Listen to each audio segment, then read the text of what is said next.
got the geeky delight. Retro toys and comics we adore.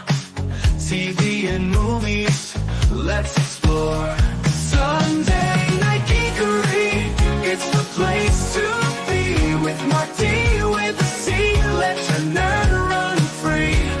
Old school vibes and stories untold. Tune in, tune out, let the magic unfold. Hey everyone, welcome to Sunday Night Geekery 169. And if I can, how do you get this overlay off? Yeah, here we go. So I'm here and Courtney's here. Hey, how's it going, Courtney? I'm doing great. Good. How are you doing? Great. Yeah, thank you for popping in. Much appreciated. Yep. Yeah, it was kind of last minute. I didn't realize it was just you too, so I guess it was good timing. Very good timing. Yeah, no one wants to talk to just me. I mean, you're just me. I mean, you know what I meant. Either, but... Yeah, no. And hello to everyone in the chat. I'm just giving you a small warning. I'm walking around Walmart as I speak. Ooh, go to the action figure aisle. Yeah, I will. Always for you. Thank you. Yep. Well, let's say hi to everyone, and of course, we always start with remembering our buddy. So here we go. I just love clobbering time. And let's see who's hanging out in the chat tonight. Let's see who was. Usually Tim is first. But that's okay, Tim. Lenron beat you tonight. So hail to Lenron. Is hey you, and JT Kirk is in the house. Awesome. And Maddie's daddy is here. And although he is not with us in person, he still gets the or virtually, I should say, on the panel. He still gets this. So. Dog.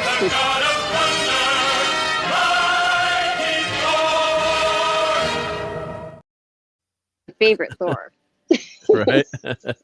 Who's cool? Well, I should say my cousin is my favorite Thor, but you know. Okay. Show's on. Ooh, yep, we're on tonight. I was at Grandma's house. It was my niece's birthday, so we all went over to celebrate. We had taco Sunday night, which doesn't really rhyme that well. But my brother-in-law is a very good cook, so he made all the taco. We had shrimp tacos. We'll get into foodery, but regular tacos, pulled chicken tacos, and dessert, and way too much food. So it was good. And hail to Gap After Dark. And let's see who else is here. Dadman is here. Oh, you know what that means. Oh, Mrs. able to talk to him about to work on some things. We'll be lurking. Well, that's okay. Yep.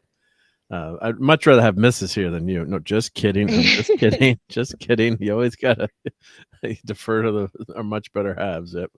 But of course, when Dadman is in the house, you know what that means. Never that way. God damn it, Mark. Jeez. I'm just gonna share this out. Hold on. So I'm gonna mute. Sure. Yep. And yeah, Courtney's in a Wally. We call it Wally Mart up here with my friends. I always call it Wally Mart. So she's muting for a second while the announcements. I still call it Wally World. Wally World. Yep.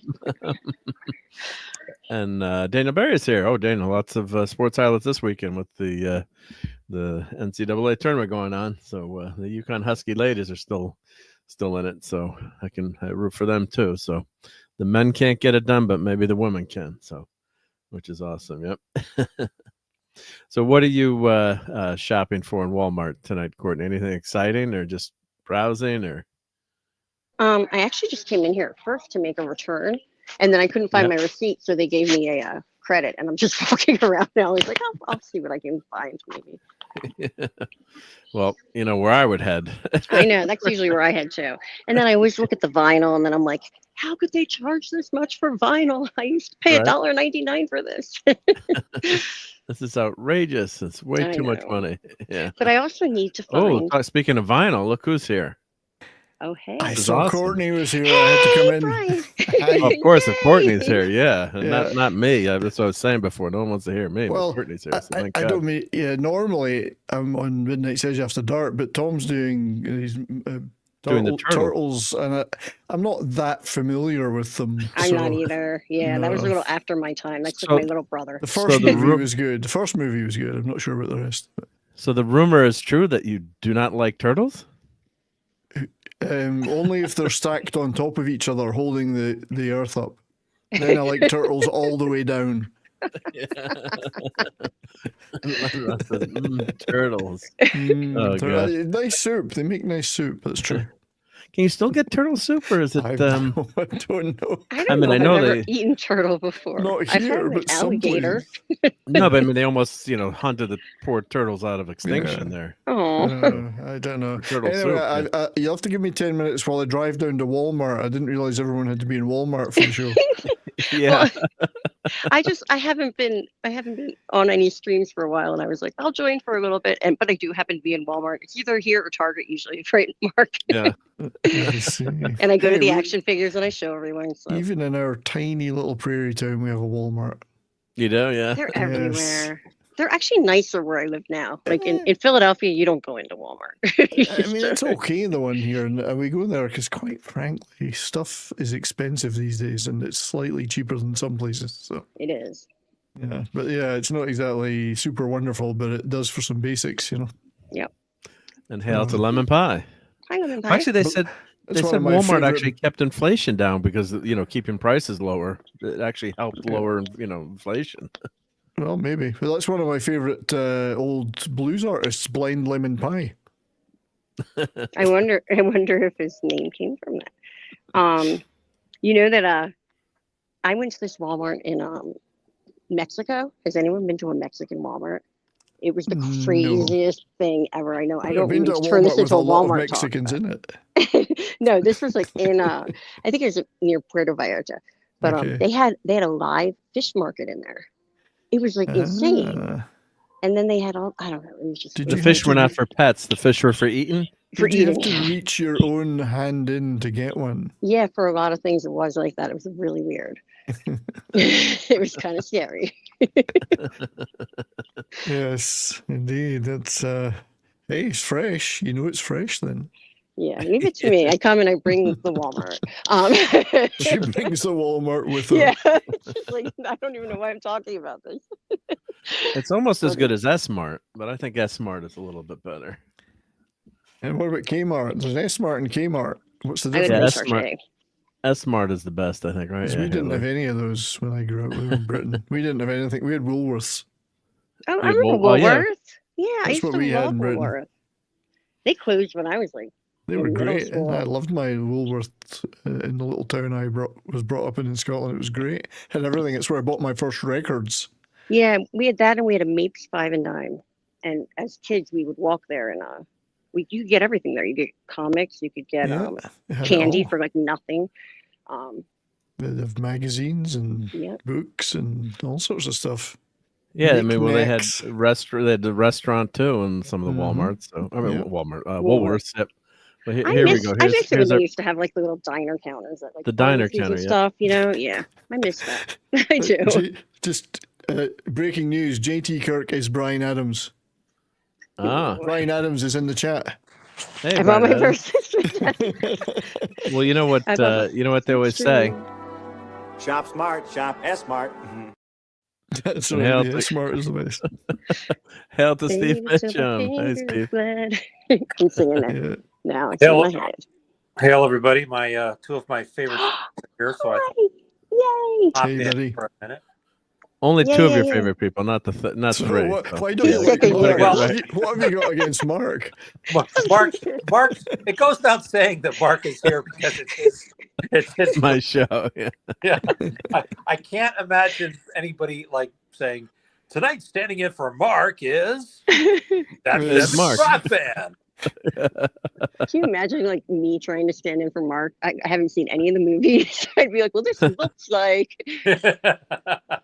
Gosh, I don't have any of the toys. I do that's have for to sure. find a Mark's good got all the toys. Blu-ray. I have to find a Blu-ray. I set up my PS5 finally. A good Blu-ray or just a Blu-ray? Because there's a difference. Anything because I Oh, a never have movie, owned a a movie. Blu-ray. Yeah, because Start with this movie, I just Army of got Darkness. John- Hail to the king, baby. I just got That was a John good book. Pertwee. Just got John Pertwee season 2, Doctor Who on Blu-ray. You should get one of those. They They're have. good. it has to be. I wish they had Harold and Maude. That's like one of my favorite Oh, movies. you like movies about perverted relationships? I then? know it sounds weird now, but it wasn't back then. It was like very romantic when I I saw don't know. It's still it. it's pretty weird to me.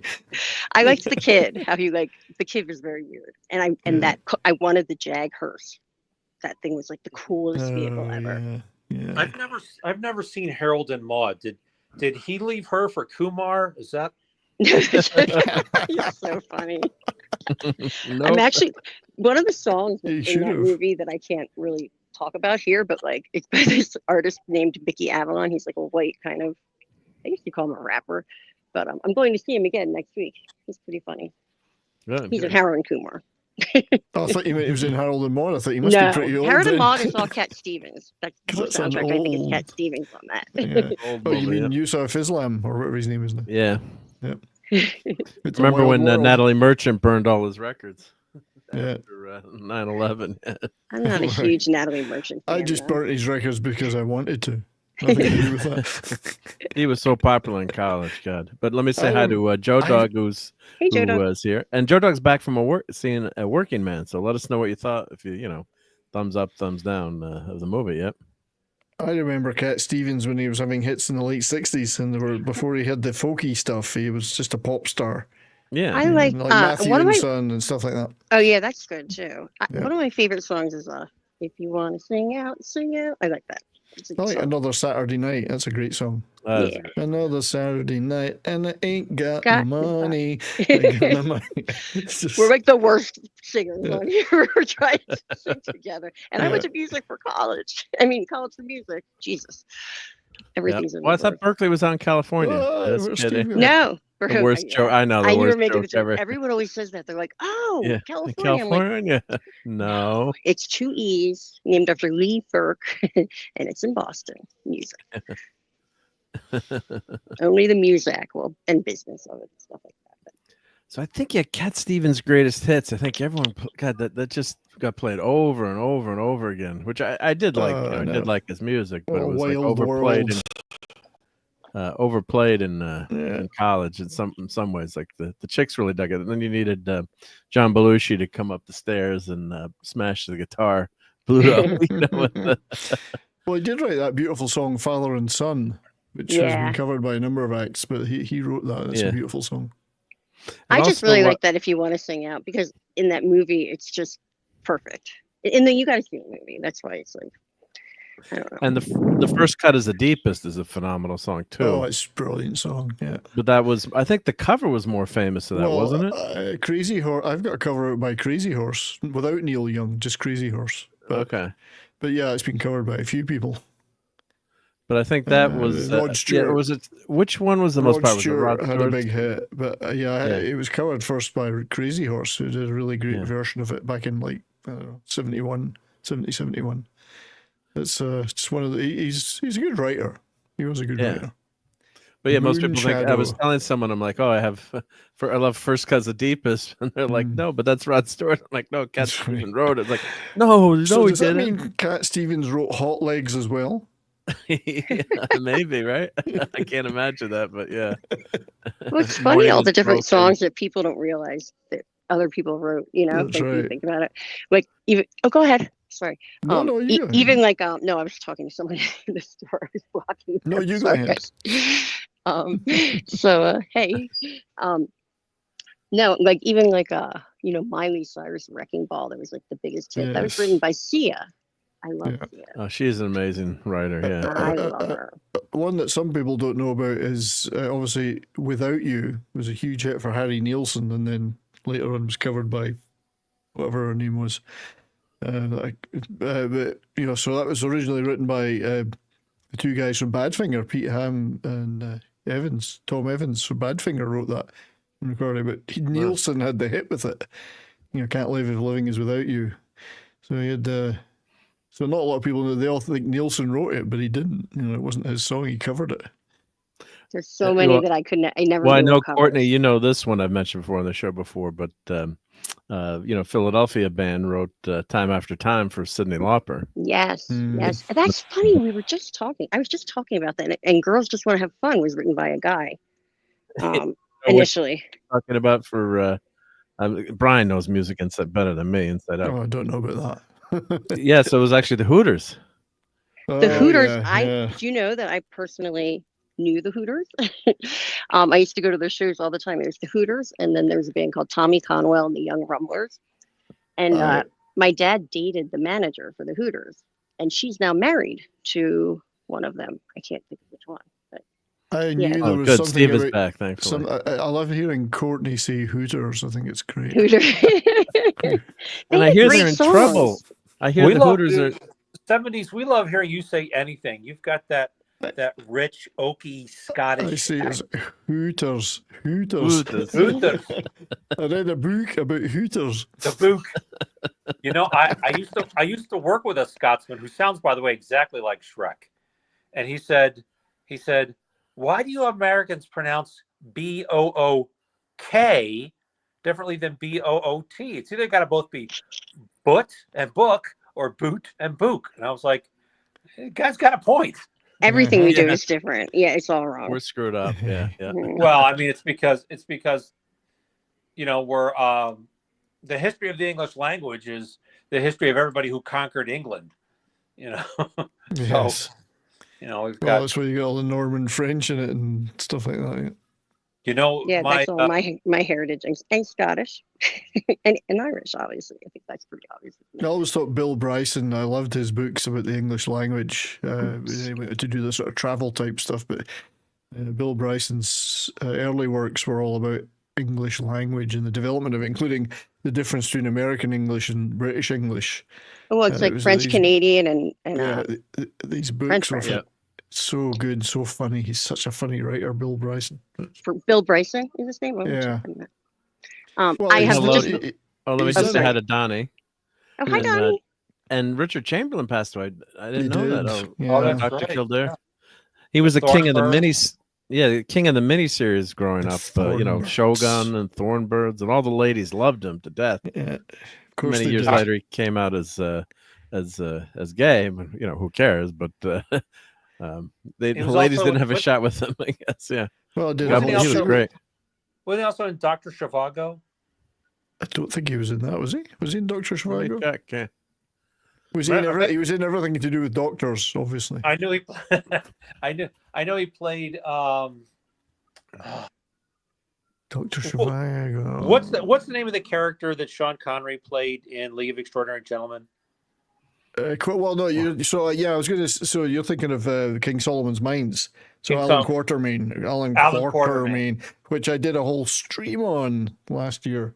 That movie. So it's not a bad movie when you watch it back. It was pretty good, but yeah, he was in that. So it's Alan Quatermain. Yeah. Quatermain or Quartermain? I can never say it right. Well, Well, who Steve knows? again. Yeah, whatever. Yeah, King Yeah. Solomon's Mines, and they did do a follow up, but it wasn't very good. That was a canon film, you see. That was Yeah, it was canon. called, the second one was called Alan Quatermain, and I don't know the The template. Lost City of Gold or something. Yeah. Yeah. Yep. He was pretty good in them, but he also played Jason Bourne. No, really? In the 1980s TV adaptation, the first one of Jason Bourne. He was Jason Bourne. Oh wow. He Son of a got gun, there I can't- first. I met the other Jason Bourne at a premiere. Matt Damon. That was fun.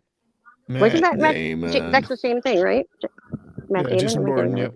Yeah. Yes. Oh, The Three Musketeers is a great movie. 1973 there. That's a great movie. And hail to Brogu. Hey, Brogu. Hi, Brogu. And Small Time Republic. Hey, thank you everyone for Hello. being here. Yep. It's so Richard Chamberlain was born in 1934, so he died at age 90. Wow. So he was a teen idol when you think of the career he had as Dr. Kildare, as Donnie mentioned. Yep. 61 to 66. That was a very popular show. Yep. And let's see. The King of the Miniseries. Yeah. I said it without even the Centennial Shogun. That Shogun miniseries, which was just remade, was great. It's pretty good. Yeah. I like it. Yeah. I I've think got a I copy. think it's on YouTube. You can get it on It might YouTube, the old be, one. yeah, Yeah. it might be. Yep. But The yeah, Thornbirds. Yep. Three Musketeers was a pretty good movie. It had Oliver Reed, Michael York, Raquel Welch. Pretty good movie. Raquel Welch. Spike Oh, Milligan cool. was in it. Even Charlton Heston was in it. Christopher wow. Lee. Christopher Lee was in it, I think. Wow. Yep, Smith. let's say, yep. All- Well, and all- the thing was Yeah. too about these miniseries. You know, you youngins don't remember, but that was the big deal back then. Like these miniseries were, and Ajo Dog Yeah. were really big events. Like it was, it was on TV Guide. It was like everyone was talking about, Shogun's going to be on it. It was months of It was like North and commercials. South, Yeah, North and South. Yeah. and all stuff like that. Yeah, there was tons Yeah, of them North like and that. South? No, he wasn't, but Oh, okay, yeah, No, but that kind of mini series, there were huge events, as Mark was saying. Yeah. yeah. And I never knew this till Steve mentioned this. Yeah, 1988, Born Identity. Wow. Yeah, I've never seen No, it. that was I didn't mention that. That was Courtney. Oh, Courtney mentioned it. Oh, thank you, Courtney. Yep. Sorry, my Courtney boss was in the Born girl. Identity. Has she left us? Courtney left the building Oh, well, she's in Walmart, so she probably had to mute for a second. Yep. to fight off the guy. Yeah, but these mini series were a big deal in the 80s. It's kind of like these things at HBO for younger people, where you have like they did John Adams. It was a limited run, obviously because the guy died. So yeah, it was limited series were like a lot of novels, like you said, James Clavell's Shogun, or things like Lonesome Dove and North and South, Roots, I guess you could consider as one of those.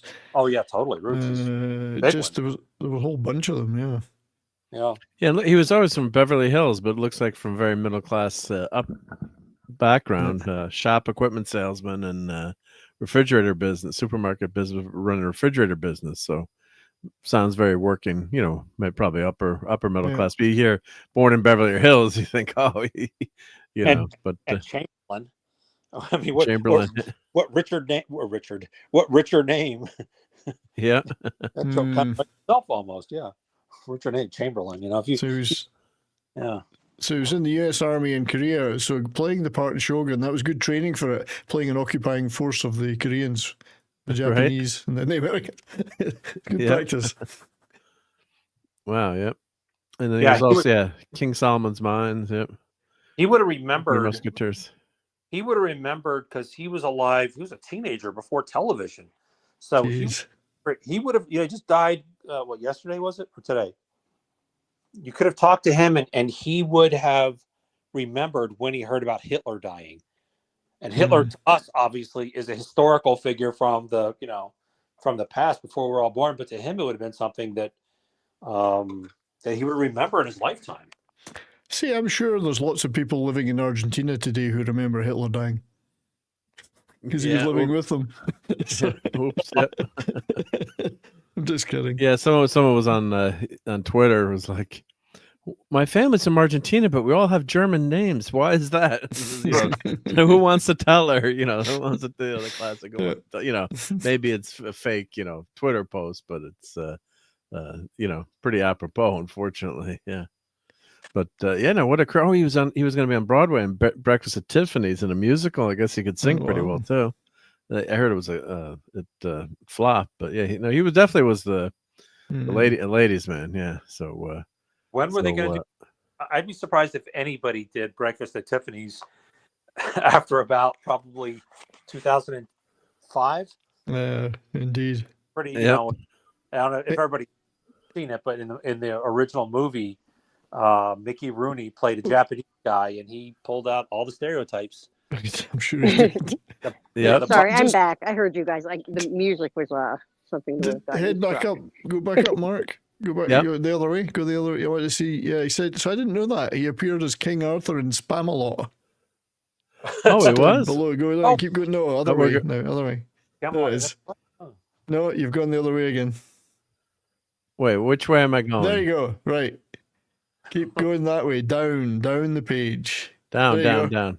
2008 and 2009, he appeared as King Arthur in the national tour of Spamalot. Oh, wow. I did see Spamalot. I don't know if I saw him in there. And look who's in the house with an amazing super chat, which he didn't need to do. My buddy Nick Weiser. Oh, we get it. Thank you, Nick. That's awesome. Mead must be over. Mead must be over. Yep. So, and Claude is here. I wonder what Turtles movie got what was number one on the Turtles? The first one. The first one, right? Yep. Oh, Courtney's back. Sorry, Courtney. Knock, knock. Yep. I got kicked for a second. Sorry about that, guys. Hi, Nick. Well, I got to play. It's not only men. Let there be men. There's a woman here, Jim. There's a woman here. Yes. I got to play some clips for my buddy Nick. So of course, you got to start with a sure thing, of course. So here we go. Let's see. Where's I have it under S probably for sure thing. Yeah, Nick. Nick's a real name. Nick's your buddy. Yeah, I know. John Cusack is I going. love King of the him. teen comedy. I love Cusack and Nick. I'll say. Yeah, yeah. Well, here's a very adult clip. How would you like to have a sexual encounter so intense it could conceivably change your political views? All right, well, I I'm mean, I calling that would. movie for Toxic Tuesday someday, even though it's not super toxic. But I guess it's toxic for the lack of credit. Or this scene. This one's toxic too. This scene is toxic. I was overwhelmed. You're a true artist. Just let me sleep a while. Regain my strength. 5 minutes. A grace period, if you will. Please. And Nick gets a bonus too. He gets some bonus clips here. Wise men say forgiveness is divine, but never pay full price for late pizza.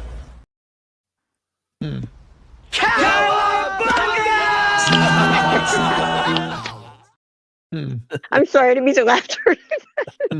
Oh, We were just talking about turtles. You said, when you said Nick gets a halfway through bonus, I was like, oh my God, don't say that. Don't say that word. Oh, thank God there's an S in the end. There's no R in it. No R in it. Yeah, yeah. You know, I think when Nick comes to Vegas, I will probably have met more of this streaming group in person than probably anybody. I'm trying to go to Vegas for punk rock bowling. Look me up. You know I will. Mark has my contact information, my phone number. Yep. Everyone's going this year, and I went last year, and I can't afford to go this year. I have big plans for meeting people. I get to meet one of the rowdies this weekend. Yeah, so did you get that sorted out? No, not yet. But we will. Oh, Granny's it's good, like he's good 15 fun. minutes. It's across the town from me, but it's not far. So Yeah. I'm excited. You know, speaking, I'm sorry to bring it back to music for a moment, but I watched, my friend interviewed a photographer today. His name is David Plastic. I didn't know of his name, but he was talking about Rainbow and all of the same things that we have talked about on your show. So I hear Richie Rainbow, the Blackmore band. might be in that band. Yeah. Did yes, Richie no, Blackmore smash his camera? he had pictures of everyone. It was like crazy. He started when he was really young, like 19 years old. He was like, he's a New York City kid, but he had great pictures of like Van Halen and I don't know, Wow. pretty cool. Great way of getting in for free to the gig.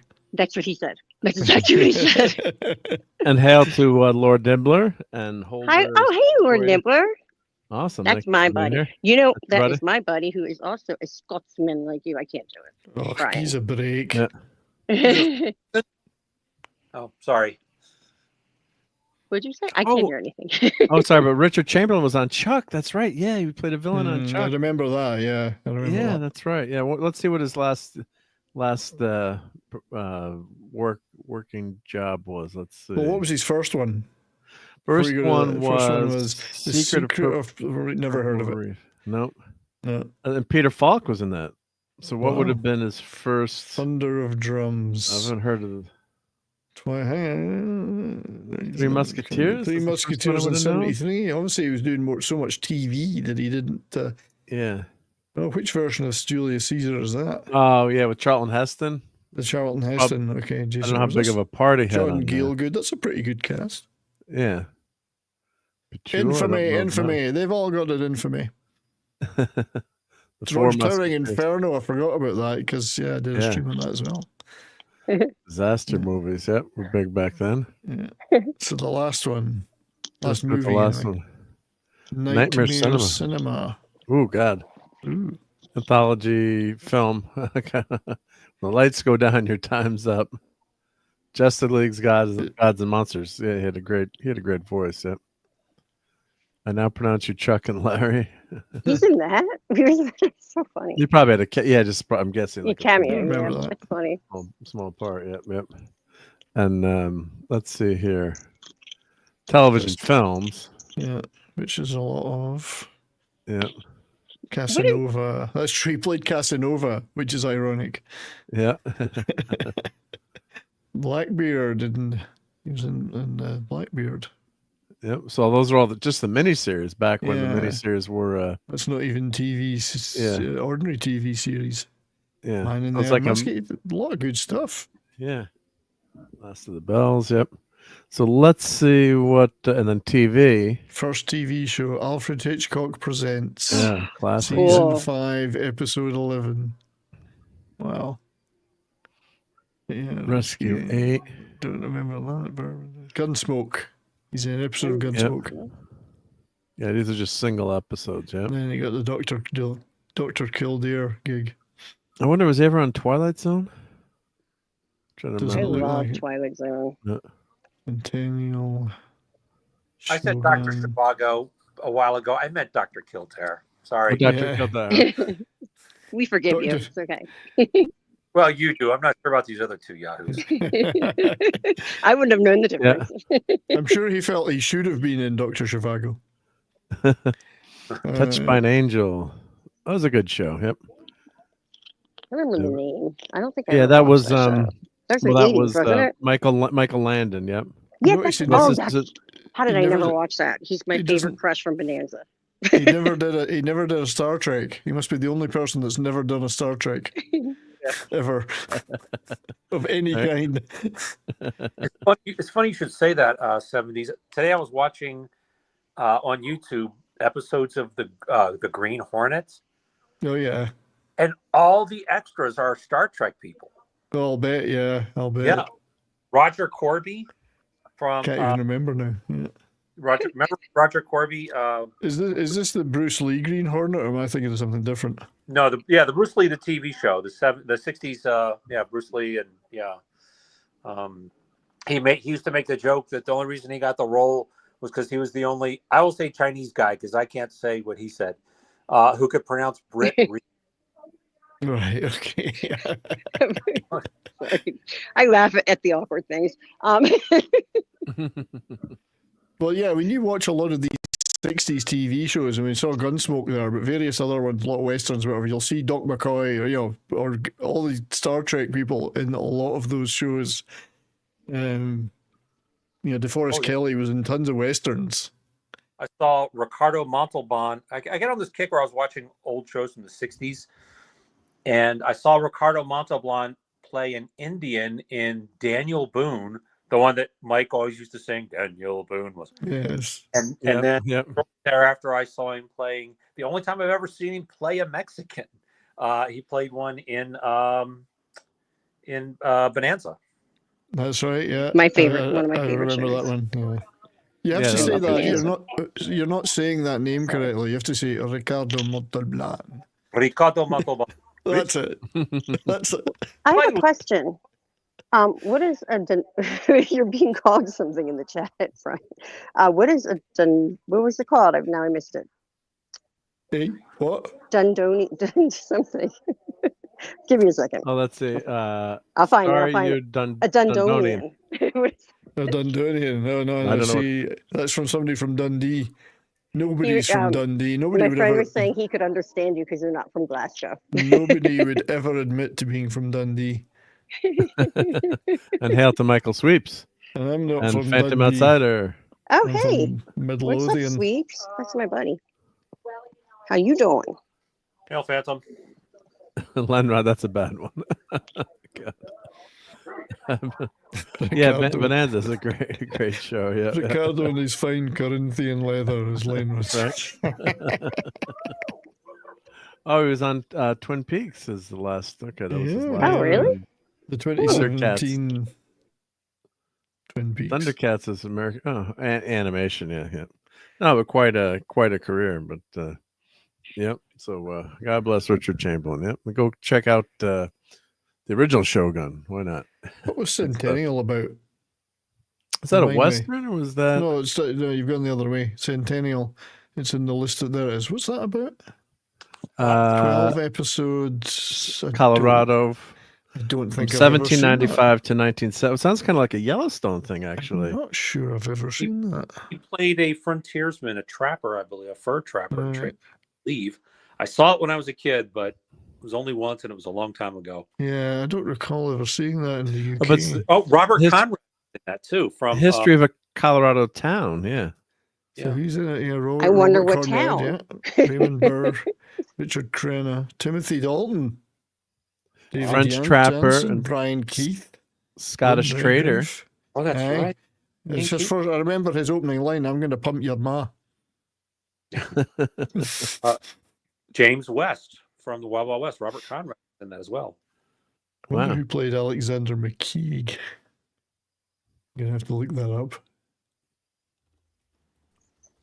I don't recall seeing that one. It might have been on, but I don't recall it being on in the UK.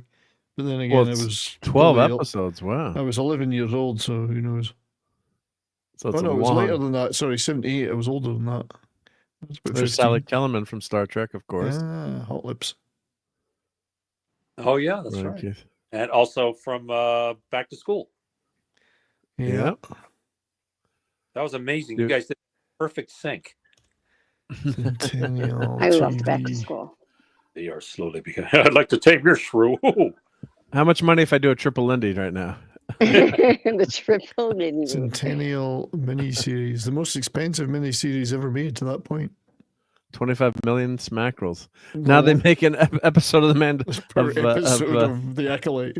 Acolyte for $180 million. So Richard Chamberlain played the Scotsman. Well played, Richard. Good well for you, played, mate. yeah. Well played, sir. So he didn't say, I'm going to pump your ma then. He said, I'm going to pump your da.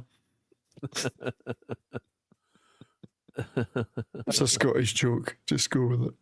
That's why I laughed, yep. We'll trust you. I just went with it. It's a good cat. What a cast. Clint Walker, Dennis Weaver. Oh, yeah. And Donnie remembers watching it. I'll never remember this at all. Stephen McHattie. That's a hell of a cast. Cliff DeYoung. Donald Pleasance. Ironsides. Yeah. Yeah. It was a huge cast. Andy Griffith was even in. Really? Yeah. Mark Harmon. Merle Haggard. Wow. Yep. Mark Harmon.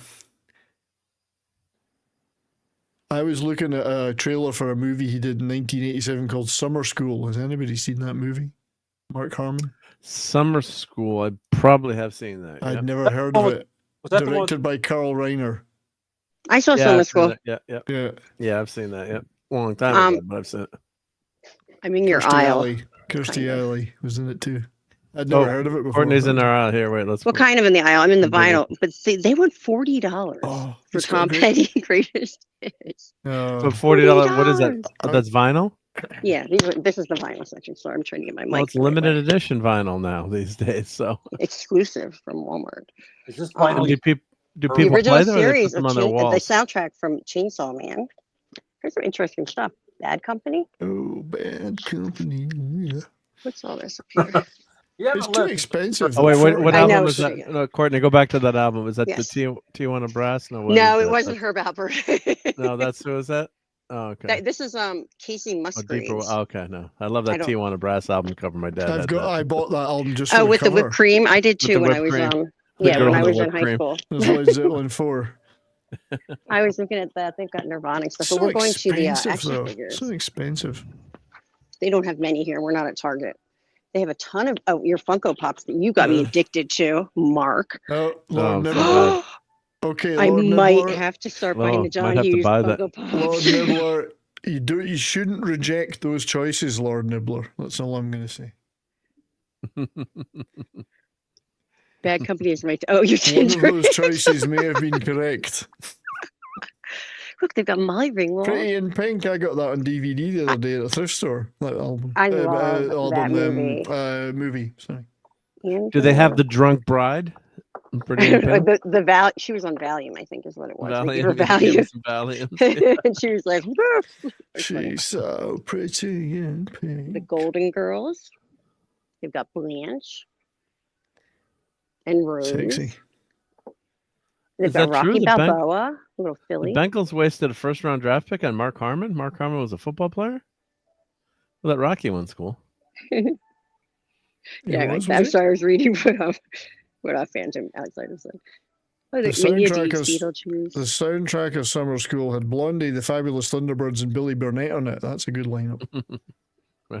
Not bad. Yeah. So, I like the John Hughes ones.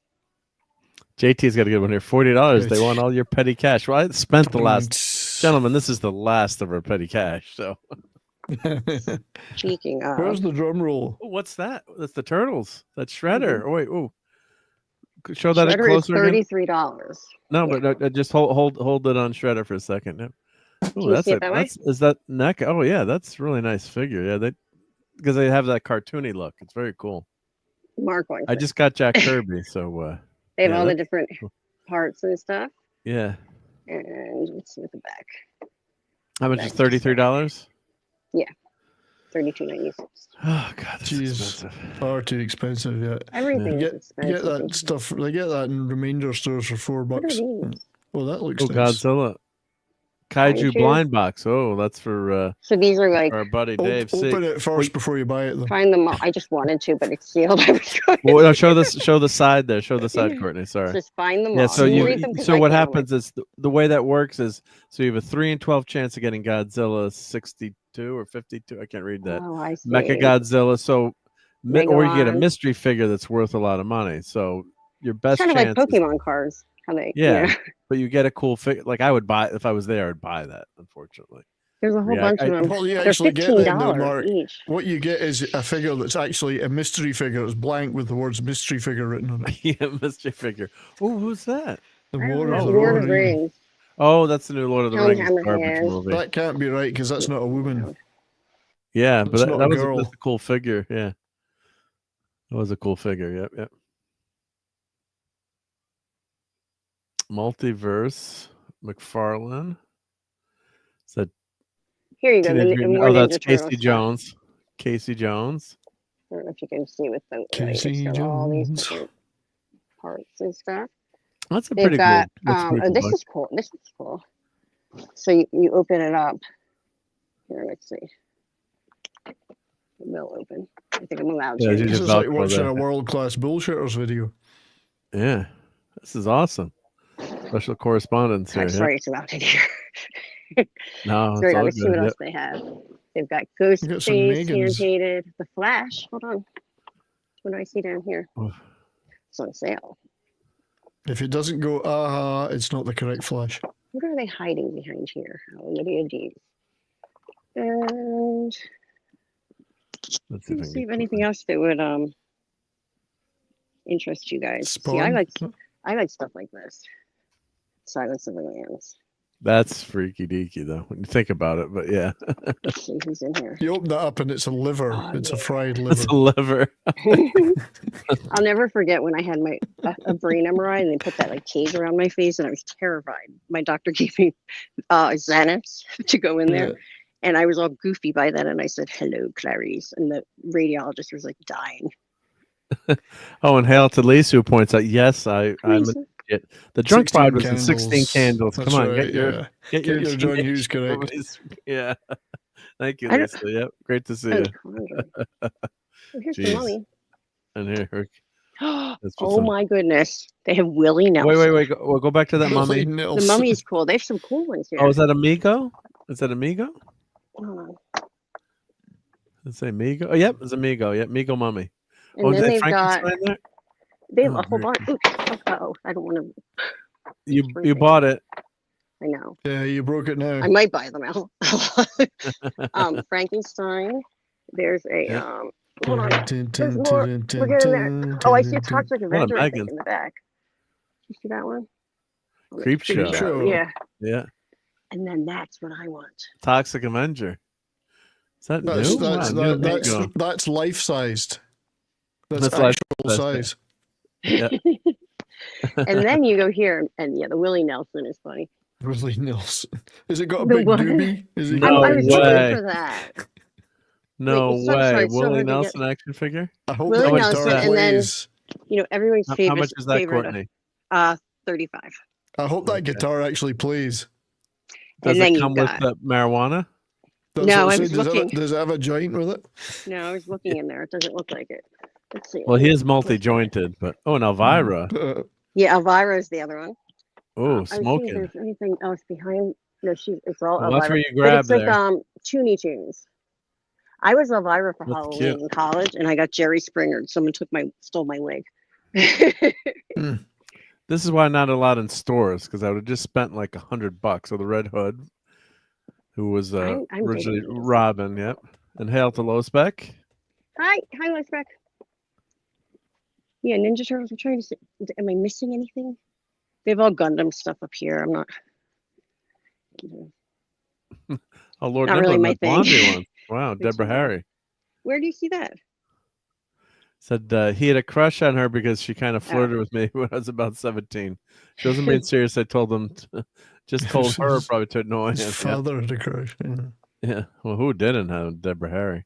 That was First what time I saw her. I still have a crush on Debbie Harry. That was the first poster of a woman I had on my bedroom wall. Before then, it was all Star Trek and stuff like that. And I always think you got a that's then you got a life. Debbie Harry up, and then I put Kate Bush next to her. They got I saw first time I saw Blondie. The band was on the Mike Douglas show. I got to see her once live, and it was when her song Maria came out. It was later on, but I really liked that song. Actually, It's a nice song. Yeah, I think that's. And Shifty is saying the Casey Jones set is clearancing for $35. It was overstocked and overpriced. How much was it? Shifty, was it 70? I'm guessing $70 originally, or probably. Because I had the motorcycle and all that stuff. Yep. God, I love toy stores. The only Casey Jones I know is the old TV show, a black and white TV show about the railroad guy. Oh yeah, yeah. Driving that Casey train. driving that train. Okay, I think that's Oh, here's where I would find my Blu-rays, right? Oh yeah, go buy a Blu-ray for your PS5. Enabling. I need to have something to watch. Can Let's enable see what Courtney. they've got. Oh, look who they have. Look who's here. But is that which movie is that? Here. I don't know. Is that Ragnarok? It's a 4-movie collection. Oh, a 4-movie collection for $20. Well, is it 20? No, that's the one it's above. 40. Oh, 40. Okay. So it's Thor, Like, Thor: The Dark World, Courtney, Thor: Ragnarok, and Thor: Love and Just Thunder. head for the nearest thrift store. You'll get a bunch of stuff for Oh, I way know. cheaper. I do that. That's where I get a lot of stuff, actually. They got Courtney? Rambo. I'm just looking at what they got. Dune, Mad Max. Courtney? Doctor Who. Yes. One day while Maddie was watching her Spidey and his Amazing Friends videos on YouTube, the scene of Thor fighting Hulk from Ragnarok came on, and my little 4-year-old girl was watching it, and she said, "Go, Dad!" That's awesome. That's amazing. Nice. Ooh. That's the coolest story I will have to. Yeah, you could keep that going for a few years and convince her that you really are in those movies. No, she's a very hip 4-year-old. She knows reality from. I can't believe she's 4 already. Oh my goodness. Courtney's destroying this. You're destroying this display, Courtney. Oh, I'm. Awesome. Am I? Things are falling off it. And They were not put perfectly. Shush. Yes, they were. I'm probably destroying everything. You're correct. it's wrecking. Oh. It's not like it's on video or get out anything. here. Wait. Lord of the Rings trilogy. Get that. No, you know what? I fell asleep through every single one. I saw all 3 in the theater, and I fell asleep during every. Oh no! Don't I tell us know. that. I know. Oh, wait, Super Reacher Friends, the complete Super Friends. is Begin- Matthew Marsden is in this. On this Yeah, show. is that the Super Friends there? I'm sorry. Next, Where? on the bottom, keep going Let's see. down. Wait, hold on. I'm Below- not doing below this. I the promise. Hobbit. They're falling on their Go own. down, Courtney. Go down. I know. Shut up. Wait, what am I looking for again? What are you laughing for? Super I Friends. forgot what you Super said. Friends. The Super movie's at Friends. the bottom. Go down. He got me. He Next. distracted me. Oh, right here. I see it. Super Friends. Oh, There buy we go. that. Yeah, sold. Oh, this is Oh, cool. cool. This is actually very cool. How much is that? I think $70. Yeah, right. Jesus. I don't It's, pay you enough. There's a lot of it's grocery money. It's How many? groceries Like, money. this is cool. I can't see the thing because of the. Okay, Super Friends, 1973, 78, 80 to 83, including the lost episodes. The all new Super Friends Hour, Challenge of the Super Friends. They have everything on here. It's a great shot of your fingernails. And hail to But Oliver. yeah, they need to be done. Shut up. My dirty fingernails. No, they're not dirty. But Not dirty. They're I not can't put dirty. these back. Dirty. Yeah, gotta Casey push Jones the had thing back. There's You gotta a There we go. TV show, Like Casey spring-loaded. Jones. Twilight now. Like Twilight now. Yeah, that's about. Casey Jones TV show. I'm going to look it up. They've got Hell on Deadwood. Wheels. Weeds. I liked that show. 1957 Casey Jones. They used to replay it through the 60s. That's why I remember seeing it as a kid. Alan Hale played Casey Jones. Oh, wow. Yeah. Hail to classic comics. Ooh, Batman. There we go. Yeah. Batman 66. That's so These old. are the good ones. I already have that. Was that That's all my three? $30? Is that all the Okay. episodes, or is that all the episodes? Or is that? And you want to buy Blu-rays too? It's not a Blu-ray. Blu-ray I can't afford right now. I don't No, think. Blu-ray is the same price as DVD. It should be the same price. They How don't much- have this on Blu-ray. I don't think. Let's see. Oh, only They buy did, that I'll in the Blu-ray. Only I'm trying buy to it see in what they the have. Blu-ray. It says over 3 hours of extras. Okay.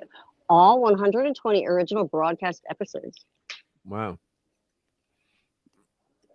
Yeah, but the it's thing gotta is, I be could on probably Blu-ray, watch that not on DVD. YouTube. Yeah, you're right. Let me see. And I Is can that, also. is that DVD or Blu-ray? This is DVD. Why the heck would they even sell a DVD? I'm not sure. It's obsolete. Oh, look at this whole Gunsmoke thing. Kurt Russell's dad was in Casey Jones. Really? Yeah. Well, one episode. That show ruled. It was, Bing Russell was in an episode. Little House on the Prairie. See, that's the kind of trivia I like.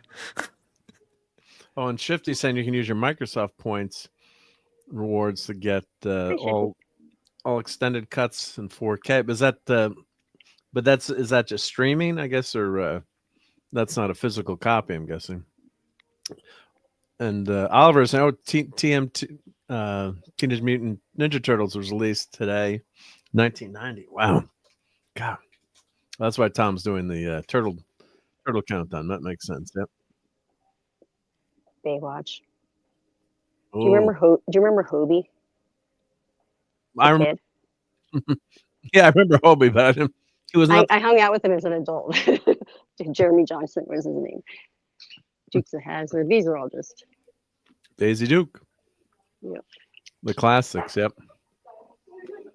Honeymoon. Digital, like you shifted, but that's a good deal, though. Erica Eleniak was in Baywatch. She was hot. She was also in Steven Seagal Under Siege. Under Siege, yep. One of the That's best right. jobs jumping out of a cake. Oh, Buck Great Rogers. opener. Great opening scene for her, yes. Here you go. Here's all the nerd stuff. Star Trek. Ooh. Deep Space Nine, which should be on Blu-ray, but it's not. Yes, and JT, the 90s wasn't that long ago. That's for sure. Yep. I feel like the 90s was yesterday. They have Cheers.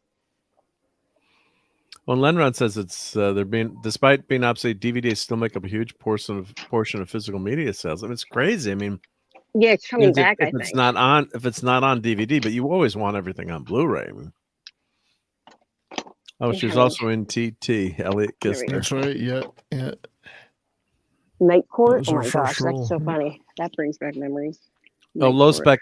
Courtney went through the vinyl already. There wasn't a huge vinyl collection, right? Here, I'll show them. It's right here. No, there is We'll a go lot back. actually. Oh, there's a lot. There's a whole bunch. Well, yeah, but not like the old days where you had 5 rows of vinyl. Oh no! You're not going to Yeah. get that here. No way. Yeah. Let's see. Anything? Green Day. I don't know. Arctic Monkeys. The greatest hits of Bon Arctic Jovi. Monkeys That are is pretty good. so funny. Sorry, I'm not doing a very good job filming, am I? Well, it's tough to do this. Yeah, Courtney's our special correspondent tonight. Taylor Swift. Woman. Ugh, Garth Boke. Brooks Triple Live. You're giving me the book. Matchbox 20. Stevie Wonder. Stevie Wonder's probably the good one there. I'll pay 30. Not hear Taylor Swift. To not yet, right? I can't reach that high. Oh my gosh, my friends that watch other streams, my mom will laugh at the fact that they have a Nickelback record. That's my most hated band. What is? Besides Creed, Nickelback. Huey Lewis in the News. That reminds me of the days I of the love Hooters. Huey Lewis in the News. That's Sports. Sports is a great album. Yeah, Huey's a lot hipper than you would imagine, though. He was hanging out in the 70s with some pretty hip musicians in London. He was hip to be square. He was hip to be square. It's hip to be square. The Who? The lads. It's so funny. Let's see, $30. You used to be able to go into record stores and find this for like $2.99. I know. Vinyl's way overpriced. Yeah. Way overpriced. That's new vinyl. Yeah, it's new vinyl's way overpriced. I'd buy loads of it if it was a third of the price. Yeah, I just saw one of those new, top 100 album lists of all time. It's like the top Led Zeppelin album was like number 40 or something. It's like these new lists they're coming up with. It's just the clickbait to piss people off. Like the new I think Rolling Stone list is complete garbage. Not one. I think we talked about it on the Geekery, maybe even when you guys were here. But that's on my alley. None of the Zeppelin albums were. I think the top Zeppelin album was. It wasn't Taylor Swift. It was Beyonce. No Led Zeppelin albums beat out Beyonce's album on the list. It's like, I never knew there was a soundtrack. Because they've never made a country album, have they? That's their problem. Right? The Rolling Stones have been garbage for decades. Oh, it's horrible. Yeah. 70 to 74 or before 70. That's my days for the Stones. Jelly Roll. Oh, Jelly Roll's can't good. reach I like that Jelly high. Roll. I like Jelly Roll too. I like Jelly Roll, yeah. Ooh, the Reba. Joker, Kaja Falls. Yeah, that's what I was That's just. Courtney's album right there. That's it right there. I was just looking at this. I didn't know that Nick Is that Cave free? did music on it, though. Yeah. Well, music's I like probably Nick Cave in okay, the back seats, but no, Low it's Lady Spec Gaga. needs Master of Puppets. A great classic. Yep. Master of Puppets. There's a cover of a Fang song on that. The band that I played bass in for. Mm-hmm. A fill-in. Okay, let me take this off. Okay, I think we're done. There's People are like, what's that's going pretty on much here? it. I don't want to be on YouTube. Well, the Let's go employees are round coming again. to like fix my mess. Oh God, Courtney's getting kicked out live on stream. Yep. I get kicked out of everywhere. I'm a rebel. Oh, what WWE Monday Night Raw themes did Nickelback do? I don't. Oh gosh, I cannot stand Nickelback. Shifty's putting that in the chat. Yep. Yeah. A lot These of- are probably a lot people of that music make fun got of me. exposed to the wrestling, though. I have to say, people watching the wrestling, which I like to watch, but a lot of the intro songs get, you can break into, get some hits that way too. Yep. Oh, Elizabeth Kill 'Em All is one of their best albums, I think. Ride the Lightning, Kill 'Em All. Yeah, Rolling Stone is complete garbage. I agree, Stephen Mack. Just that new list, that new top 500. God, this song. Sorry, I have God, to mute it, but this is so funny. bad. So bad. It's so bad. This is Yep. the song from Back to the Future. Except to be square, weren't we just talking about? Yep. Power of Love. Power of Love. Yep. Yep. I've just posted every day on Twitter. I'm posting a picture of one of my 12-inch singles, and that Oh, was yeah, the one Power I of did Love, today. right. That was the one I did today. Power of Love. Oh, great, Huey yeah. Lewis. Strange coincidence. Yep. And Ledron says, yeah, vinyl today is just merch. Most people don't actually listen. That's why I said, do they hang it on their walls? Because I look at my Star Trek wall here. I've got Star Trek Wrath of Khan. I got Star Trek Search of Spock soundtrack, Laserdisc, Peter Pan records, all on my wall. Yeah, I don't play my vinyl anymore. So, but yeah, I bet you a lot of people, you're right, just buy it just to collect it. I want to see this. And so- Shifty, thank you, said they did Burn It to the Ground.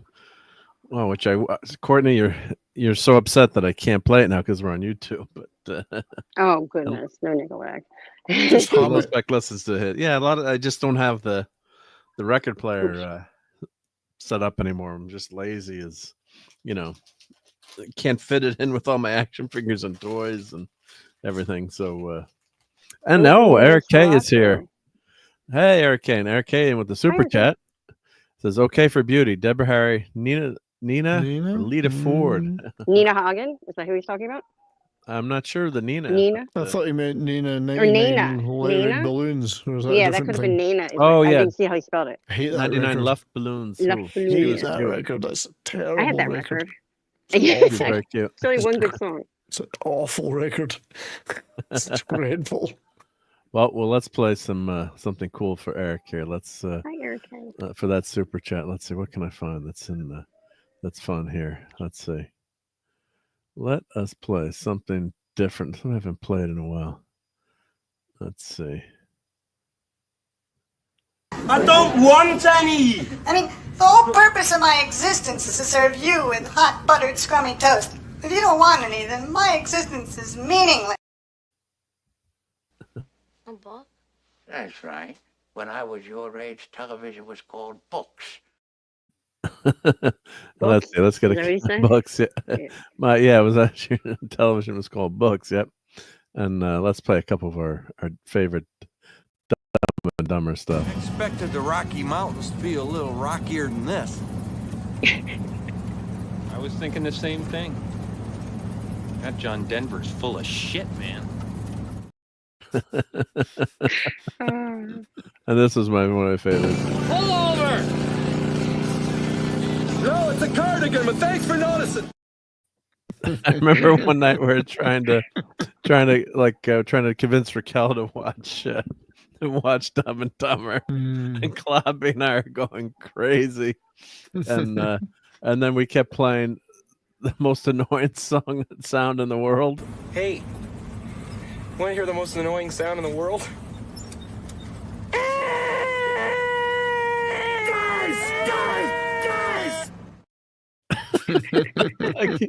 I can only imagine her reaction. I just cannot stop laughing. Like my wife, I always tell the story when I first watched that movie. I can picture exactly where I watched at my house, and our first house we bought, the setup there, and I almost died laughing. And like Maureen and the other couple were watching it with her, like, the movie's okay, but it's not that good. I just could not stop laughing. And hail to E-Claim. Thank you again for that, Eric K. Much appreciated. And stick around for the foodery segment. On that note, I'm very sorry, but I have to leave you all. Okay. Make sure you pay for everything. Don't when they ask you for that receipt, no 5-figure discount, or you can. I'm just she's already running out of the store. What are you saying? Yes, can you hear me? Courtney, I'll give you half price on all the action figures. So give you half price for that Willie Nelson. That Willie Nelson, cool. It would be better if it had a joint. Especially we're in Colorado. Like, come on, Walmart should have added that. Anyway, or some gummies. Yeah, right. All right, everybody. Much love to the chat, and it was awesome seeing you guys. I will see you soon or next week. Catch you soon, Courtney. Good to see you. Thank you. Cheers. Bye. Cheers. And hopefully this stream is Truck Dog approved. And on that note, I didn't realize how late it was. I'm editing my demo. Oh, it's just because Courtney left. That's really why. You can be honest. This is awkward now because I was going to leave too. Just kidding. Actually, no, I will leave now just to compound your misery. Right? It's okay. I know Steve has to get up early. Yep. I do. Yeah. I've commitments. Yeah. I try to get up at 5 a.m. So I can get my daughter's breakfast made or lunch made and shower, etc. before taking her to school and then going to work. And that's way more than you wanted to know, but just so you know, I'm not leaving Mark high and dry for no good reason. So well, I want to hear that the breakfast is really good then from Manny. The breakfast is healthy. I make her I'm going to make a big pot of oatmeal that we can have every day. I make her oatmeal with flaxseed and blueberries and walnuts, antioxidants and all that kind of stuff, and fiber. Yeah, because the last couple of reviews from her on Yelp were a little low, so you better work on your skills there. Ever since she was 2, and I know I brag about Maddie a lot, but ever since she was 2, she was appreciative of the fact that I cooked for her. She'd say, "Thank you so much for cooking for me, Dad." So how could I not after that? So. Last week she said, "Is there gumbo?"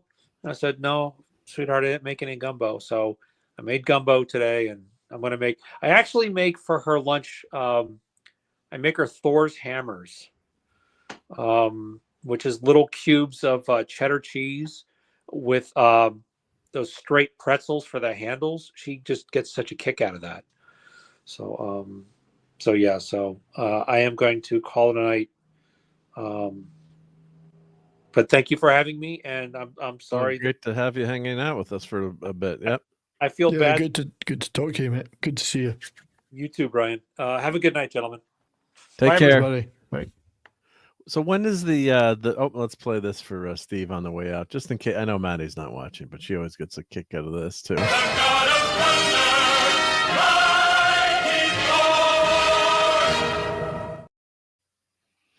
When is the big meetup? Is that next weekend or is it in 2 weeks? When is that? I think it's more like 3 weeks from now. Oh, 3 weeks from now. Around about 3 weeks from now, yeah. 3 weeks, okay. Yep. So if I win the lottery between now and then, great. But otherwise, I'm not going. Well, you could sell all your vinyl. Just kidding. That's what everyone always asks me. Well, why don't you sell some of your comics? Or like, what would you sell? It's like, do I need my right arm? It's like, yeah, I've spent years regretting getting rid of stuff before and trying to get it back again. So. Right? Yeah, no, it can be painful. Yep. So, yeah, it's tough to, especially some of the stuff that you've, really, tried hard to get or find, or when you get those good finds. Trust me, I bitterly regret. Yeah, much of the stuff. I had so much great stuff. I could go back and stop myself. I mean, some of it did get stolen or got lost in all the moves I've done, but a lot of it I did consciously get rid of, and now I'm like, what were you doing? You idiot! I could go back and slap myself. On Eric K. Come on, Eric K. Weekly reminder. Noran Rad is the Silver Surfer, and the Silver Surfer is Noran Rad. Well, thank you again, Eric K, for that super chat. And of course, I think I got to play this one. You have to set an example even in the face of stupidity. Now, everybody that reads comic books knows that Kirby's Silver Surfer is the only true Silver Surfer. You're a lying dog-faced pony soldier. Oh, come on, Joe. That's true. That's true. Kirby Silver Surfer is the only Silver Surfer. And I don't know what they're doing with the FF movie with the female surfer. It's like, they just can't help themselves, can they? Oh, God. And it's Shala Ball, too. Like, if they'd made, I'm not saying it would even be okay, but they're making his girlfriend the Silver Surfer, too. I mean, they've got Frankie Ray, who is the Herald of Galactus. Just use Frankie Ray. No, because they know they do it deliberately to wind everybody up. That's absolute deliberate destruction. Anyway, just drives me crazy. Yeah, they haven't learned enough lessons yet. See, they haven't lost enough money yet. Yeah, I thought it was the 99 Left Balloon singer Nina. Yeah, she was cute. She was damn cute. I thought. Yeah. That accent, I just tell you, something about that record just rubs me the wrong way. I think, what a load of corny garbage. Right? There's what a horrible record. I mean, the whole record, or just that song? You don't like that song? Well, that's the only one of theirs I know. So okay, all right. So no, people say record means like the whole album. Well, no, that song, yes, that song, yeah. Always, I don't know, and I'm pretty forgiving. I mean, I've got a lot of crap in my collection. The wrong way. But just honestly, was that written by a 2-year-old that's got difficulties? It's terrible. Certain records, songs grab you like that, and that one grabbed me the wrong way completely. Grabbed you the wrong way? I did not call Courtney garbage. Of course not. What about Hey Mickey song? Hey Mickey, you're so see, that's okay. That's fun. That's fun. Okay. Yeah, the other one's like pseudo pretentious garbage. But anyway, female surfer better have visible Batman nipples. Oh God. Yeah. The actress doesn't have much of a figure. I didn't say Courtney garbage. Why would I say Courtney garbage? Oh God. It was just the accent, I think.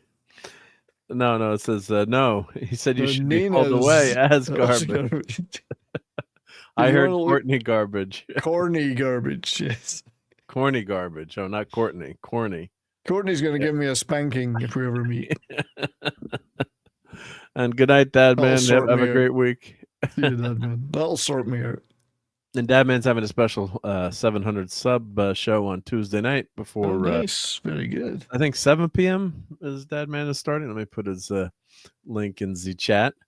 And usually I'm working on the slideshow for Toxic Tuesday, but if I get it done early, which sometimes I do, not always, but known to finish it. Like, what's the movie? We're doing The One. Is it The One? The One, yeah. Jet Li, The One. Yeah. Is that a long movie? I always cringe when the movie's like 3 hours. I know, it's a lot of slides. It's like, oh no, the slideshow's gonna be. And I'm stupid when I do slides from my own shows. I go through them and I weed out the ones I don't want, and it takes another hour or so. It does. Yep. I did that the last 2 weeks, especially because I thought you might be doing the slideshow, so I wasn't sure if you're going to turn it into a movie. So I went through and no, I'm going to try and if I'm doing it for Nick, I'll try and do it your way instead of my way. Okay.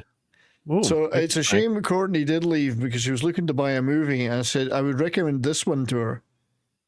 Ooh, Vampire Lovers. I'd recommend this movie to you, Courtney. I think you'd get a real kick out of this one. Yeah, it's a biting romance. It's I mean, these girls, you're going to enjoy it. You would enjoy this, Courtney. It's right up your alley. It's 70s. Anyway, this I don't often buy things at full price, but this was brand new, full price in a proper store, not a thrift store. So I can see a live show on that coming up in the near future. Hammer horror. I love Hammer. I love Hammer movies. Great. So here's Ingrid Pitt. Dadman's channel for everyone who is not subbed. So yep, congrats on that. Yep. Yeah. So I'm teetering on the brink of 2,000 subs on YouTube. I'm 1985 right now. Well, we got to get to my high school graduation year of 1986. Hopefully tonight at least. I was stuck on 1984, and it was making me really worried. I was getting really paranoid about 1984. Very Orwellian. I remember Orwellian. 1984. Yeah. Then it moved on. I think it's 1985 now. I don't know what will happen. I don't think anything significant will happen if I do reach 2,000. It'll just be a number, but Yeah, YouTube used to send out all those like you've reached so many subs, or like or like you had so many watch hours, and like they stopped doing it. I think, right? Or is that me? Or they don't send me anything. I just occasionally look at the analytics. But I don't really. I mean, what difference does it make? It's not like it doesn't, but it just like makes you feel good, right? It's one of those feel good things. Like, well, in the last 28 days, I've had 11.8 thousand views and 517.4 watch hours in the last 28 days. That's pretty damn good. Not bad. Yeah. My subs have been teetering the last few days. Hasn't been so good. That's what do this for fun everywhere. But it is a. Well, this is it. Yeah. It is a it's a vanity thing, like it's like the it's like a pick me up too. Oh, I got some subs or something, like a validation, even though it shouldn't be, but it's human nature. I'd be lying if I said it didn't matter. Well, I think it's nice to have people liking the stuff that you're doing. Yeah, it's not. I mean, it's kind of vanity, but it's also that you've got some like-minded people out there, and it does make you feel good that they enjoy the same things and they enjoy you talking about them. So, like we could talk music, movies. We have the same tastes and likes for the most part. Same. You have that same life experience too. You talk to the, my kids, and I try to instill stuff into them. But you wonder too, like, movies from the 30s, 40s, 50s start to get forgotten. Unless the big, really big classics. But, we grew up, thinking about seeing a lot of, crappy movies, right? That no one's going to bother watching or knowing, but it's in your lived experience, I guess. So, and JT Kirk says he was born in 86. I was just going to say, JT Kirk was born in 86, the year I graduated from high school. Well, that wasn't that long ago, JT Kirk. That was I was born significantly earlier than that. Yeah. Hell, my kids were born not long after that. So. But when I think about it, when I was born in the early 60s, brought up, I was a kid in the 1960s and 70s, became a teenager in the 70s. But I remember watching all these old movies on TV, black and white movies, silent movies. They were still showing a lot of those Saturday mornings. They'd show all the Laurel and Hardy and Charlie Chaplin, Harold Lloyd, Keystone Cops, all that. You mention some of that stuff now to people, and they've got no idea what you're talking about. Yeah. And so, 50 years ago, I was watching that stuff. Now, things have moved on so much that stuff's like ancient history. Even then it seemed a little old, but I guess, if you're 20 now and you've grown up with whatever they've grown up with, they're not going to want, unless they're a cinephile, they're not going to go back and watch some Alfred Hitchcock movies from the 40s. Yeah. You know, they're just not. Yeah, like I love Lifeboat or The Rope or like semi-obscure Hitchcock movies, and you know, because it's Hitchcock, maybe it'll get remembered more. Or the old Universal horror movies or whatever. It's and the silence. I mean, Laurel and Hardy. I mean, I mentioned Laurel and Hardy. People, they have no idea what I'm talking about. How about Abbott and Costello? They even though they might vaguely have heard the names, they've no idea who they are. Right. All that stuff. Marx Brothers. Yeah. I get it. That happens. I mean, that's time moves on. It's history, but I think it's a shame. And let me say hi to Tim out there. Hey, Tim. A lot of stuff has been discarded. Yeah, it's just it passes you by, and you just can't watch everything or read everything like old comic books. Or I was thinking about that today. Like, I probably read like 20,000 plus comic books in my lifetime. And I can't, a lot of them, then I go back, I'm like, I can't remember them. We always talk, remember Mike, and he would say, oh, my memory's Garbaggio. And like, and he'd tell you, artist, writer, inker. And I'm like, I guess maybe if I skimmed over it, then I'd kind of remember it a little bit. But, I just don't have that kind of memory work. And maybe once someone starts mentioning, I'll be like, oh, yeah, that did happen or that happened. But it's kind of like that for me with science fiction novels. And I mean, when I got into science fiction very young, like 6, 7, 8 years old, I was going to the library and getting stuff out, E. Doc Smith and Isaac Asimov and whatever. I must have read hundreds, if not thousands, of science fiction novels and collections of short stories. I can't remember. I would never be able to sit down, other than the major ones. Yeah, I would never be able to sit down and say, "Oh yeah, I read that." Or do a book report on it. Or do a book report on it. It's all gone long ago. Yeah, right. I mean, Theodore and hail to RobAltis and all that stuff. It's just I couldn't name. The stuff that I read. We had a very small library in town. Like the little local. Well, like there was a branch of the main library. Yeah. And I read like every science fiction book in that library. I don't know if I could tell you, like you said, any of them. And I couldn't remember now. No. Yeah, I could. And maybe it's actually led to me over the years buying the same book several times. Oh, that looks good, and I'm halfway through it, I go, I'm pretty sure I've read this before. Yeah, Keystone Cops stuff. I loved that silent movie stuff, and it was still on television in the 60s and early 70s, albeit in sort of like Saturday morning kids stuff during the holidays when they showed cartoons, and they'd show some silent stuff.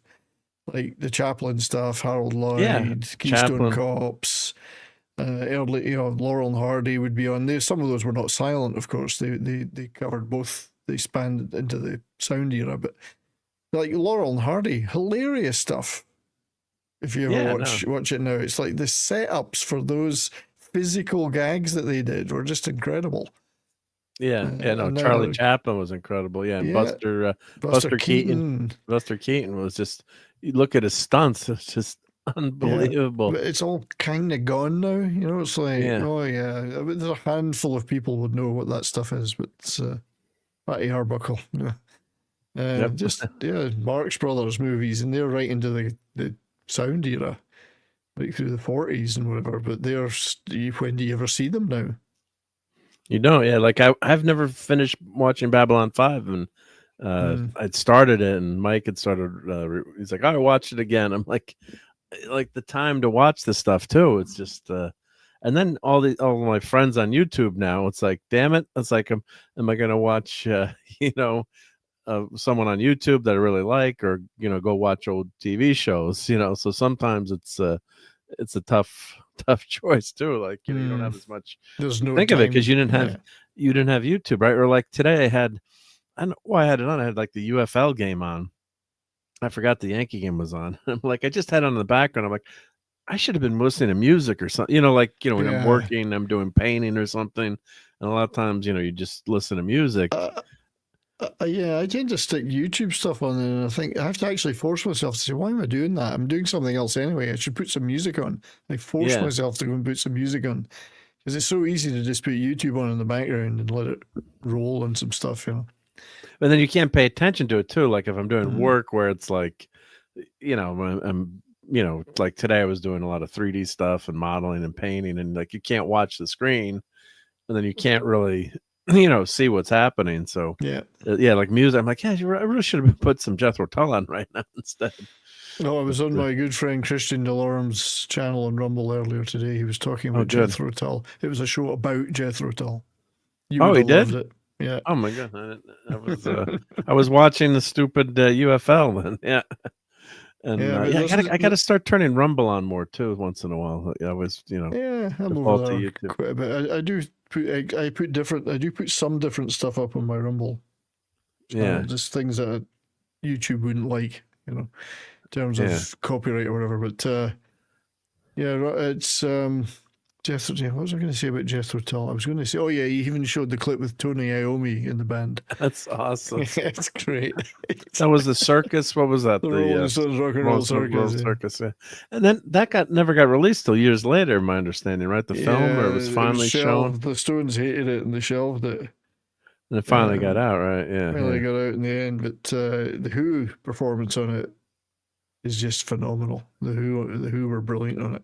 Well, the Stones hated their performance, you said? The Stones hated their own performance. Brian Jones was practically dead at that point. I mean, he's just standing there looking horrible, hardly playing anything. They just didn't, their stuff just didn't work for whatever reason. But the Who was phenomenal. The Who were phenomenal. Tull were pretty good. I mean, it was... it was an okay set. Yeah, so there was some good stuff in there, but as a huge historical thing, it's well worth seeing. Yeah. Well, were they trying to do like a record a festival basically, or what was the story behind it? It was Rolling Stones Rock and Roll Circus, so they actually set it up in a circus tent type environment, and Mick was dressed as a ringmaster, and they had clowns and other performers and short people. And then the bands would just come up and do their thing. Just come in and play in the circus. Yeah. So that, Mick was the ringmaster or whatever. John Lennon was there with Eric Clapton and Yoko wailing in a bag. Isn't it Eric Clapton? Eric Clapton. Yeah. It's Eric Clapton. Joyce and Elders, that was Bill Clinton's cabinet. What's the head doctor of the United States? What do you call it? I'm strange braining. Surgeon General. Surgeon General. Thank you. You saved me. So she's on this clip, and JT was just mentioning Rush Limbaugh. He would always play the clip. I love Eric Clapton. Eric Clapton is one of my favorite musicians. Eric Clapton is the best. It was like in an awards thing or one of those things, like when John Travolta botched the name. It'd be funny if there was an Eric Clapton out there and he was a guitar player. He's got the clap. He's got the clap. Low Spec's got a Saturday music show. Yeah, that's right. Oh, great. Check out Low Spec on Rumble. For sure. The Rumbles, we can play the music. So Clapton was 80 today, that's true. Oh my god. He's a Canadian, Well, his father was. He never knew him, but he was Canadian, a Canadian soldier. Wow. It's like the Roman soldier in the life of Brian. I did see Clapton play a few years ago, at the festivals. I've seen him amazing. Twice I've seen him live that I can remember. Yeah. First time was in 1980 or 81, and it was a one-off gig because he hadn't done any gigs for a while. It was in Wolverhampton of all places. It was all like a 400 capacity place, so I managed to get a ticket. That was pretty neat. That's cool. Yep. Yeah, and then I saw him again in the sort of mid-90s or early 90s. Wow. When he was doing all that, he had quite a lot of hits around that time, hit albums. Phil Collins wasn't on that tour, but he did work with him at that time. I can't remember the name of the album. Anyway, that stuff. Oh, and Shifty's got this comment. I watched Frankenstein, Bride of Frankenstein, and Dracula. Frankenstein holds up pretty well. Drac, not so much. Not really much of an ending. They have a climax, but not an ending. Well, I think he kind of almost, if you watch Frankenstein and Bride of Frankenstein together, back to back. Yeah, they're back to back. Yeah, you got to watch them back to back. They're short movies. I mean, First Frankenstein is 70 minutes, I think, or so. Almost watching them. Pretty short. Yeah. They're pretty short. And I think Bride is actually a better movie. than the first movie. That's what people say. Yeah. Yeah, and I just rewatched them too. Actually, that's funny. Mentioned pre-code. Yeah, before they had all the the regulations on the movie. So let's see, how long was Frankenstein? Budget $202,000, made $12 million. What's the runtime? I know we got an amazing chat here. Someone will find it faster than me. Do they have this in 70 minutes? Yeah, okay. I was actually right. So 70 minutes, yep. And hey, RJ Godzilla. And let's see, Bride of Frankenstein. What a toxic movie that is, because they're making a bride for Frankenstein because he wants some. I mean, the plot in that movie. Everybody wants some. Everyone wants some, yep. Everybody wants some. So let's see, how long was The Bride? I mean, I've always loved different eras of Eric Clapton that we're talking about there. If I could recommend one record that people might not have heard of his, and it might be I'm going to share it here. So I've got this 12-inch single EP, whatever you want to call it. I'm just sharing it to... Sharing the screen. There we go. Yep. Check this out. If you can find a copy of this, this is from the 80s, mid-80s. Eric Clapton with Michael Kamen. It's the music from the original British TV show Edge of Darkness. I know they made an American version eventually. I think Mel Gibson might have been in it. This was a British TV show, Edge of Darkness, and this brilliant instrumental music. Just awesome, atmospheric. Wow. Beautiful guitar in it, and you don't have to see the show to listen to the music. The music's fantastic. So if I could recommend something, it would be that. Interesting. Yeah, never listened to that. Yeah. Edge of Darkness. It's Clapton, brilliant Clapton stuff. I'd also recommend his time with John Mayall, of course, before he was in Cream. John Mayall's Blues Breakers. He just a great version of Stormy Monday. It's absolutely killer. If you ever hear it, you'll get it on YouTube.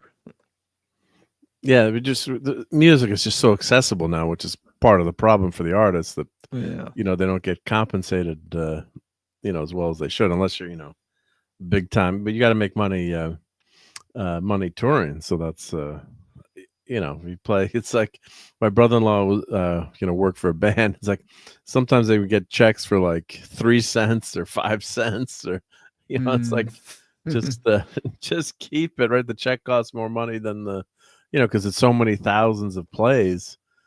It's not even like it's a few plays. It's like you need to get up in the millions of plays. So it's it's just crazy. So you really need to make your money touring these days. I mean, for the most part. I think that's one of the only ways they can make money now, and that's why you see so many older artists still out on that circuit, because they're gonna make a living. Yeah, Cher's final. This is my final world tour. Yeah. Even the ones that are dead aren't allowed to rest to do hologram tours of them. They're still going to go out and tour. Well, there's a Kiss Con. I don't know what they call it. Kiss convention, and the band is coming back to play. I think like 4 or 5 songs. And but people are like, they did a final, world tour or whatever. And people are like, but they said they weren't going to play again. Finally, honest. Believe us this time. Final tour. But this really is just, the DJ is like, but it's really just, they're just doing this one show, just a few songs. It's like, yeah, I can see, like, you never want to stop if you don't, if you don't have to, right? I mean, this is it. I mean, I have this argument with my wife a lot, because she's why is such and such still playing, touring? And I go, well, they're musicians. They like to play. Yeah. Some of it's about money, but some of it is they just like to play. That's what they do. Peter Frampton's coming to the Capitol Theater in New York. No, he's never been the same since he went bald. But when he came to the Cap 2 years ago, he's like, well, this is my last time I'll be here, probably, because of his degenerative disease he's got that he's been very open with. Yeah. God bless him. He's back at the Capitol Theater. Maybe it could have gone, but we got Toxic Tuesday. but see the sacrifices I make. Yeah, you should just go. But You should just go. But no, but he's an incredible guitar player. Yeah. God, well, I Frampton. think I would like to have seen him back in the 70s. I'm not so sure about now, but Well, my brother-in-law said he was pretty damn good. He was really impressed. He's like with how good he was, with even with his. well, I've seen videos health of him problems. since, like Yeah. when he went out with Ringo Starr and Jack Bruce was on bass and they were doing Cream stuff and Peter Frampton was playing the guitar on it and it was just killer stuff. Yeah, Yeah. he's brilliant. So, But yeah, you can't. That Frampton Comes Alive is a superb album. yeah. Talk about an album that everyone owned. Like everyone had that album, right? Frampton Comes Alive. Could not escape that album. Couldn't escape it. I think I've got a copy of it. You gotta have it, right? For sure. Yep. think I've And got RJ says Bride was one of the best sequels ever made. Yeah, I think I would agree. Yeah, it's better than I think it's better than Frankenstein's a classic, a great movie. But I like Bride, especially when you watch them back to back. Like, Bride is a stronger part, and the scene with the hermit, the blind hermit. It's probably the most famous scene in those two movies, but I bet you most people think that's from the first Frankenstein film, and that's always the one that's always clipped is, the blind hermit scene. Yep. So, yeah. Isn't that from a Mel Brooks film? That scene? No. Yeah. Yeah. I'm sure that was a Mel Brooks. Who played Frankenstein, and that was what was the actor's name? Peter Boyle. Was it Peter Boyle? Peter Boyle. Yeah. I'm picturing. And Closing my eyes and then, picturing. was it Gene Hackman was the blind guy, or can't remember. Oh yeah, Gene Hackman. Yeah. Gene Hackman played the hermit. Yeah, God bless. Yeah, the hermit. God rest Gene Hackman. Yep. 70s were an He was the awesome hermit. time. I mean, RobAltis says that 70s were an awesome time. They were. Trust me, I was there. They were Yeah. awesome. Like summers in the mid 70s, all that great music we had, just stuff like that. You'd hear that on the radio all the time, and you'd be hearing all this other great stuff. It was magic music, special time. That was great. Yeah, no, it was awesome. Yeah. Now I can't bear to listen to the radio on any channel, Apart from Well, it's all rap music too now. So I just can't. I never. It's not for you, or you just don't appreciate it. It's just can't do it. I have a very reasoned approach to this. I just say, it's not just for me. Shite is shite, I say. It's a very nuanced approach, but shite is shite. Shite, yeah. Well, you think about it, all the commercials that are out there, right? That on TV. How often do they have a rap song? It's like not too often that something is selling. So, but they always go with the classic music. Yep. Tom is Hey, Tom. here. Tom is Hey, here. buddy. The Sorry man who I likes couldn't make- turtles. Sorry I couldn't make the turtles, Tom. Domestic. 70s. I've been spreading rumors that 70s is not like turtles. I like turtles. You I do agree like with turtles? I saw the final rankings though, and I have to agree with them. Well, number one must have been the first Teenage The Mutant first Ninja movie, film. yeah. First movie. I'm guessing, right? Yeah. Just a blind guess here. Well, Tom is here, so.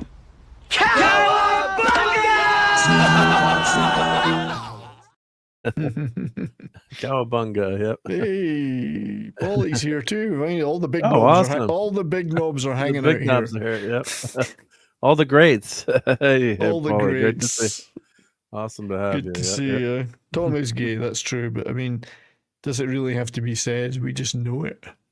That's how I started spelling it too when I was writing. It's It's like It's like that's saying what- it's like saying water is wet. Water is wet. Tom is gay. I prefer the powdered water though. That's my favorite. The powder, yeah. I think you got to watch out for that dihydrogen monoxide. That's just lethal. Kills thousands of people every year. Remember the person went around with the petition to That's have right. a band. All these have idiots signed water. it. Banned. Yeah, they've all banned. You just voted to ban water. Yeah, dihydrogen monoxide. Oops. These suckers. Morons. Yep. I could probably have applied for some USAID money for an NGO to get rid of dihydrogen monoxide. I missed out my chance. I missed my chance. to scam the world for money. Damn it! It could have been. It could have happened. It could have happened. Could have been a contender. Yeah. Well, we were going to talk a little bit of pop culture tonight. So pop culture. Pop. So pop music. I didn't get to see A Working Man, but the big news was it actually beat Snow White. Well, I don't know if it's really that hard to believe that it did, because, I mean, it's just out. It's kick-ass, Jason Statham, badassery, and Snow White is terrible. It didn't start well, and it fell off a cliff immediately. So it's no surprise that it's beating it. It should have beaten it. Yeah. Oh, awesome! Tom is here. Yeah, I thought I'd stop by for a few minutes. I can't stay too late tonight. No, thank God I can leave now. I didn't want to leave Mark on his own. I didn't want to leave Mark on his own. I can go now. Don't you dare! Don't you dare!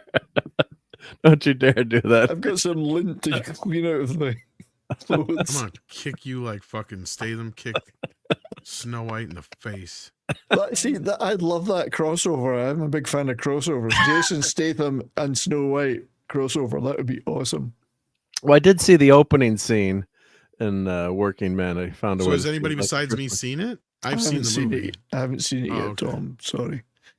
You can talk about it though. I don't care about spoilers. Just talk. Oh yeah, about well, I didn't want to go too deep into it. I mean, it's good. It's not like you can't go read the book it's based on. I mean, it's 12 series deep. Paulie saw it. There you go. Send Paulie the link if he wants to come in. It's just badassery. That's great. If you have a chance, Paulie, drop in for a few minutes. Yeah, I'm not gonna be able to talk about it all night or anything. Not that you probably just on it, but just a few minutes. I mean, the basic setup is Levon or Levin as they pronounce it in the film, is a homeless vet who works for Michael Pena's family, who owns a construction company, and he's close with the family, but he's struggling trying to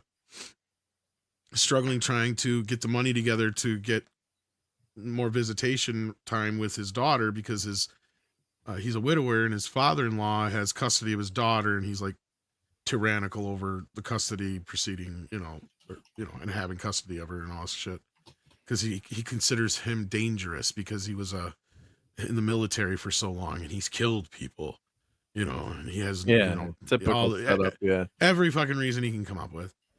So then anyway, so that's going on, and then in the process of it all, Michael Pena's daughter, who's like a junior or senior in high school, she's like pretty like not out of high school yet, but getting there, and she's out with some girls and they got fake IDs, so they end up at the wrong bar, and she gets kidnapped and human trafficked. You're giving her out too much, dude. Oh, this is a setup, man. Hey, Paulie. That's not a setup, dude. That's the first 10-15 minutes of the movie. All you're doing is fucking detail. You're basically telling the whole setup of the Okay, whole then you do story.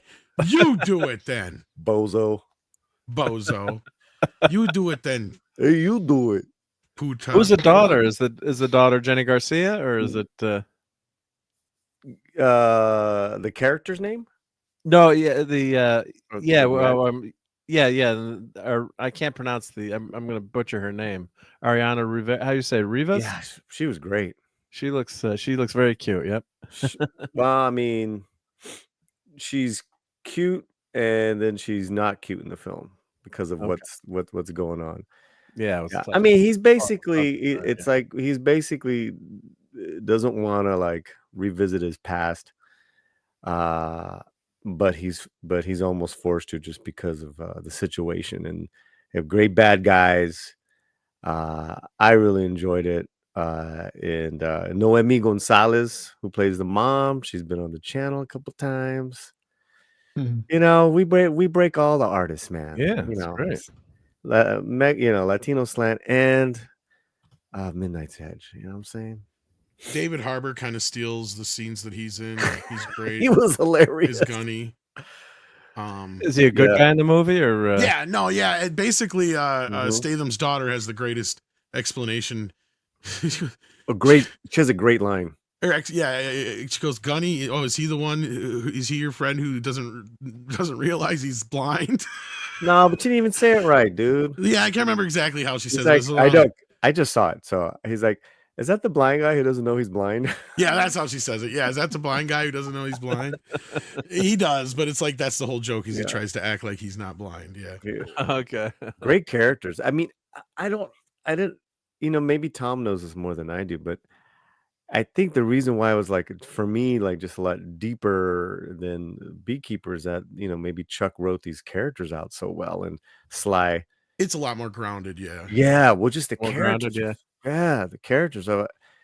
That's the I hate big difference. comparing the two, which is difficult because you have the same director, same star.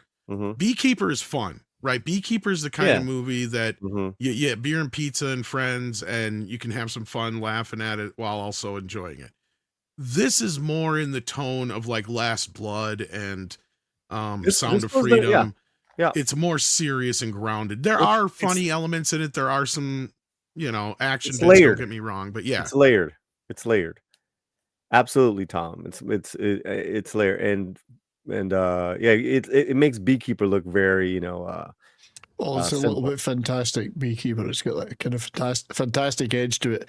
This sounds more like it's got actual real people, real characters in it. Yes. But then it does have some fantastical action moments in it. Don't get us wrong, but like, and it does have the revenge porn element to it, where you do get to see Statham kick the shit out of people and kill people and stuff. Who deserve like that. it? Yeah, but it is more like a Death Wish kind of movie than it is Beekeeper, which is more of a tongue-in-cheek kind of wink at the audience. We're gonna have some fun kind of with this. Yeah, it's just deeper. It's I think the setup is better in this one. With the family, with the character, because the really quickly you get to like every character at the what I'm saying, like the family, him, and his situation too, and then kind of what he means to his construction crew, like in how they view him. That's really cool, man. That was really because he's really kind of like the keeper of the crew, like. Because in the earlier bits, there's a scene where this one guy who clearly owes the wrong people some money, start hassling him, and Statham comes in and kicks the shit out of him. And I think there's like a bit missing here because the daughter does ask him to show her some moves, and she does seem like she's learned some moves by the end of the film, but they don't show him teaching her. Like, remember that in an early trailer? Because if it was, there's two bits they could have cut out of this movie, and they should have left that in, because that wasn't an early trailer, dog. My only complaints about this movie is there's two scenes in the movie where it really drags down just the movie for a few minutes, and then if they would have just trimmed them out, it'd have been fine. And one of them is where a character winds up in the same fucking position they were in to begin with, and I hate that when you do that in a movie where you waste our time for about 5-10 minutes where nothing is accomplished. Right. There's like five for sure 5 minutes where it's just like, it was like, all right, let's wrap this up. And then they wrap it up. Yeah, but I think I would have rather seen the bits you're talking about where he's actually showing her some stuff, as opposed to the scenes that we did get in the film that could have been trimmed, because that would have helped overall. Because I'm not trying to bash the film. Those are my only real complaints with the movie. Nitpick. It's a very big nitpick. Yeah. And it's a minor nitpick that happens in not just this movie. It happens in a lot of movies, actually. In fact, I remember pissing and moaning about the exact same fucking thing in the second Planet of the Apes film, the original Beneath the Planet of the Apes, right? Where you have a character who escapes only to get captured again. It's like, so you just wasted 15 minutes of my time for nothing. The character wound up in the same exact place they were 15 minutes ago. Well, it's I didn't mind situation that. Here. I actually didn't mind that because we got more of her character. I actually loved that. A little bit, but no, I think it would have been time better spent between her and Jason Statham, is my point. But no, I like that. I like that whole thing a lot. I don't want to blow it for people because but some people might. That was one of the scenes though that drug the movie down a little bit for me. Otherwise, the movie's fine. No, the keep going back to the Russian. That got a little too much for me, dude. It's like, come on, we already know. It was a little, to me, that was a little dragged out. But her, when she tries to escape, I got more character than I had her. I loved her character. I love her spunk. and she, you Is know, this as a kidnapping, or is it just like she's just caught up in the sex trafficking ring? Well, okay, so it's Without giving away too much. I mean, or is she targeted like they're going she's after targeted. specific Okay, so what it targeted. is like, and this is where I have an issue with the scene, because like, without giving too much away, her fate is up to a certain character, and like I said, yeah, the scene is exciting. I'm not going to say Paulie's wrong. I mean, it's well done as far as well the done. action Mhm. bits, but it Mhm. doesn't serve any purpose for the story, in my opinion. That I think that wouldn't have been better served letting us see Jason Statham and her character earlier on interacting a little bit more, because in this version compared to the book, this is one thing Chuck said, is that the movie makes it a little bit more about his relationship and less about the money, when the book, that's more of the point, is he needs the money. Right. Yeah. Well, that's interesting, right? That's See, a because great. you know we don't really get to see the two characters together all that much. Sure, they do a little bit in the beginning, but Mhm. like I'm seeing this stuff at the end. I'm like, this is just a waste of time. Sure, it was a fun little action sequence, but literally the character winds up in the exact same place they were going to anyway, and we're waiting for the fate of this character, which changes in the process of, and that's all we needed to know. We didn't need all this extraneous stuff, where that time that was spent on the screen could have been used with him showing her some of the moves that she all of a sudden knows at the end, and we're like, wait a minute here, she like didn't know this shit before, but now she does. And that to me told me that scene got cut. Like, I knew there had to be something there that we're missing here. I'm like kind of with you, I'm kind of not. But I don't want to sit here and bash the movie, because the movie's actually Yeah. good. These are the You this really is like the you only liked it. Yeah, it's a nitpick. this is the only, because basically. otherwise the whole movie is themes are basically about how, and this is what I think the overall kind of themes in the film is, like how the new younger generation is more reliant on the old generation, and the difference of how things are done between the generational things. And it kind of also ties into this whole thing of the way that the Russian mob works.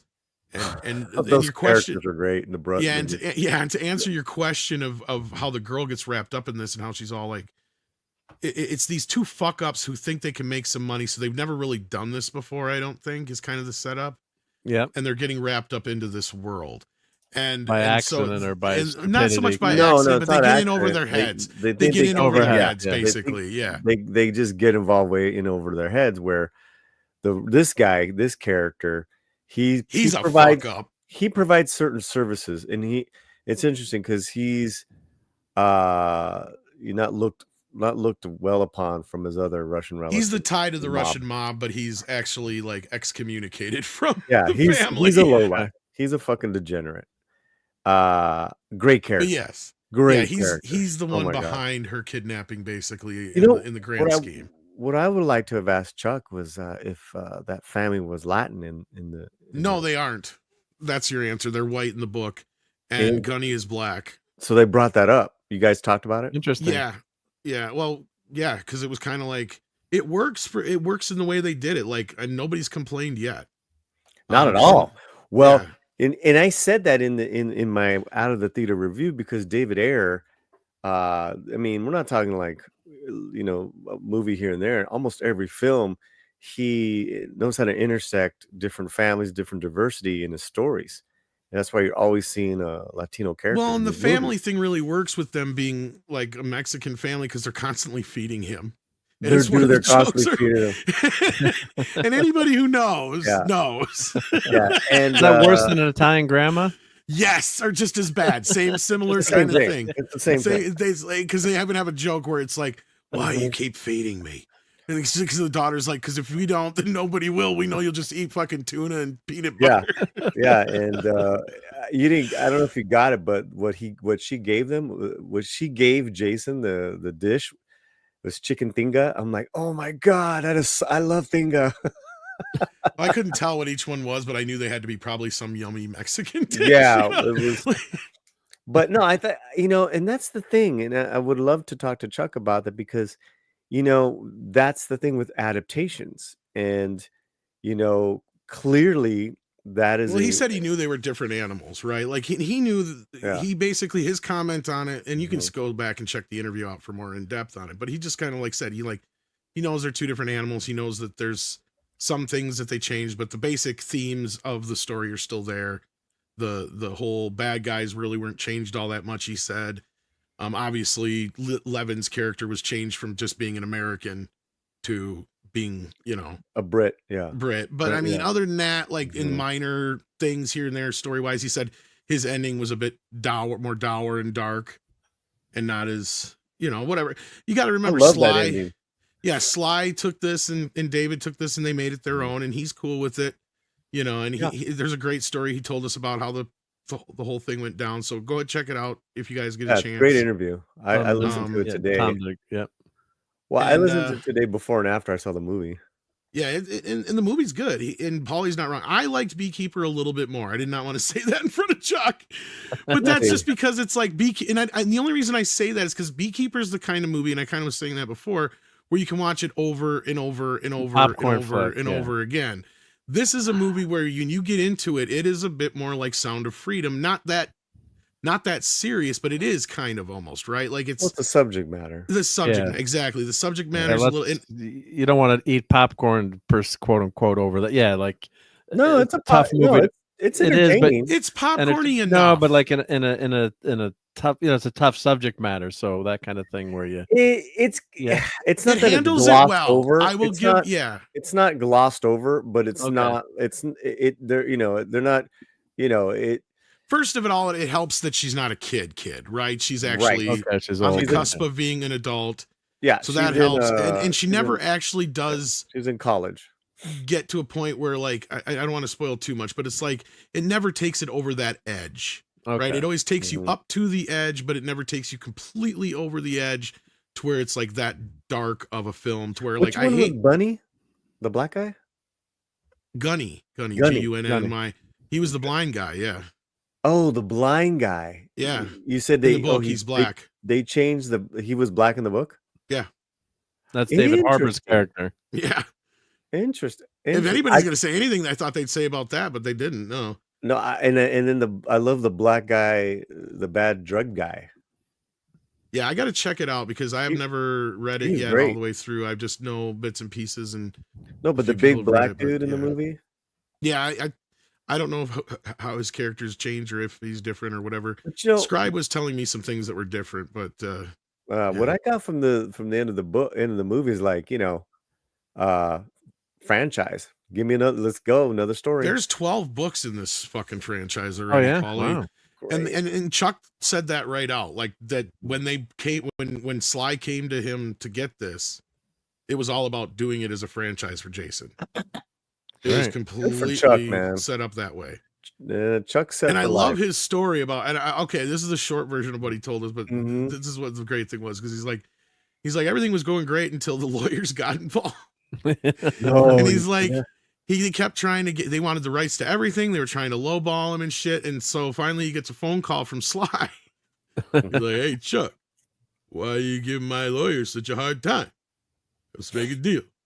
And Chuck's like, "Well, they want everything and they don't want to give me anything." And he's like, "All right, well, why don't you just make a deal with me and I'll deal with them?" Nice. It's not about getting great hit. story. It's about what you're doing and get hit. He's seen the potential in this. And what's weird is it makes me wonder. I was trying to remember if this came out before Rambo because it almost feels like this inspired Last Blood. Like there is very similar story beats. Yeah. To where it's like I could seen this being repurposed as and I said this to Chuck. I said I could have seen Sly repurposing this as a Rambo film back in the day, and the character would have fit, right? Like it had just been Rambo now back in America trying to make it. Just you don't need the daughter aspect to it. That's the only thing you would have changed probably. But I mean, otherwise it was very similar. They even have the kid in the Last Blood as the kind of stepchild or whatever you want to call her, where it's he's going to Mexico to save it, right? Yeah. So it's very similar in that respect and all that kind of business. But no, like it totally has that thumbprint on it of a Sylvester Stallone, Statham kind of classic 90s, 80s guy action film, right? And I even asked Chuck, I'm like, what was your inspiration? Was it like The Searchers or anything like that? And he's like, no, not really, which is kind of surprising because the movie does have a lot of that kind of an element to it. If you're familiar with that John Wayne film. Yeah. Even though he's a lone kind of guy, but like he said, like Death Wish, obviously, and stuff like that. And clearly you can see that, right? And stuff like that. but the storyline feels so much like The Searchers in that you got, if you know the Searchers film real quick, like it's John Wayne is like the uncle to this girl who gets kidnapped by Indians. And even though he's kind of not ostracized, but he's kind of the black sheep of the family because he's, you know, the gruff old conservative uncle kind of basically even back then. Yeah. They call on him because he's their only option really to go get Obi-Wan her. Kenobi, your only hope. Yeah, and it's kind of the same thing here, right? Like you have this Michael Pena's like, I can't do it, and the cops aren't going to do anything. I need you. You're the only one I know who can help me and who can find my daughter and bring her home.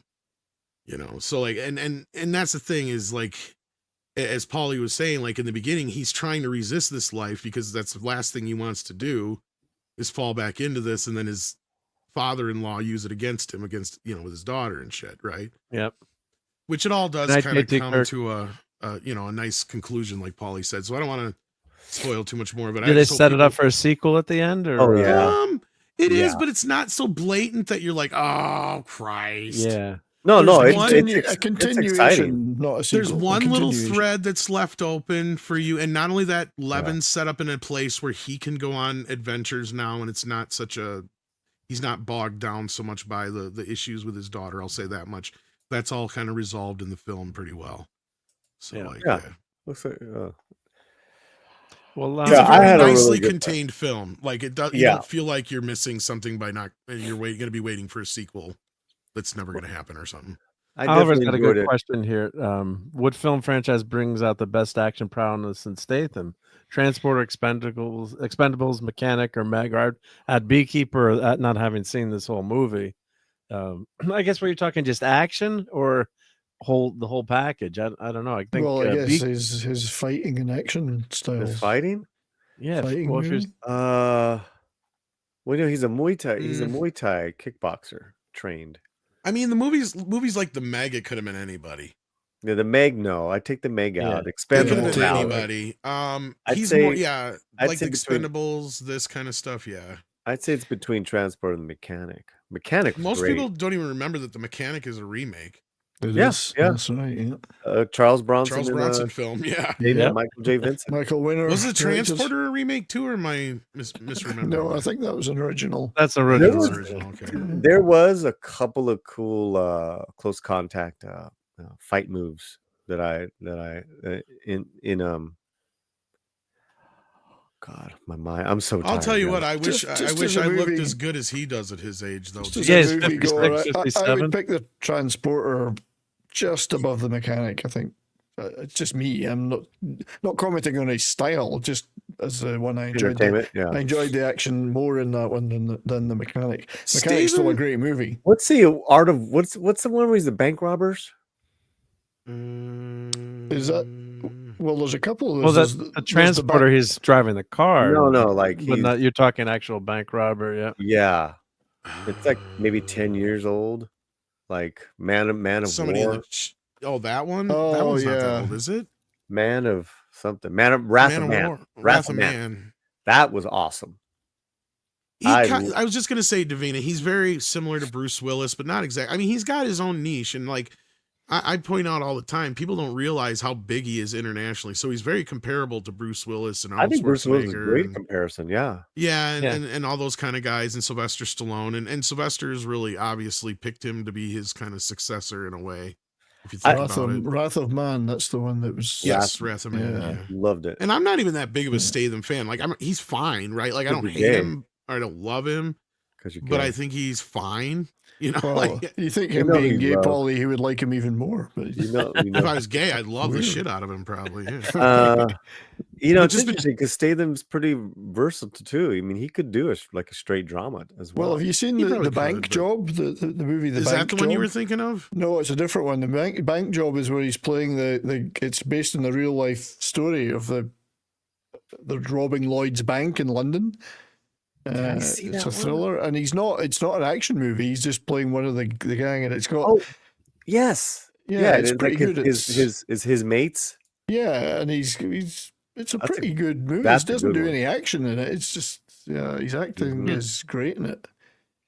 And Statham, of course, Willis doesn't have those martial arts skills that Statham has. Although Bruce did a fantastic Yeah, job he's kind playing of got those his tough own guys. thing, which is funny because when he first came on the scene, I kind of compared him more to Van Damme.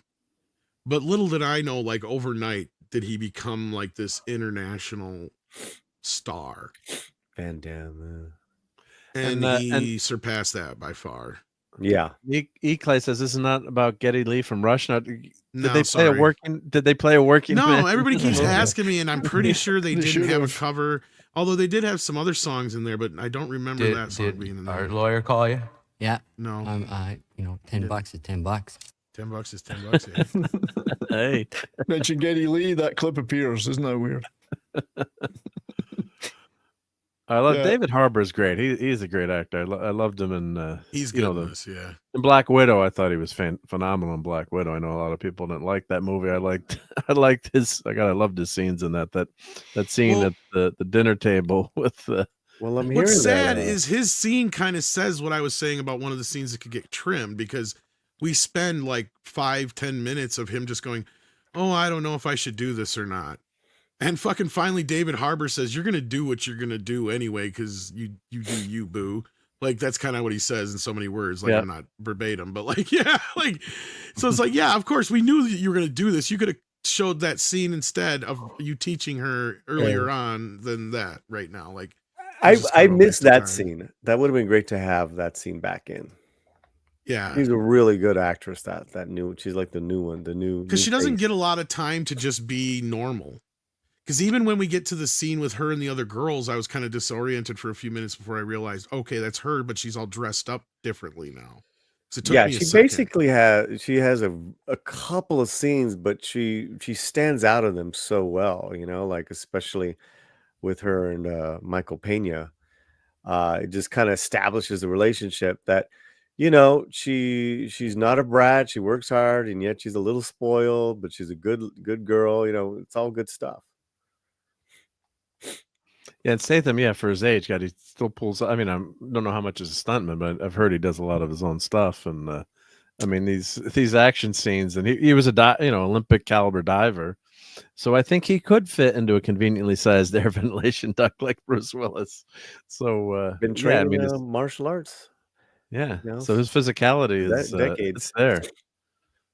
He's very believable, right? We'll have a few drinks, have a few laughs. Like the scene in when he is it Expendables, when he the girl that's kind of his girlfriend or ex-girlfriend, and the new guy is kind of hitting on him, and he just dismantles him on the basketball court. It's just such a great setup for his. Is that Expendables? I think it's Expendables, but great setup for his character in that movie. And but he's just so believable as a guy that like is not scared of anyone, is not going to take any shit, and has got the skills to back it up. What's funny is the first time I ever saw him was in Snatch, and there was no action for him in that movie. No, Not really, no. Yeah, that was probably one of the first times I remember him too. You're not wrong, yeah. Great character. And then I remember him in, what was it, The Italian Job? Wasn't he in that one too? Italian Job, yeah. I think he was Another in Lock, remake. Stock before. Lock, Stock was before. Was that before? I never Snatch? saw that one back in the day though, but yes, I It's believe pretty you're right. good. Yeah, but he wasn't really. These weren't he's action been roles. steady. He's steadily has always been working. And women love him too. So that's I'm going to be He's very got that rugged thing, yeah. Yeah, I'm going to be very curious into the demographic breakdown of this movie. Who exactly? Oh, I bet you we can already kind of predict it. But Remember when Statham played a baddie in Cellular? He actually played a was he in baddie. that? Jesus. He was the villain. He was the villain in that. I I don't think. even remember that movie, Cellular. Wasn't he the villain in War as well at that time? Because I was He going to was. say, He was in 'cause War. Jet Li was the bigger star. Cellular was Kim Basinger and Chris Evans. Yeah, Brad Pitt went through an insane So you like Dax? workout regimen to get those abs for Snatch. Did a lot of Dax. snatch and grabs. Snatch No, and what's grab. it? Snatch. No, he played the pica. Dax.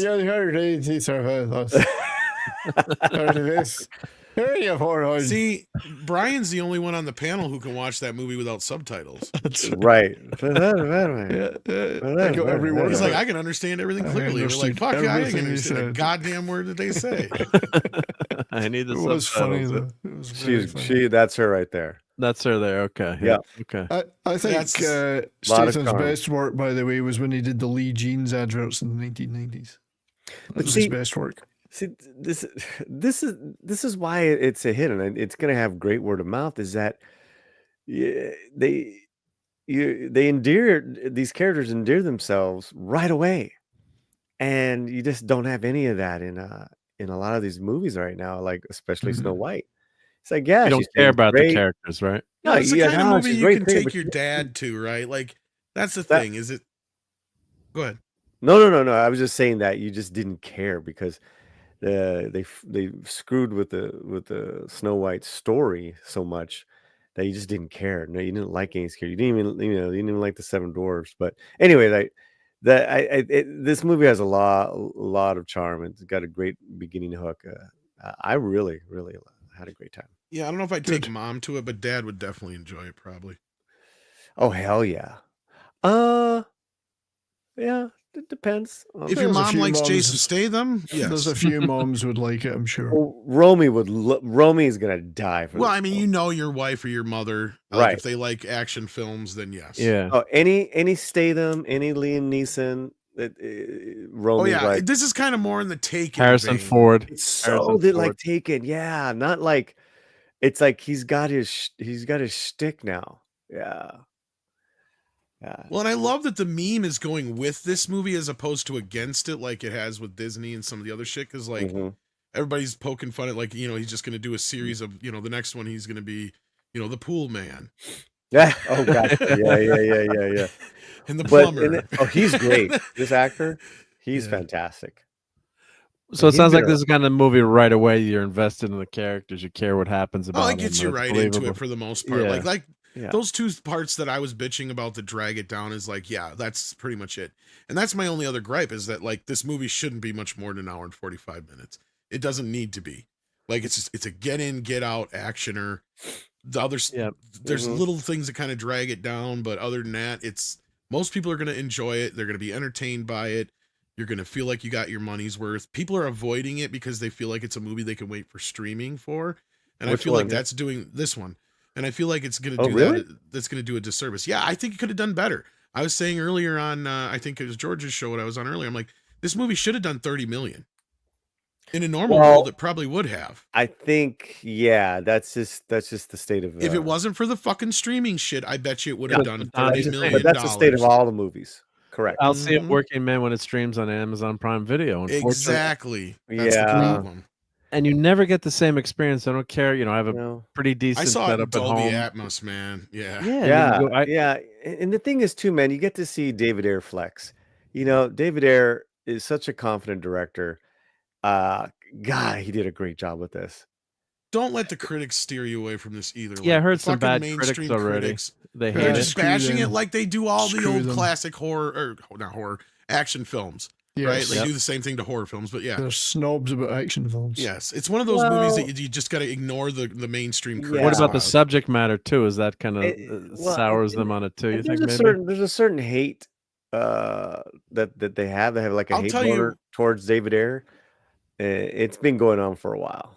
There's that, and also you got Chuck Dixon and Sylvester Stallone, who are known conservatives, basically involved. There's a little bit of that, and and I wouldn't be then it's surprised so if masculine. vicariously Statham isn't either, but he's obviously not even American. But yeah. But it's so masculine too, right? Oh, it's a very masculine Yeah. film. Yeah. And these It's for it's lack of refreshing better to see the words, men these- being masculine and not the women. Well, it's almost sad that Michael Pena kind of gets cucked in the movie in a way. Oh, Like that's a he's shame. kind of like, well, not He's so a much good like lad. in a way like because he's got to go crying to fucking Jason Statham to save his daughter. Well, dude, man, he's fucking distraught. That's not. Being I know, tough. I know, but I That's mean, not being He's not a tough. fighter. no, he's a I know, but I businessman. feel like it would goes. have been like the mom takes over. I know. I wasn't trying to Come make on. it sound like that, but here's my Yeah. point: is like there is this ongoing theme throughout the film is that the younger generation is not nearly as tough as the one before. Oh yeah, that's what through they're the whole mentioning, yeah. through line of the I don't know if I agree. mobsters. With the Russian side, yeah, but You've seen it more times than I have. That's what I'm saying. It's there through all of it, like because Michael Pena is a part of that too, right? He's soft. Yes, it's because he's a businessman. He didn't do the I same see what things. you're saying. I see. Yes, okay. it's like every generation, it's getting kind of doesn't know how to use a shovel. The same or use theme a that it's the same theme the beekeeper kind of had, just on a little bit subtler level.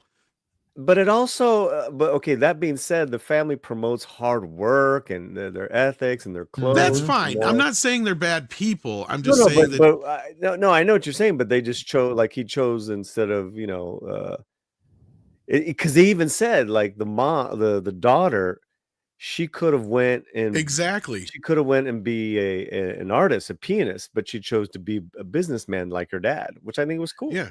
So her it's dad, fine, but she's not living up to her potential. That's my point. See, I'm sorry. Go ahead. Well, they're showing what you say. That's their construction, but they own the construction company. They're land developers. They're not like get their hands dirty, kind of. Not exactly. Because like when I work with the scouts and we try to teach them skills, I remember cutting with some wood, and I grabbed the hand saw, like the old fashioned saw, and they're trying to cut 2x4s. They can't, and I cut like the 2x4 in like 10 seconds, and they're like, "Well, Mr. D, how did you do that?" And that's where you try to pass on these skills. And it's not their fault; they just don't have the opportunity to do some of these things that we got to do, as kids. And you just had to learn certain skills, or your dad passed them on, and yeah. So there's definitely some of that. I'm sure the previous generation thought it was easier for the other generation, right? I mean, well, if Tom didn't mention it, I wouldn't have even thought of it. So obviously, it's done to me. It was done within the storytelling, which I think is good. Yeah, because she's not living up to her full potential because she's trying to live up to what she thinks her dad wants. Okay. But I also think there's a lot of honor and pride in there. Absolutely. I'm not saying there's anything wrong with it, but what is happening though, and it's kind of reflected in a scene later on when she's playing the piano. That was great, dude. The piano's broken, just like she kind of, right? There's a lot of layers to the film. You're 100% right. Right. Like when he's watching her play the piano on his phone, it was so good. Wow. Good shit. No, but later on when she plays the broken piano. And then later on, yeah. That's what I'm saying. And she's broken at the same time, but she's not beaten, right? Like the piano's still playing. It's still there. It's still it's out of tune, Ayers, because it's Beethoven. And then he makes the Beethoven part of the score. Which is so fucking cool, man. Oh wow. Oh, it's kind of a diehard thing. Yeah. Did you get that? Yeah. That's a good. Oh, you got a question here, Tom. Void Kings, is it worth seeing in theaters? I think absolutely. I think most people will feel like they'll get their money's worth. I think you'll get your money's worth, Void. Absolutely. Even if it does like being in a theater, just want to say, like, with the, like, I always go to the Dolby Atmos theater. There's one, near here. I always go to that with the reclining seats. Yeah, I it's saw like, it on the go to the super movie. screen. The sound is great. The sound, the picture.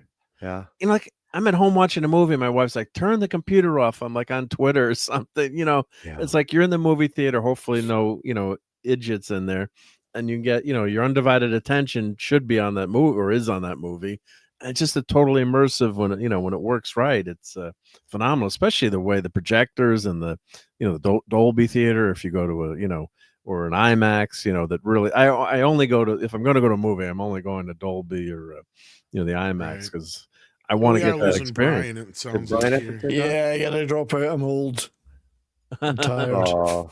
No problem. Yeah. Love you, man. It's been fun though, guys. It's been fun. Awesome. Thanks for all the info in the movie from Tom and Polly, because I haven't seen it yet, but I will see it. I'm going to go see it. I will. Awesome. It's right up my alley. And I give a soft recommendation to Death of a Unicorn. It's very A24 kind of, but I give it a soft rec. I think Brian would like it.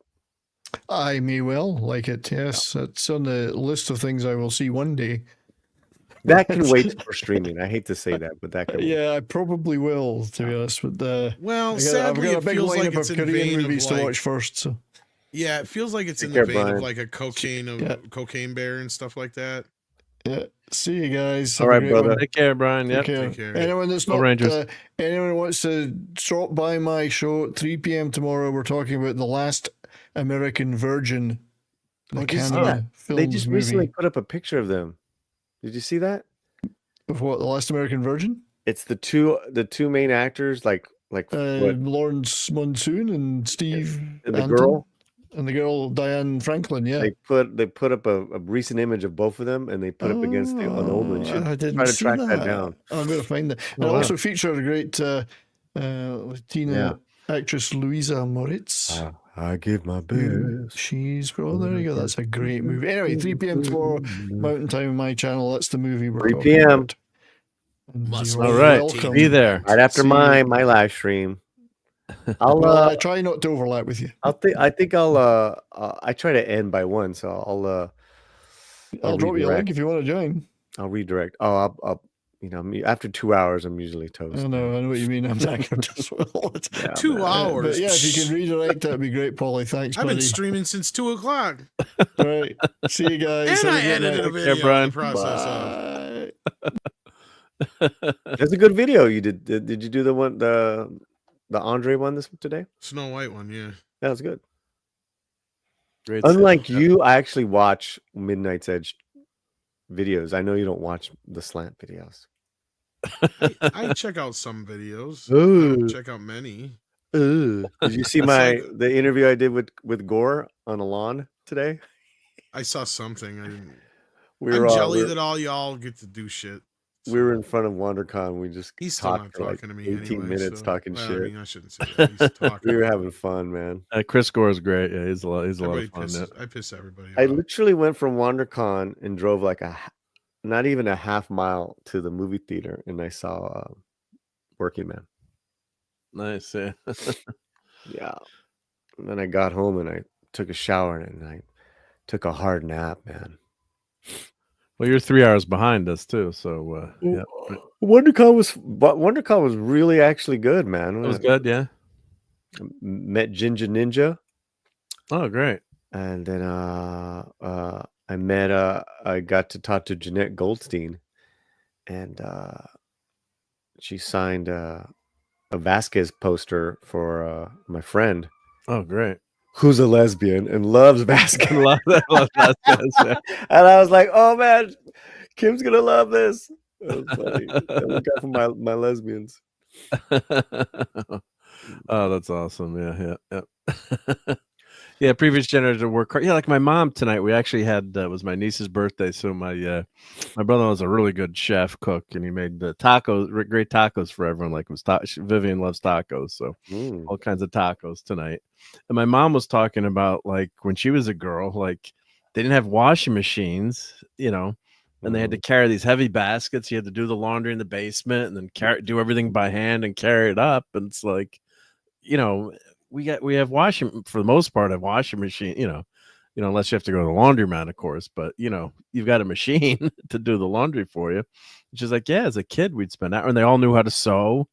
And, my grandmother was a great seamstress, and, you worked for all the quote unquote rich people and made dresses. But that's it. Then that next generation, they made enough money doing that to send the first generation to college and be even more successful. So, there's just different sets of skills that you learn, from generation to generation, but you hope to pass that on. Like I always tell the story was, we bought a house in a pretty nice neighborhood, and my dad started his own business, came here not speaking any English, and I'm outside and I had a sledgehammer and I'm breaking up the old radiator, and I had my mechanic suit on, and the UPS driver comes up and he's like, oh, well, I've got a package, but it's got, someone that lives here has to sign for it. I'm like, well, I can sign for it. And he kind of looked at me up and down and covered, and it's a pretty nice neighborhood. And he's like, yeah. I'm like, yeah, I live here. It's like, I've had that happen where like, a neighbor's working and, he was doing Belgian block in his front. He's like, and the people are like, can I have your business card? He's like, well, I'm a psychologist if you need any help on that end, but this is my house, but it's that stereotype too that you get a lot of times. But yeah, it's just some of that stuff doesn't get passed on, but you hope it does. So, but yeah, I think sometimes it's somewhat unfair to that, the kids these days. There's a lot of great kids that are, in the Army, Navy, services, and yeah, there's that do a great job too. So, but yeah, it is kind of a stereotype. Yeah, this new generation is soft, but so I'm glad to hear that this is a good movie, because you get worried when you want these kind of movies to do well, so you get action movies and Manly Man, Toxic Tuesday type movies, right? I just realized I did my out of the theater video hours ago. I'm so tired. I haven't put it up. You didn't put it up. Well, we could announce the world premiere right here on Sunday Night Geekery. You better get that. Yeah. So you edit those or no? Those they're just straight. Yeah. What my little gimmick I'm trying to do now is I'm actually trying to start the video, and you see the closing credits over my shoulder as I walk out of the theater. That way, you see, I'm not collecting my thoughts. I'm not editing. It's like, boom, here we go. Here's what I think about it. Yeah. Yeah. And then you don't know what other people usually don't know what other people think about it too, because you wonder. Yeah. You wonder sometimes how much people get influenced by. Right. You and get you don't want to taint your experience. Which I think why I was able to enjoy some of Snow White as far as the first 15, 20 minutes, but then even I couldn't handle it. Yeah, I haven't seen it. And then I have to say there's certain sites that you can find certain things, and that movie is nowhere to be found, which is not surprising because no one cares about it. Well, it's just a terribly made film, which is what I was in shock with. It was actually, which is a shame because Snow White was such a groundbreaking movie that made Walt Disney the technology, and he put a lot of his own money, risk his future in that movie. No, there was never a live action, animated film that was, full length animated film, and the technology that he created to do some of those things, and an animation was groundbreaking, and it was such a It's such a charming movie to watch, and and then to learn how they butchered the story and the whole even my sister didn't know about the Rachel Ziegler controversy, but she's like, I didn't really want to go. Why do I want to go see Snow White live action with my daughter? Right? It's getting bad. Bad word of mouth. Yeah, and that's who they're relying on, are people like that. Yeah. Right. And but it's that's amazing. You don't keep hitting the beat. What's he called? Keep beating a dead horse. Yeah. Live action stuff. Yeah. Death of the Unicorn. Death is very odd, but Paul Rudd and Jen Ortega are really good in it, and then Richard E. Grant, Taya Leone, and Will Poitier are freaking just so hilarious as this wealthy kind of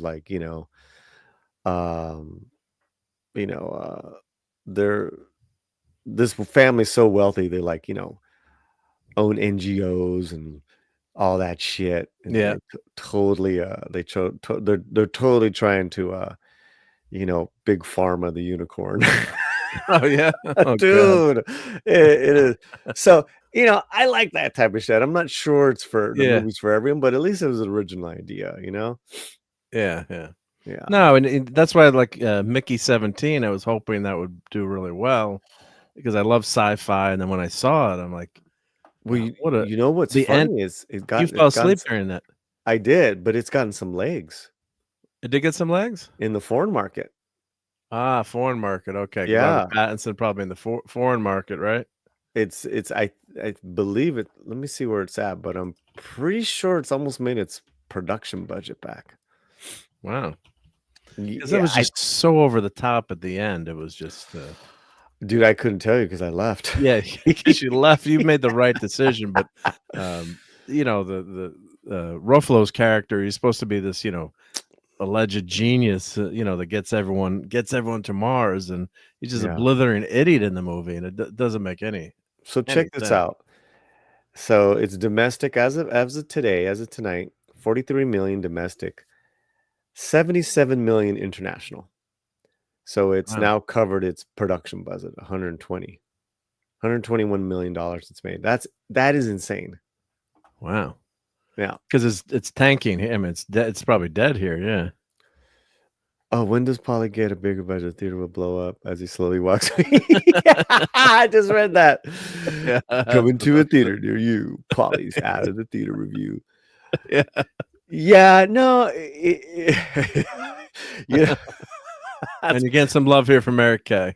I love Eric. Eric's one of the first persons to ever like encourage me to improve on my to do lives, you know, about 5 years ago. Videos. Send in the clones. And God bless Eric K. I think he was at my first video or live stream. I think so, yeah. I was mute. I was on mute. And Oh God bless God, him. I still do that, dude. I still do. Is Eric? Are you going to Vegas? Let me I know if hope you're he go- is. 'cause Hey, Jill. I'm thinking about Are you it. gonna go? I'm thinking about it because I couldn't make CinemaCon, but Rosa's there right now, so she's covering it for us. But I'm like, all right, well, since I can't make Vegas this week, maybe I can go in a couple weeks. There you go. Yeah, just to go, even if it's for 24 hours, you know, just to meet some of you guys.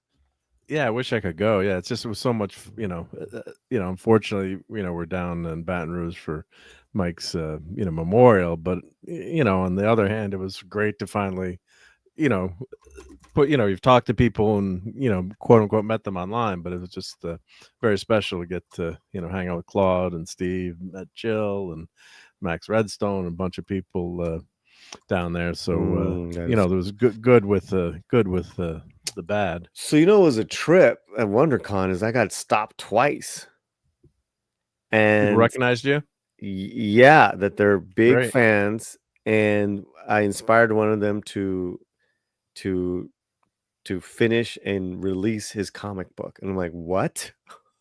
Well, that's great. I mean, that really got to make you feel good inside, I was right? on cloud nine, man, because right? that's it's like, yeah, that's everything. It's it's very humbling, and it's just like, hey, give me your info. We definitely have to feature you, because I'm like, Great. oh, I remember you in the chats. I haven't seen you in a minute. He's like, yeah, I've been busy.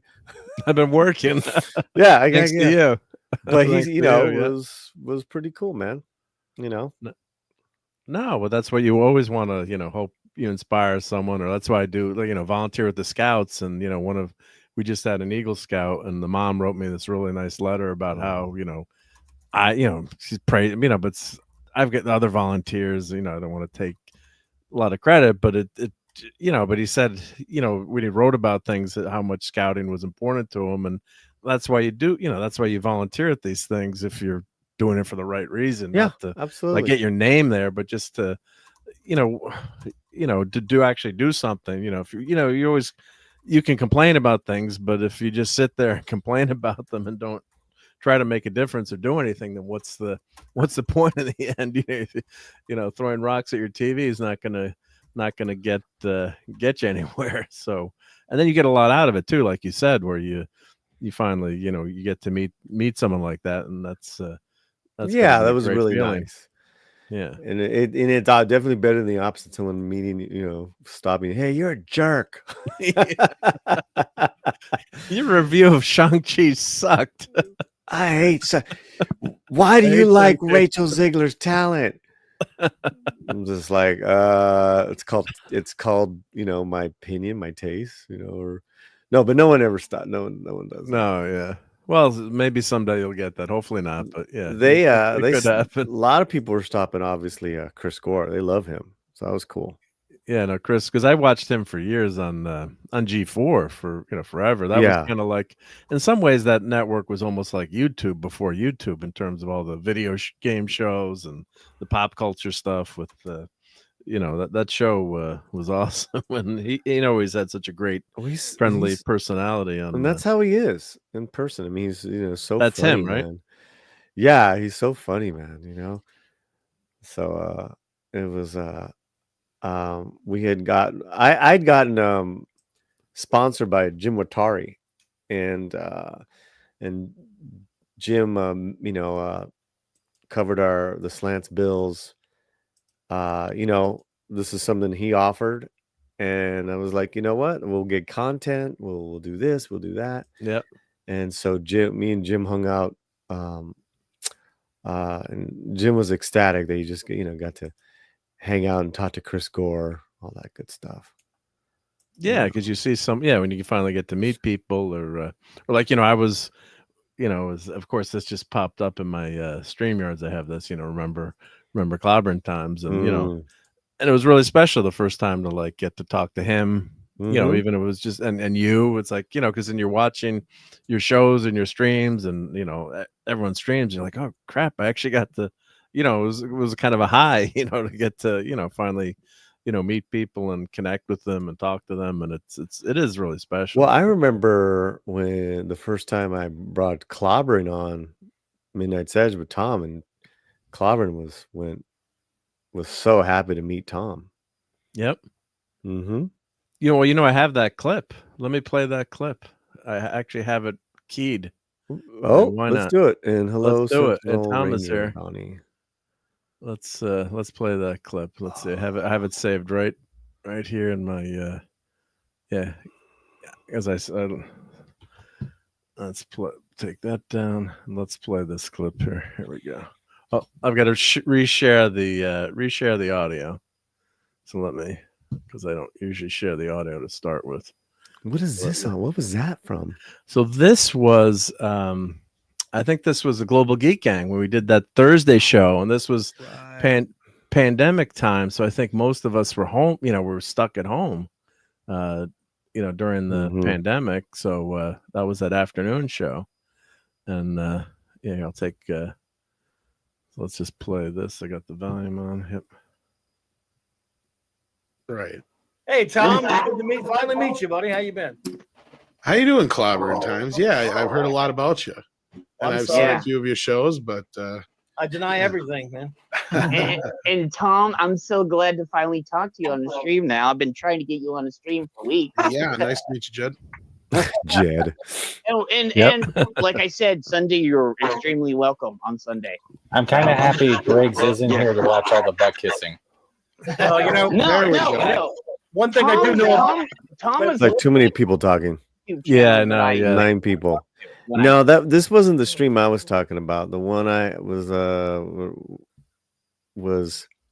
I forgot what it was. Me and Tom were probably doing our movies to lose friends with, and then we invited Clobbering. Okay. Yeah. Because that's when me and Tom were like starting to do stuff together. And he's like, it's a trip, right? Because then and it's like, Tom sends you an invite to join. Yep. I was like, awesome. Yeah. And I would text Mike, Mexican Iron Man, what do I do? Go on the fucking show. Yeah, go on the show. Yeah. I was like, oh, and that was like still in the, the old, his old lineup was with him, Rob and Mecca J and Jesse. Yeah. Yeah. And it was like, dang, they had my ass on there. That's fun. No, I mean, I was so nervous the first time. I think I was shaking the first time I came on, and not that it just gets to become a natural thing. Not that you don't get that rush or get nervous sometimes, but yeah, it's amazing how many people you can reach, and just with this technology, the Star Trek tech, it's just amazing. So it's great stuff. But 121 million for Mickey 17. That's kind of depressing. Yeah, because that movie put you to sleep, and it's just so over the top. And some movies, when they have those caricatures of villains where they're, you can kind of go with it, but he's just such a moron. And then it's obviously, they're trying to say it's not a swipe, but Orange Man bad, but it is, the way Ruffalo thinks. So it's yeah, it clearly is. And it's just there's nothing even funny about it or enjoyable, or it just goes off the rails there. So it's just a shame. But you probably got to get out of here. But I'll do some. Why don't we do some quick food? Oh, I'm putting up the. Oh, you're putting up your. We'll post it here too. You're putting up. Yeah, I'm putting up the Working review. Man. I don't have a thumbnail yet, but it's we'll go ahead and make it public. There we go. Yeah. Let me get grab the link, or if you want to. I'll put it in the private chat. Put it in there and let me put it here. World premiere. World.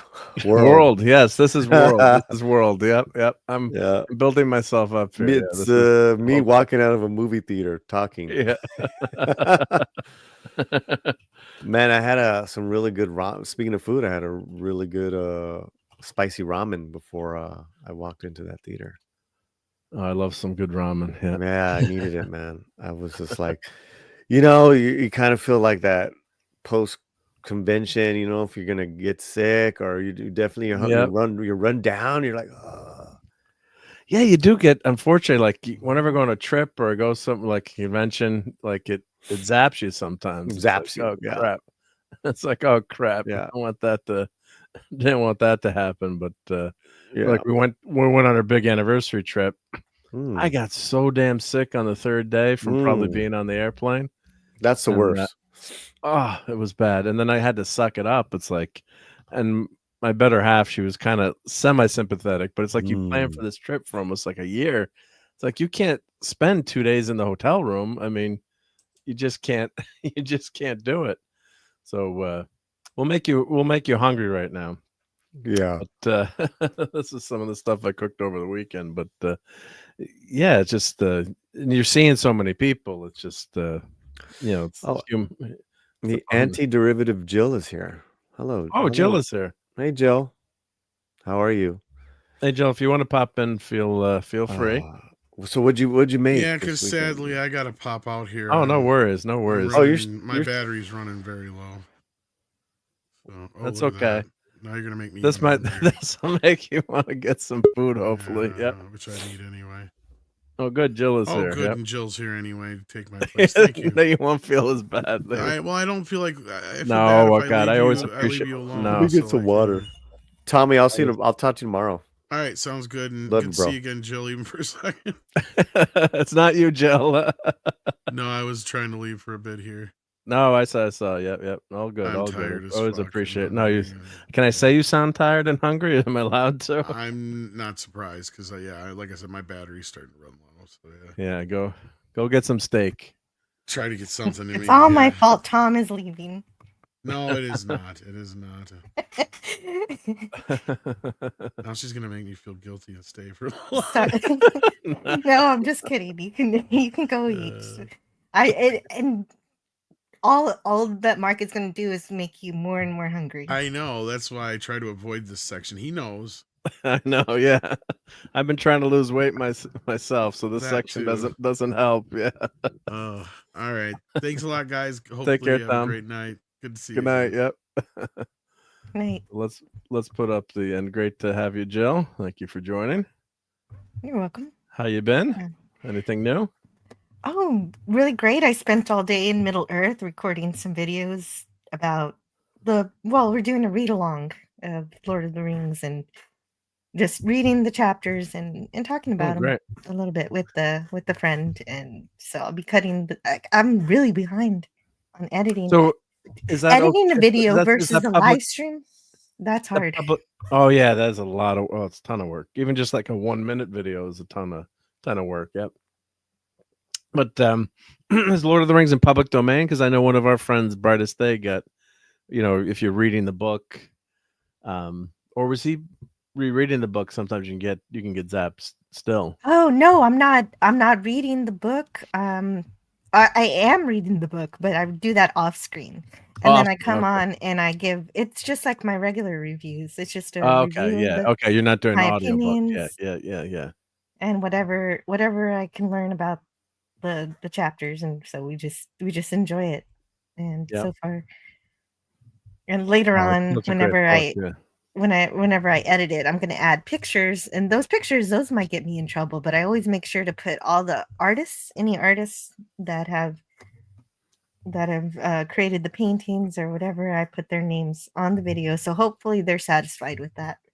Yeah. Because Brian or 70s got zapped. He put a photo up of one of the reviews he did of a movie, and he used a photo, I guess, from a book. It just ends up on the internet and you get a copyright strike just by showing the photo for a few seconds because it was a copyrighted photo, but the guy was known for not not just copyright claiming or saying take it down. He was like putting strikes on people. It was a Harryhausen. Oh, strikes. That's harsh. Strikes are harsh. I don't mind a claim. With the claim, I can blur out the image if they're upset with my use of it, and not just happy with the excription.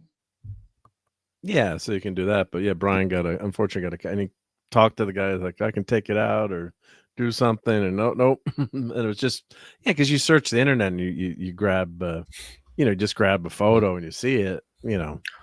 I'm back. You're back. All right. Hi, Jill. Hi. How are you, sweetie? I'm doing really well. Just getting off of creating some videos. Well, recording videos, and now I've got to edit them. Yeah. What was it on? Tell us. It was I'm reading Lord of the Rings, and we're doing chapter by chapter reviews. Oh, those are the ones I watch. Oh, you watch those? Absolutely. You do the chapters and you have your little intro. Yes. Oh, I'm so glad. That's something, because I know not everybody can watch all my 5-hour live streams. Well, so I wanted to make some shorter stuff. I do the playlist. I put your playlist on. There you go. Yeah, great. Am I mistaken? Oh, you're right. That's exactly what I'm doing. That's me. Yeah. Awesome. I follow you, Jill. Oh, man. Paulie knows where you are. when a YouTuber with more subscribers is watching me, that is always exciting.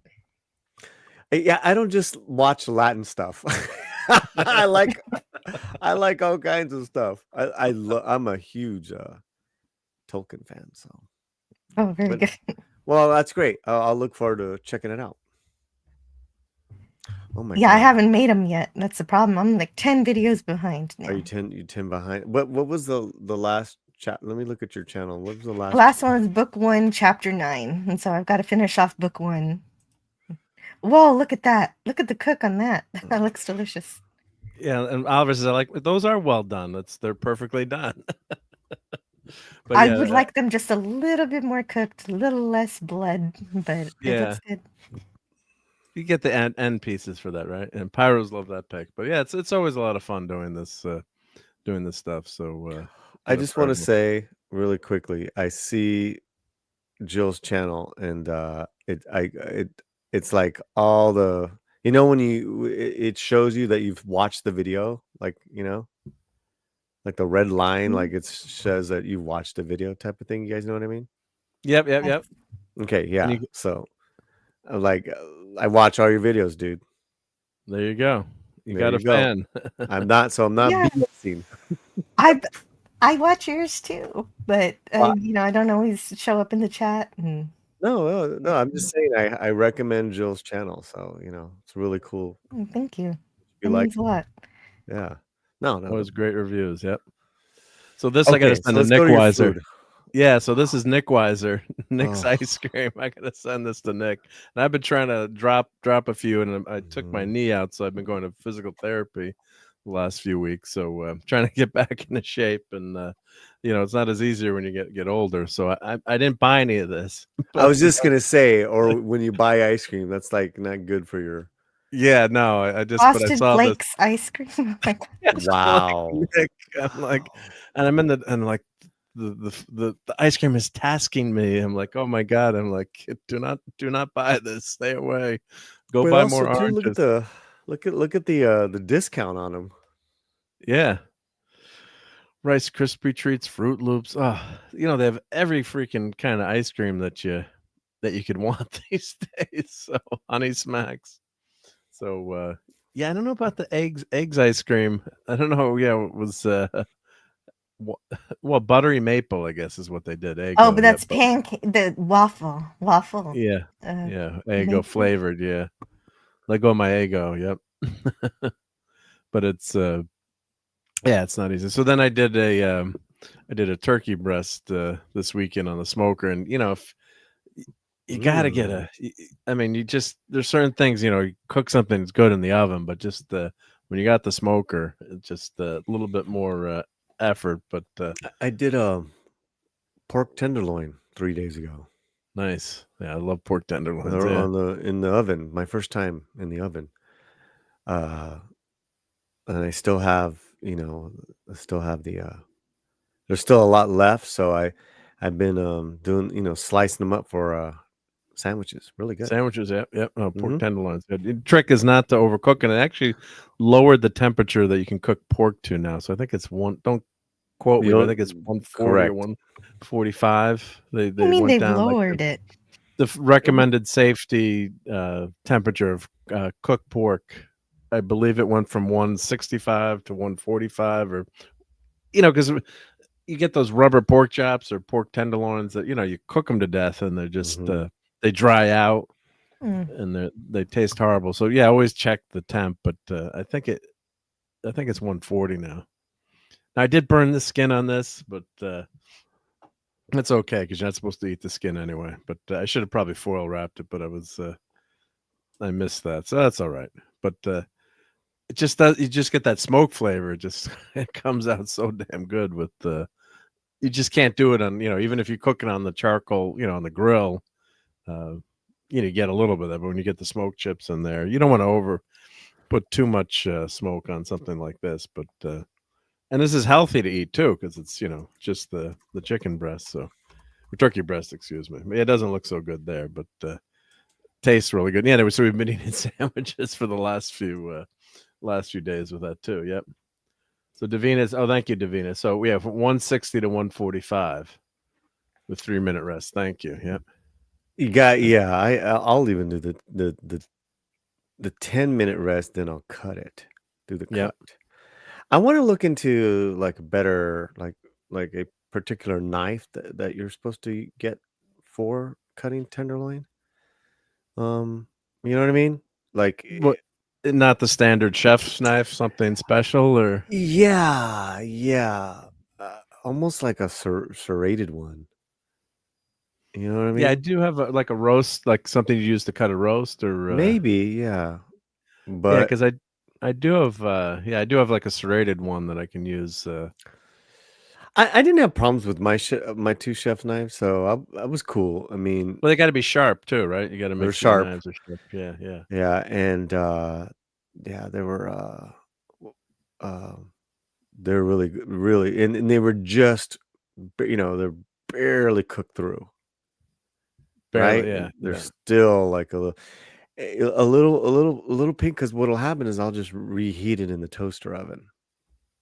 Yeah, and then yeah, and then I use like all the thermometers now, so you've got these instant thermometers, so it's just so much easier. Like ThermoWorks, I'll put this link in. If you want something super duper to cook, this is a great place to buy your thermometers. They have this fancy system where meter is one that's very popular, but this looks like a super duper one. Okay, I just put this on my list for Father's Day, but so you've got these. You can even deep fry stuff. Not that you should be, deep frying stuff now, but you can put these. You just put the temp sensor in there, and then it goes to your cell phone. So it's got a transmitter, and then it goes out to your cell phone. So and you could you'll see what the temperature is. So that's really important to get that right temperature. So that's really great. That's super high end stuff. But then any kitchen should have a Thermapen. These guys are this is probably the industry standard, the Thermapen. It's a $70 to $100, so it's not cheap, but it's on sale right now. But I just can't cook without it. It's just you show off, yeah. But I use it almost every day. I mean, just and you want to check the temperature what you're cooking, so it's safe. And then the big thing is not overcooking anything. So, but yeah. So these were we went out to dinner last night with some good old friend, actually a guy that I've known since kindergarten, and he married his wife. Also went to our high school, so they met in high school and been together since, which is great. So did you ever used to say kitty garden and not kindergarten? Yeah, kitty garden. No, kindergarten. Yeah. Kindergarten. I would always say kindergarten. Kitty garden. Kitty garden. Yeah. So these were some Tiger Mom dumplings. Pork they call is them. only good in al pastor tacos or barbecue ribs. I mean, bacon? How can you say that it's only good? I mean, there's bacon, there's tenderloin. That's the right answer. Yeah. Yeah. Well, how would you That's like bacon? Yes. The best argument. It's the best argument. I mean, I'm all for al pastor. Don't get me wrong, but yeah. Well, you know, it's funny because we had a. Have you seen my oh my god, pork? my oh bacon my wrap god. meatballs? That's a cardiac arrest on a tray. That is just insane. What is that? That So this is they're called moink balls. If you Google the recipe, MOINK, and you can make homemade meatballs, which you should. But if you don't have the time for that, you can obviously just buy your meatballs, frozen meatballs, and I use a barbecue rub that I make, or you should have some kind of rub. Put that over the meatballs, and you just wrap bacon around it. Bake them. You got to watch out for the you can put it on the open flame, but you got to watch out with the grease. And then you just put barbecue sauce and you set the barbecue sauce 5 or 10 minutes. And I bring these to the football tailgates all the time. Man, they were popular. They go pretty fast. So yeah, it's a simple recipe, but it's it takes time to make the meatballs if you do them from scratch. But yeah, it's just one of those things that people go crazy over. So yeah, I'll put this one in the chat. Yeah, I'm making everyone really hungry tonight. Those look delish. Those are good. And my son was playing football in high school. The linemen always they were going crazy, and the coach is like, "You cannot have Mr. D's meatballs unless you win the game." Oh, that's funny. They're like, "Did you bring the bacon wrap meatballs tonight?" Yeah. So I was with Chris Gore and Jim Watari yesterday morning, and we had breakfast, and we ordered breakfast burritos, and I just ordered them in Spanish for everyone. And they're like, "You can put bacon in breakfast burritos?" I'm like, yeah. what kind of American are you? Well, yeah, if you go to a Mexican restaurant, you can customize your taco, your burritos any way you like. Oh, you just have you zoned to know out. what that. Yeah, you robot it for once. And now I think let's see if we can hear you, Jill. Yeah, you were saying you could put anything you want in your burrito, your taco, right? Oh no. Okay, can you hear me now? Now we hear you. Yep, we got you now. Yep. Basically. Yeah, I mean that's kind of like the American way. It's like you make your own. When we make tacos at home, it's like you can throw anything in there, or chilaquiles. Like chilaquiles is for everyone. Oh, what's this? So this was artichoke hearts that were baked with a little bit of cheese. Yeah, the picture came out kind of blurry, but artichoke hearts are really good. I love artichokes. Yeah, those are good. Yeah, and then of course the calamari. As people joke, the bait. When you use to cook catch fish. Yep, but I love fried calamari. Me too. As long as it's not too rubbery. Yeah, if you overcook it, yeah. That's the trick, right? The rubbery part, yeah. Yeah, you got to cook it not that long. Yep. So this was, just the pot. So this restaurant has all kinds of a mishmash. It's very good, but it's you go from pasta, and then of course, guys, who do you think ordered? I ordered clams. I had clam pasta. Linguine and clams. I couldn't resist. So the running joke on the show. So I still haven't tried clams. I don't You've know never how had I feel clams? about them. No, but I tried mussels and I don't like those. What's your ethnic background? Mine? Yeah. Spanish, and I'm not sure what else. And because my girlfriend Romy is Portuguese, and like seafood is her middle name, so we've had it all. Because I was never a big seafood person, like No? maybe some. Well, not compared to her. I mean, that's Okay, like- yeah. Portuguese are just like clams, everything. So I was just Yeah, wondering yeah, sometimes if that's a cultural ethnic thing, Yeah, I think if you're culture near the water too, it's like you're gonna have a ton of true. seafood, right? Yeah. That's true. At least, yeah, more tentacles the better, right? So, but yeah. So, Jill, you're in Texas, right? So you must obviously have a lot of Mexican, Spanish. Oh, you're in Texas. Food cool. there, yeah. So that's right. Lots of Tex-Mex. A lot of Tex-Mex, yep. So that was like I don't want to say a bowl, like some kind of bowl of. I think was that pulled pork or with rice. Really yum. Ooh. Yeah, there was pulled pork with rice. This is everything here that we're seeing is stuff you made. No, this was a restaurant, so I did not make. Oh, okay, this, don't cheat. Yeah, no, I'm not cheating here. No, yeah. Well, what's going on restaurant here? pictures? Yeah. I'm opening really a restaurant. impressed. I'm opening a. Well, I could do this. This I could do. Yeah, that's not so. That I could cook at home. Yeah, but yeah, this was. That picture's better. Yeah, so a good. It's a new restaurant that just opened in town, so everyone was fighting to get into it. Yep, and this was another like. The ladies got these bowls with I think this was another, was this turkey chicken pulled I can't remember what this was, but it was good. Yeah, everyone liked their food. Yep. So yeah, more clams. Yep. And then this was our tacos tonight. So we had ground beef. You got to have ground beef, right? That's the standard. Yep. Yeah, absolutely. I mean, that's the most basic, right? Yep. That's the base. Yeah, that's the basic. Yep. Oh, you guys are hard shell? Does this build your own? We did both. Build your own. We did hard shell and soft. Yep.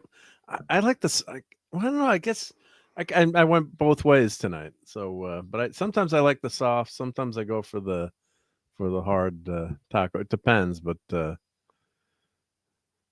have any preference, Paulie, or just either or? Soft tacos all the way. Soft all the way. Soft. The real deal. So these are fake imitation. It's American. It's American. Oh, it's American. Oh, okay. Yeah, hard shell. Never knew that. I mean, that's all right. American. That's not bad. Okay. That's there was like a joke with the Gulf of Mexico, like let's compromise. So it's like, the upper part of the Gulf, y'all can call it the Gulf of hard shell tacos. We'll take it the Gulf of soft tacos. Yeah, so then I'm still going to call it the Gulf of Mexico. I don't understand what's happening. I know. I don't mean to sidetrack here, but yeah, I just like that joke. Yeah, Gulf of Mexico. Yeah. All right. Yeah, they put clam shells in there, but I don't eat the shells. Yep. No. And that's the pulled chicken, and the recipe for that is you just take boneless chicken thighs. Obviously, take the skin off and crock pot for 2 hours on low, and some spices, season in there, and then you pull the chicken for the tacos. Yeah, but it's a fun family meal too. I got to say, this like everyone gets around and grabs all their fixings and helps themselves, and it's a lot of work for whoever's cooking it, but it goes away fast. The food all disappeared, but yeah, it was a lot of fun, and my brother-in-law's a really good cook, so he did some barbecue professionally for a while. So that guacamole, it's dangerous in my hands. Oh, that guac was so good tonight that he made from fresh. Yeah, you make guacamole, Jill? When I can, definitely. It doesn't last long, so I don't need one of those containers that keeps it safe, or put lime in it to keep it from turning brown. Yep. Eat it. Well, this it's one's so really funny, fast, man, because Portuguese people, like, they don't do spice, they don't do guacamole. Obviously it's something in their cuisine. So Romy's always tripping out on the stuff I make. and it's fun to have experience all the different cultures and food. Like my dad's being Swiss, mom being Italian. Oh, that's that mix. Wow, it's wild. And he had nothing spicy. He had that, I guess, cilantro. He hated cilantro. I guess he had that gene where it tastes like, dirt to you. Oh, but, right. Some people, it tastes like soap. Oh, is it dirt? Soap or dirt. Yeah, he would always, whenever he ordered something at a restaurant, make sure no cilantro. So, wait, you prefer soft shell? That doesn't make sense. Soft shell? What does that mean? Like a flake? Oh, the soft tacos, probably. The soft tacos or soft shell crabs? Lisa. Well, Lisa, I'm confused. Probably the not the hard tacos. Yeah, the You mean like I'm just like soft regular tacos, like regular tortilla. Soft tacos, as Rob says. Yeah, soft tacos. Yeah. That I didn't know those. See, you learn something every day. I didn't know those hard tacos were just an Americanized version. Yeah. Well, those type are the ones that I saw, but then there's the kind of lightly fried ones that we'll do. Okay. Right, and those can be either 4 tacos or you fry them with meat inside, and you roll it up soft, and then you fry it, so it's like a taquito. So it gets a little hard. Yeah, it gets a little hard.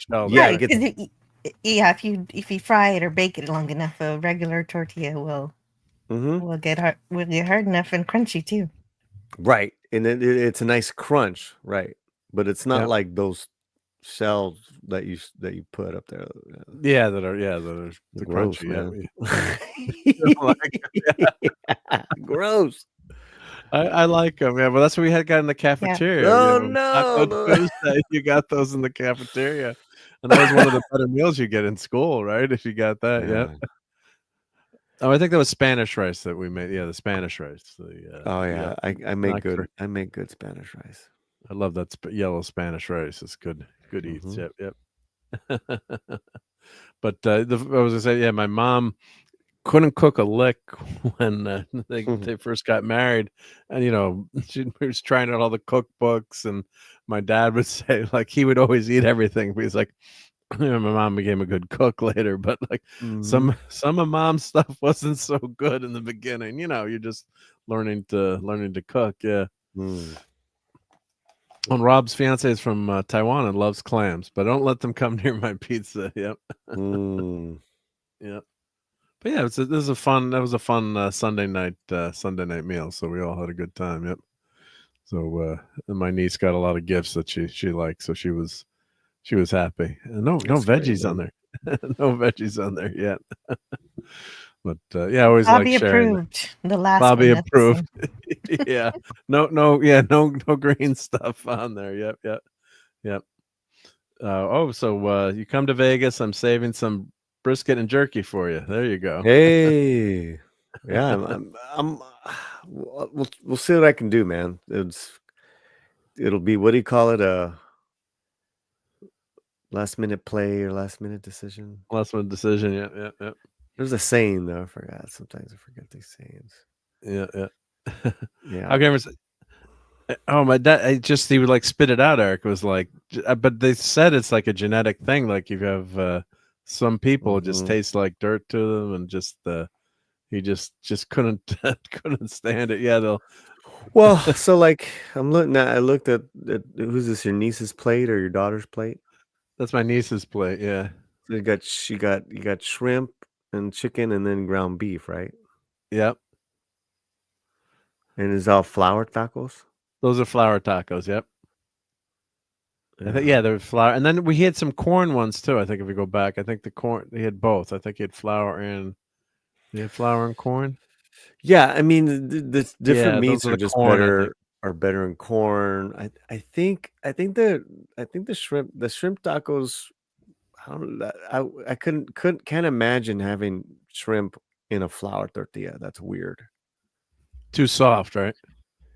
Yeah. You throw it in the corn tortilla, toast it up, that tortilla. Then with the shrimp or even the tilapia or whatever type of fish, and you throw like a little cabbage, a little crema, even a little. That's what he made. Yeah, he made. Mike made this. Where is it? Right here. That's the crema sauce or whatever. How would you say it? Yep, that's what he. Yeah. Yep, that's what he made. He said, "Yeah, put that on the shrimp." He said, "Put that on the shrimp taco." Yep. Great. It was good. Yeah. Good stuff. Yep. And hail to the timey-wimey lemmy. Hello. Lemon pie, timey-wimey lemon. Always knows how to eat. He always knows how to eat. Yep. Ooh, Yep. lemon pie. He No. eats lemon pies, right? Yep. Oh man. Yeah. And the other fun thing that my son did, he's working a little, get a little extra coin in. So he's always, being the entrepreneur. He saw on Facebook Marketplace, the guy had like a whole man cave filled with Legos, and he got the guy down to the price. So he bought it filled up our minivan to the brim with Legos. So I'll put the link in. He's selling them on eBay. If anyone needs some Star Wars Legos, so I just this is just a couple of pictures in one corner of some of the Legos, but all stacked up. And the guy's like, I've got to get it all. I got to get them all out of my house right now. So he bought all these Legos, and I'm in trouble because my wife. I'm like, I want some of these, and she's like, no more stuff in the house. And this is just some, he's got to organize this stuff, but. Let's see. I get to some of the better pictures, but just hopefully they're all organized for each set.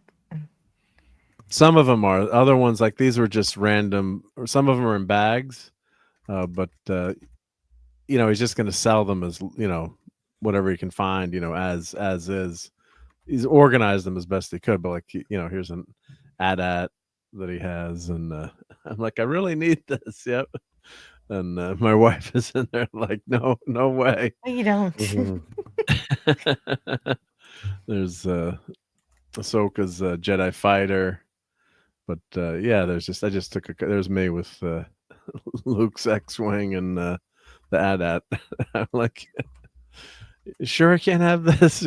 Me with toys. So but this guy had this this whole man cave filled with all these Legos, so it's just crazy seeing all these together. So the walker there, and what he was saying is, which I didn't know as much. I'm a toy guy.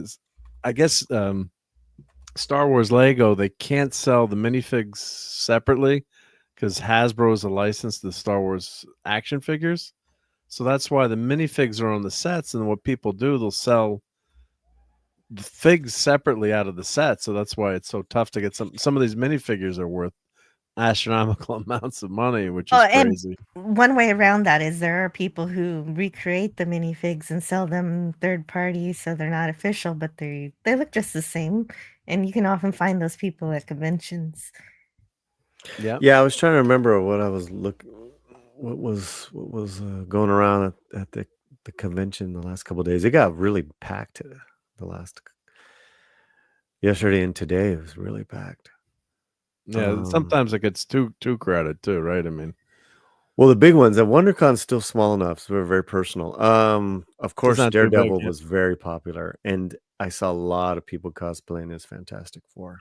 Oh, good, because the last few times most of the times I go to con, there's one group that does FF cosplay, but few and far between. Yep. Yeah, and but it's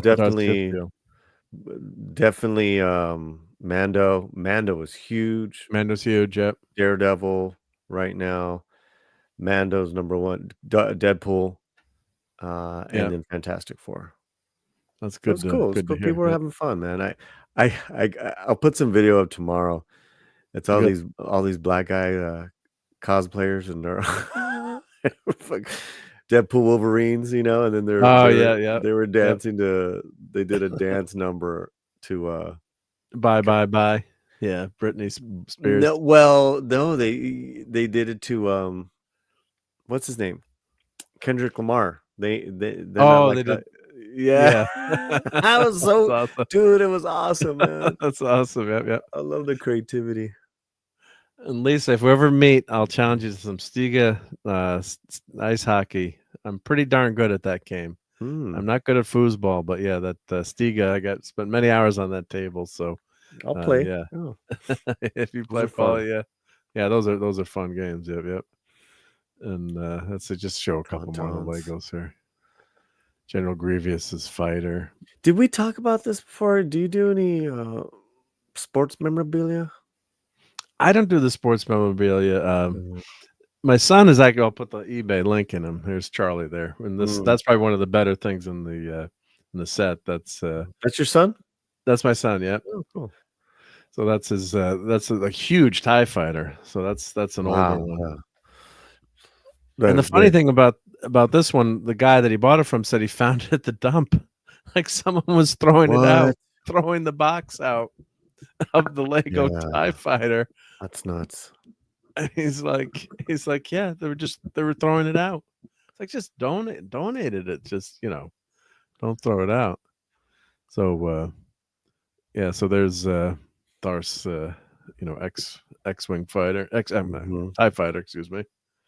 So there's just boxes and boxes. I'm just showing a couple of things, but it's this massive. And the guy was like, I wonder if his wife was mad. Like, you gotta get rid of that it. out of here. Get it out of here. Yeah. Oh, Wymie says, I'm getting rid of my Lego Death Star, but keeping my Playmobil Enterprise. Well, that's always a good thing to keep that Playmobil Enterprise, because I actually have the Klingon Bird of Prey from Playmobil. And it's still in the box. I gotta. You haven't. You've got to. I haven't opened it. I've got to open that up and get it there. Yeah. Well, here I have a couple of T-shirts I'm going to give away tomorrow. Thunderbolt T-shirts from Marvel. They're giving them out today. Oh, great! Yeah, I'm hoping that movie is good, because I heard it's an entertaining thing. I mean, Dave Harbour. Yeah, Harbour is great. Yeah, so he's good. But man, I probably should get some rest. First head out. Yep. Well, here, let me show you before we head out. There's the make it big. Make it big. Let me make it big. Yep. Hold on. Oh, now it's the stupid StreamYard thing where it's the which I do like the round, but yeah. So there's the Enterprise. Yep, the Playmobil Enterprise. Yep. So you see your Fantastic Four retro sign.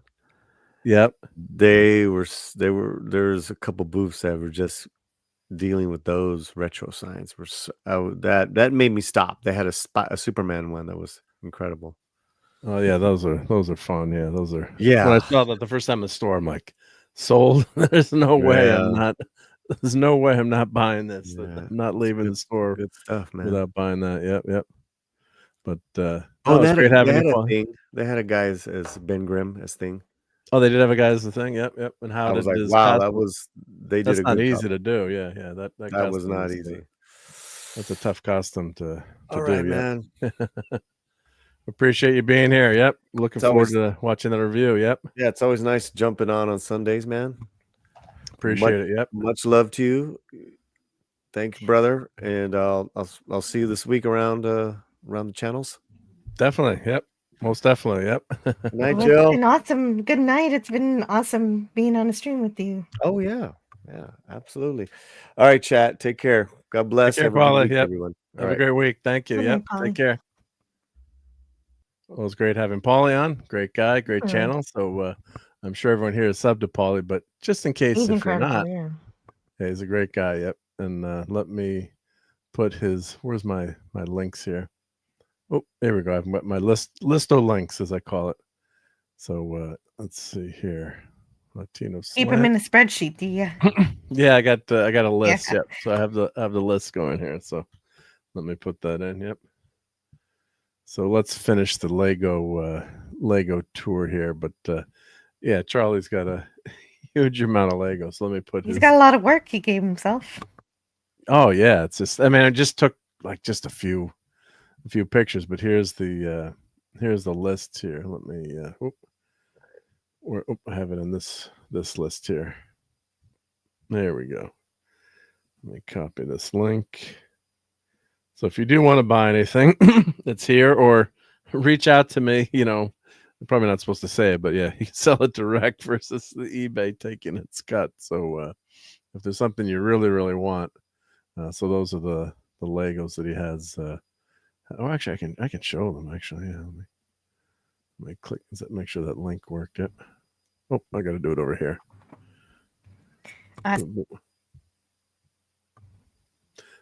So he is doing some sports memorabilia too, which Paulie mentioned. He's got a lot of. He's been going through his baseball cards, and he's been going through his. I found all their Pokemon cards, so I had them. I'm like, Charlie, why don't you figure out, check out the Pokemon, during the pandemic, and he's like, oh, I'm gonna sell them, So some of them he wrote his name on them, so they're not worth maybe as much, but he's like, moving on with the sports cards. So I hadn't bought them a lot of sports cards as kids, and so he's got a lot there. Let's see if he's get down to the Star Wars card or Star Wars stuff here.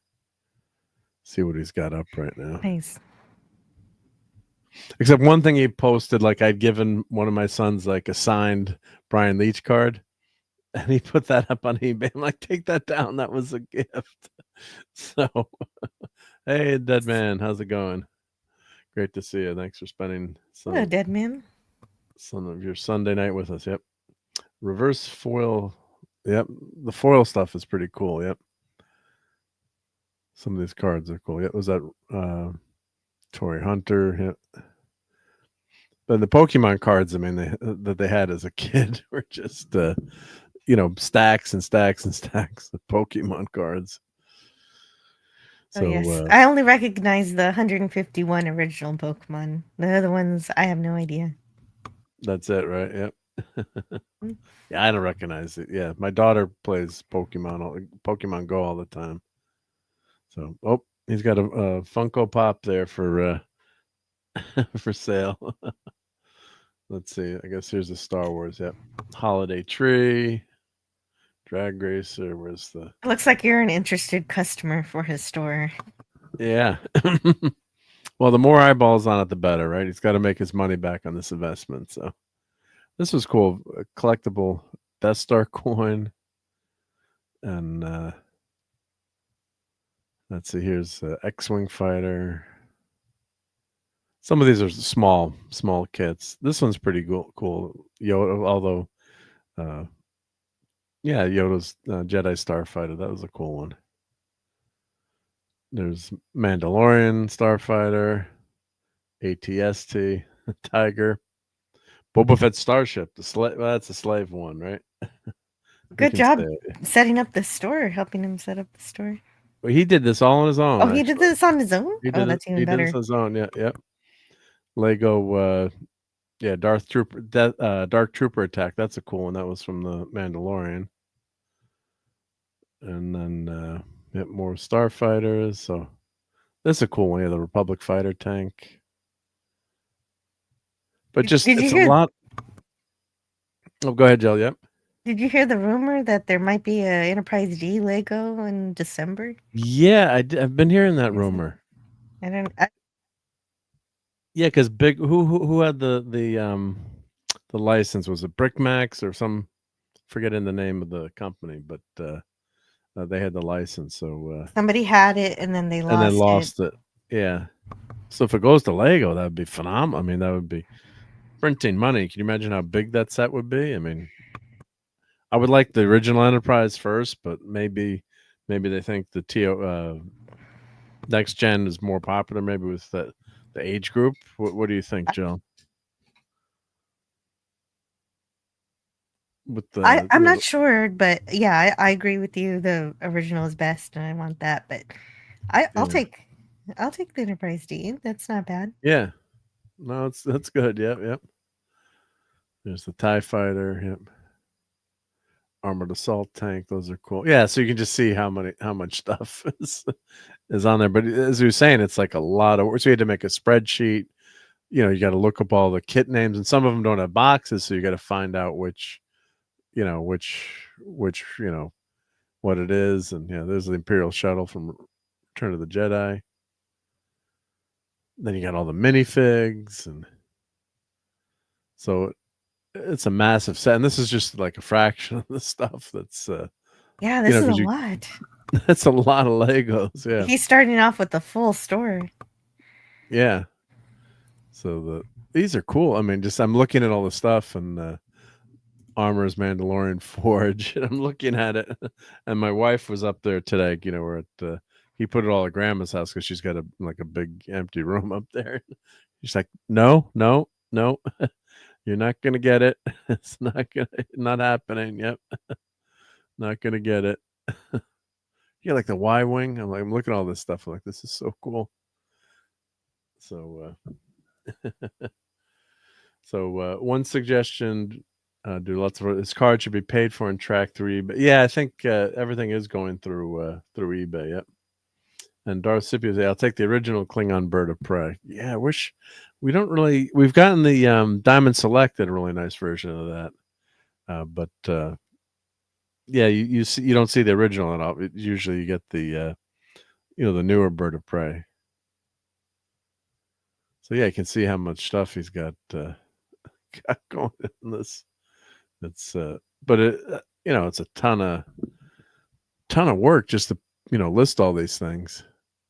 Superstar Destroyer, Count Dooku. Actually, we have that as a toy. Yep. And he's got some Falcons. Yep. These aren't the super duper Millennium Falcons, but they're pretty nice. Yeah. Better to buy the Lego this way because if you get it new in the box, it's going to be hundreds of dollars. It's nuts. So yeah, he shouldn't do too bad on this. Yeah, like I think this Sandcrawler set, I think he was saying that this one is would be extremely valuable if it was all together. And unfortunately, that was one that was kind of taken apart, and like you could rebuild it, or buy the brick links, or you saw how many boxes there were, so so the Lego pieces could all be in there, but it's just like you could spend hours, completing it, trying to. Right, you'd have to start over, see what pieces are missing, and buy those pieces somehow. They have Lego stores that let you buy pieces. Yeah, Bricklink and that kind of stuff. Yeah, so he's like, I'm just going to sell it as is and just let the person, put it together. If, you can buy the parts, like you said, that are missing. So, like I think this set new was $183, used $133. And what's useful is that the Lego website has all the manuals, so you can figure that out yourself. So it's not a problem if he doesn't have them. On the Dead Man's got a super sticker. Thank you. So let's play. Well, we're talking Star Wars right now, so let us play some Star Wars. Let me grab my Star Wars links here. I think I have a few Star Wars things up here. Thank you very much. It's a trap! Let's just say we'd like to avoid any entanglements. Oh, they're echoey. Oh, I got to turn off the screen. Thank you. Yeah, mute screen up there. Now let me know if this echoes here. I am your father. Much better. Much better. Yeah, you got to turn off when you do the screen share. Let's just say we'd like to avoid any imperial entanglements. If you only knew the power of the dark side. I am altering the deal. Pray I don't alter it any further. Great stuff. Yep. So thank you, the Dead Man. Thank you so much. Yeah, and he also says that he watches my videos too, and that he loves them, but he just doesn't. He's staying incognito. I appreciate that. Thank you.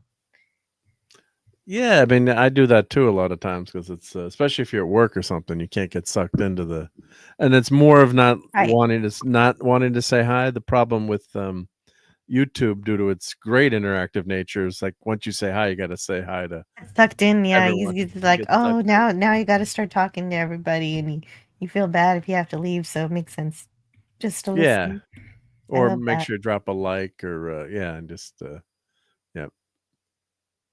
This is a cool one, AT Walker. I love some of the this prequel's got a lot of say discouragement or hate or whatever the word is, but some of those designs are really, really cool and really fun. So yeah, some of these tanks and things that they came up with were really cool. Luke's helmet. This looks like a fun one. Oh, that's actually pretty expensive, I guess. Well, it's new in the box, I guess. So, Mandalorian Fang Fighter versus TIE Interceptor. And I guess this is the most, that TIE Fighter, the big one, is the most expensive one so far. But yeah, it's going to take him a long time to sell all this stuff. But these, and then he's going to get it done. But the funny thing is, just like, no, you can't have that. You can't have that. Teasing him, or he's teasing me. Because. Well, you guys saw my room, right? So, yeah. Do you have any room, even if you bought one?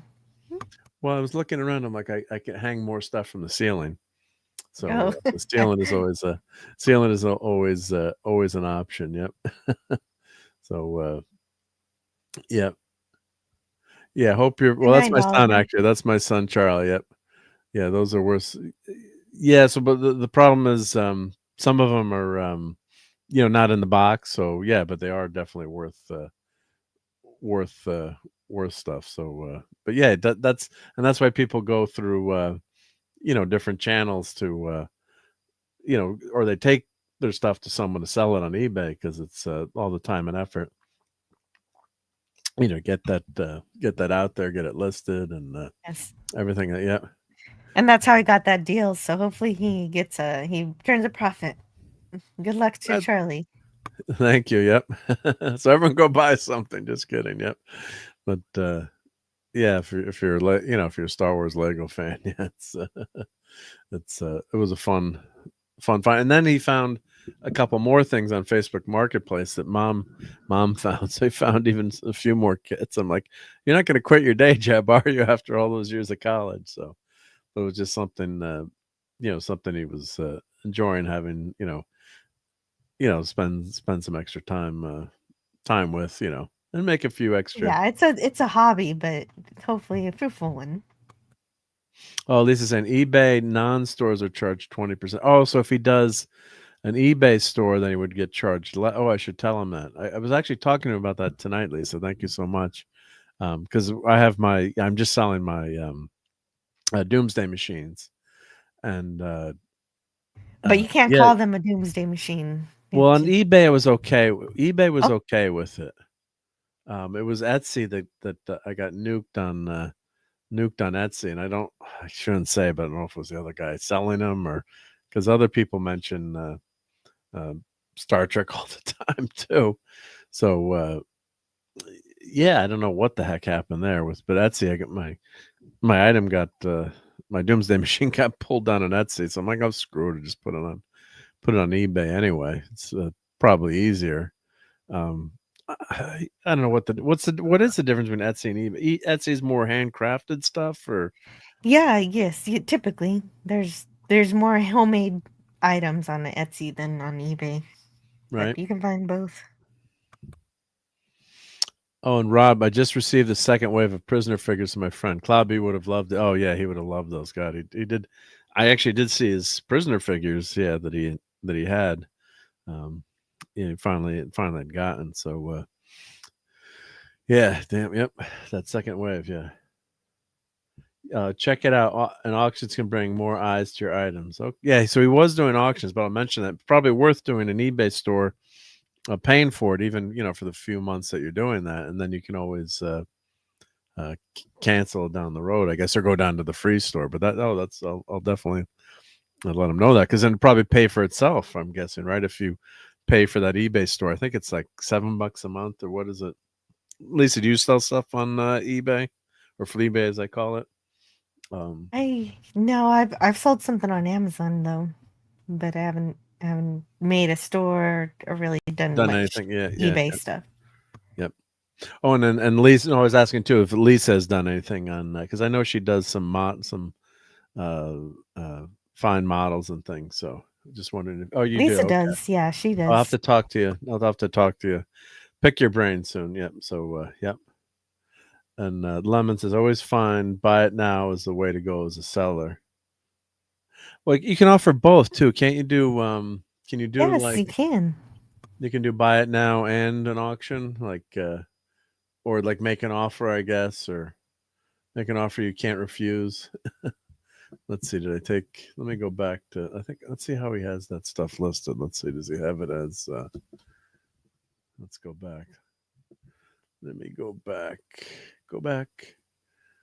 Let's go here. So I'll put this back up. Let's see. So say we click on the, so he's got best offer. Okay, on most of these, but you think, yeah, so yeah, I guess that's the thing too. Maybe with some of the things that are quote unquote more valuable, you could do, like he's got best offer there, but I guess you could do, I guess you could change it too, right? If you wanted to, yep. And you could have a minimum there, yep. Oh, the Lego, I never bought that. $388, no way.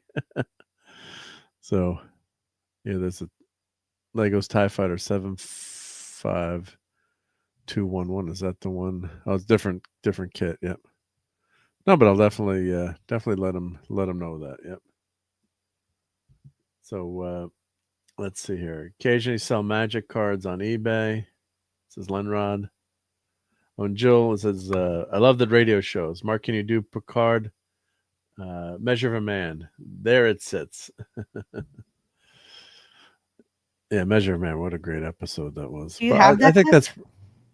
Do I have that? I do not have that.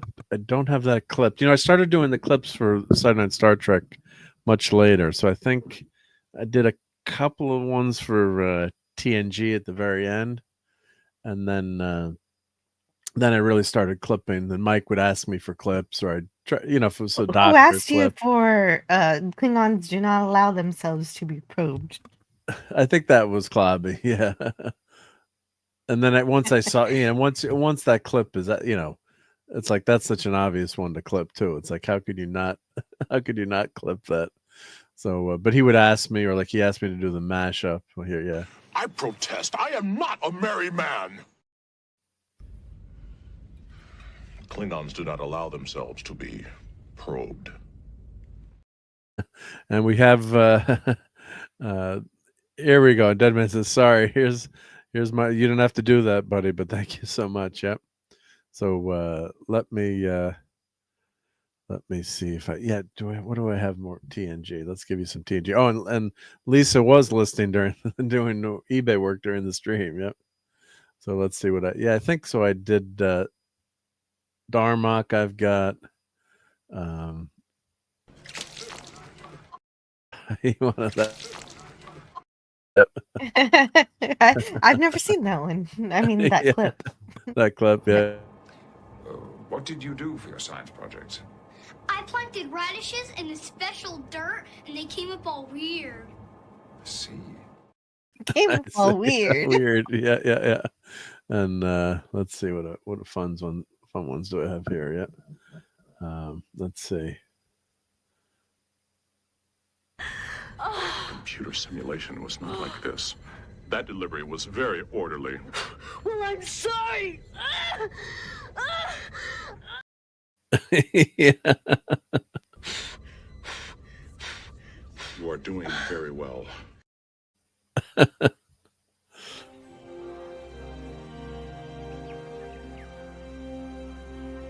You're just supposed to sit here. Poor Worf, he's bored in the mud. More than the mud, yep.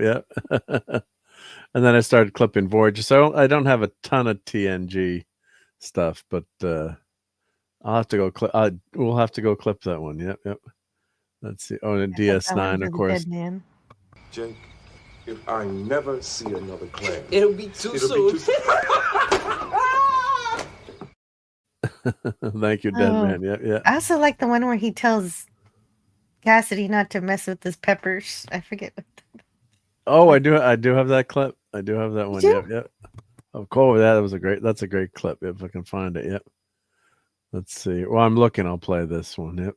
I don't care how many Cardassians you have to kill, find tomorrow. Is that clear? I'm going to hold your By your command, imperious leader. That was one of the ones I was proud of. Yeah, Mike really liked it. Here we go. Nobody touches my peppers. Thank you. There you go. Yeah. So let's see here. Patamomi says, I jumped when you mentioned Lego Star Wars. I had to rewind. Dude, who is this? Is this real? I would buy stuff immediately. Enterprise D, I have one of those. For not Lego. That's my son actually is selling Legos. He found this massive Lego set and took a risk and bought them, and he's reselling them all on eBay now. So yep, you can definitely trust him. Yep. So, but you list them too. He's most of the sets don't have the minifigs, or if they do have them, he listed, or he's trying to do his best, obviously, to be as accurate as possible, especially with the stuff that's out of the boxes. So that's could be missing some pieces. So he's looking them. You got to look up, like, is it missing something, or what's there? Yeah. That way he's being honest and then he's got to ship it so that it stays intact. Yep. And then Lisa says, "Oh, we need to talk, especially on the card with under $1 shipping." Yeah, how could he have stuff with under $1 shipping? That doesn't seem. I mean, I know eBay. He's been printing his labels through eBay. Usually, I do like I have at work. I have UPS and I have FedEx. With my business, but and I also you could use like stamps.com or what's that? There's another couple of sites that are good for shipping stuff. But yeah, because how could you pay for the delivery? Would be that's pretty cheap, unless it's just through the mail. Could you put in could you put in an envelope to ship it? I don't know. I'll have to find out. Yeah, we'll talk. Yep. Let me know when we'll try to figure out a time we can talk maybe. Yep. But the other news is I want to show some of my 3D printed stuff, but the tricorder is coming out too. So we'll show some 3D prints that I did, and then we'll talk about the new tricorder that's coming out. Yep. Wow, that tricorder's been coming out for years. It's finally coming out. Yep. I just got an update, so it's going to be shipping. Yep. Oh, envelope is not a good idea. Fraud. Okay. Yep. Oh yeah, because someone could just they could see it or grab it. Yeah, and it's not tracked then, right? Yeah. With an envelope. Yep. So let me find out. I think he's been shipping everything in boxes, but I'll check. Yep. So let me go. So here is the Hulk. This came out pretty cool. So this was a 3D print. So I just primed it. It took a lot of time to. You've got a lot of seams when you put these guys together. It starts as a lot of pieces, so you got to glue all the pieces together, and then. For some of these seams, I was using the resin again, and then you use the infrared light, and it seals it. Yep. And Leonard says, always put cards in a bubble wrap or hard case with the big letters. Do not bend. Oh yeah, God forbid you get it gets bent. Oh yeah, then it trashes the card. Yeah. Yeah, and the mail. God bless the mail people, but sometimes that stuff gets trashed. Yeah. Oh, and they say they never received it yet. No proof of delivery of the envelope. Okay, I'll double check with him. Yep. And Rob says, I want that tricorder. It's too expensive, but I love the phaser and communicator. Yep. Thank you, Lenrod. Yeah, that one came out pretty wild, didn't it? That's right. Nice veins going on. That's me after pumping iron for a little now. Yeah. Now pump you up. Yeah. So I gotta paint him now, but yeah, that came out really good. I have to say, it was a good. The artist that did this was amazing. Yeah, so it's Wicked 3D. So I subscribe to their Patreon monthly, and then you can you get like all these models each month. You get so much stuff you can't. There's no way you can print them all. It's just crazy, but. Especially these busts, they're pretty good. So, but like this printed, but look at this one warped. I don't know why this warped so much, but so now you gotta fix it and put basically spackle it, so that probably took like an hour. So this was this is before it's primed. Yep. Before the Hulk was primed. Yep.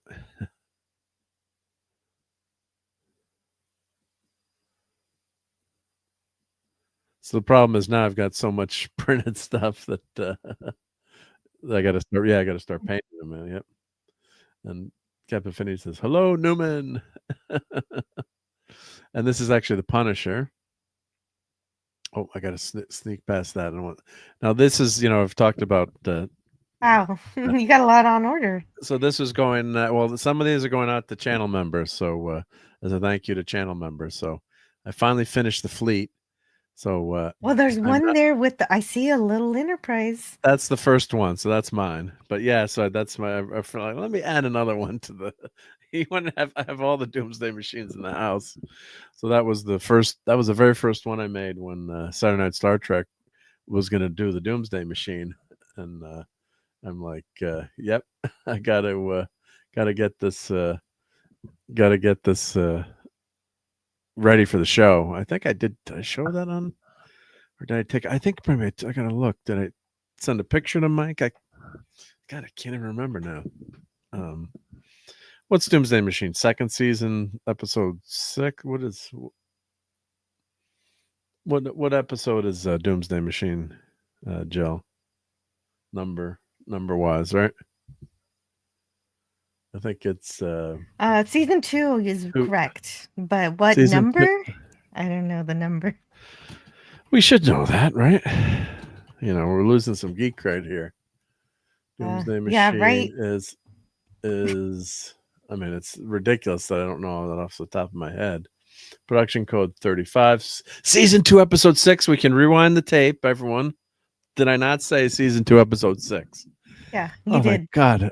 Oh, thank God I remembered something correctly. 93rd season. Yeah. Pretty menacing shot there. Yeah. I got it. Yeah. I got it right. Yep. Lisa, I never say do not bend or fragile. Fear of angry postal worker. Listen to me now and remember next week. You are so flabby, it makes me giggle. Primed and probed. Yeah. My study is only so big to get new treasures. Got to ditch old treasures. Yeah, unless I've been hanging stuff from the ceiling now, which is what I've been doing. Yeah. Well, I guess Lendra, what Lisa's saying, if they see a package, it's like do not bend. It's like let me bend this, or like whenever I put Fragile on one of the boxes, it seems like that's the box gets tossed around the most. So, but yes, I finally finished. I got to do a matte coat. I mean, I'm not sure if I can do matte or glossy coating on these to help protect the paint, and then I got to start sending these out. So I'll put the details on Patreon and the links for the channel member links. So want to get those all ready to go out. So finally finished the batch. So I think I got my production down a little bit better now, which is good. So nice. But yeah, that's a very dangerous scene there, right? It could be bad. Yeah. I've got a whole fleet here. This is scary. A fleet of Doomsday machines. Yep. Oh, Finity is he's tasking me with this clip. And by the way, they're real and they're spectacular.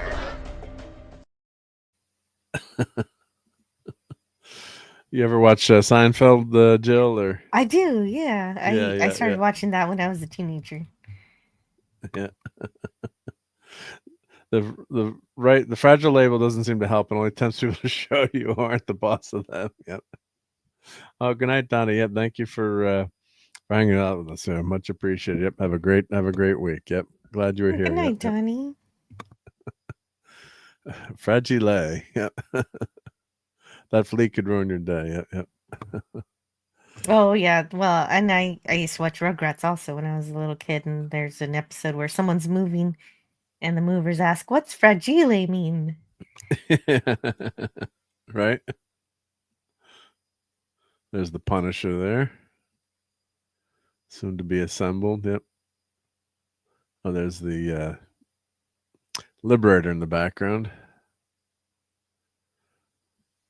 There's a Silver Surfer that may or may not be going to Arcade. I don't want to ruin any surprises here.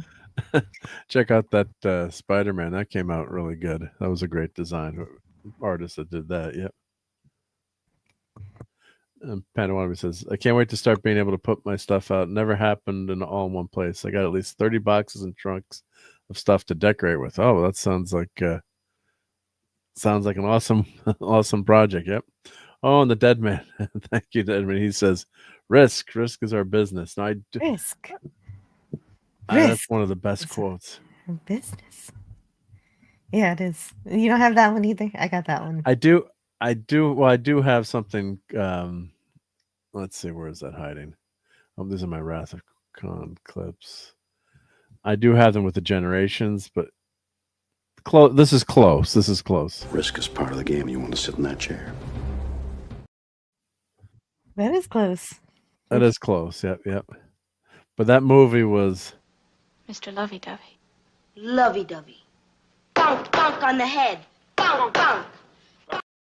Yeah, some of these Generations clips are. We don't have a tractor beam. You left space dock without a tractor beam. It won't be installed until Tuesday. And I just can't think about Ferris Bueller there. You know, it's like I'm thinking Ferris Bueller. Yeah. Don't tell me. Tuesday. It won't be installed until Tuesday.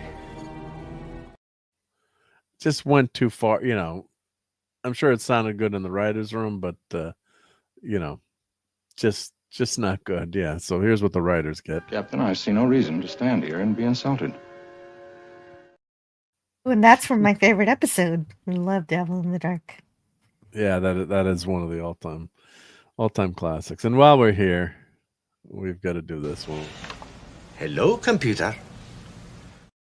There's my favorite movie. There you go. And that was what was so good about the movies, that they did continue the essence of the characters that we know and loved. You know, great clips, great. You know, it was Star Trek, right? You know, I would have liked to. I wish, you know, Star Trek Phase 2 had happened maybe instead of the movies.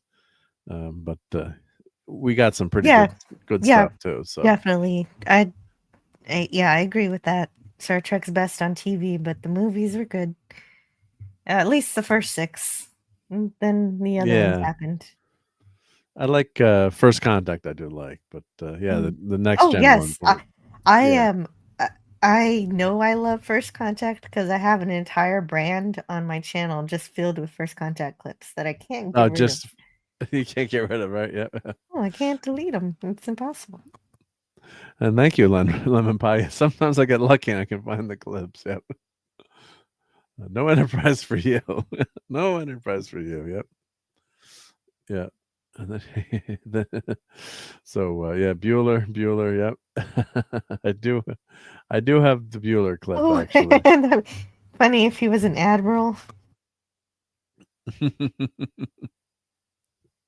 Bonk bonk on the head. Yeah. I got a clip that so it's just bonk bonk on the head. Yeah. Oh, Edith Keeler. Yeah. There's a lot of mess time. Yeah, I don't like the time travel aspect of it, but I did like the. You like it? Yeah. No, but I'm so when like it happened, I'm like, no, not time travel again. You know, fit in the movie, but I was just. We've had so much time travel in Star Trek that. But at least it took from yesterday's Enterprise, and so it was something that was pre-established. Yeah, that's true, and I give it a pass because I like the movie so much. So. Exactly. It's still fun. Some Pinewood Derby cars going on. Yeah. Let's see. Yeah, so there's. I don't know if I've shown that one, but I did. Wile E. Coyote, and I did a Flintstones Pinewood Derby car. That's cool. I like the Batmobile. There's the Batmobile, yep. The Flintstones car, that's funny. And that's my car from 1977, the year that I told the scouts, the year that Star Wars came out. That's how old that car is. So imagine that you were able to see Star Wars in the movie theater. Yeah, I That couldn't Wile E. imagine. Coyote was fun. I wasn't there. A little bit of paint chipped a little bit on the Batmobile. I got to fix that. I know. Well, it kind of. I was doing it like last minute, trying to paint it. So It's the best that's what one. It's the '90s one. I love that one. Yeah, this is a great one. Yep. So this car is great, but it only it's good for one run after it goes kablooey. Oh well, and that follows with the Coyote character. He's good for run two, and then splat. Splat, right? Yep. There's the Flintstones car. The kids really love the Scouts. Really love this this car that went nuts over the Flintstones. I don't think they know the Flintstones. I mean, they might not even know Wile E. Coyote. Maybe they knew Wile E. Coyote from. Showed my son the Flintstones, so he knows. Yeah. I showed him Flintstones and the Jetsons, Looney Tunes, all the good stuff. I mean, that's just like a fun car, just to have anyway. So looks good. Yep. So there's the Doomsday Machine, and some of the 3D prints and the Hulk. So that was fun to show. Glad you guys like that. Yep. Yeah. What if you remember and you already have a Doomsday Machine?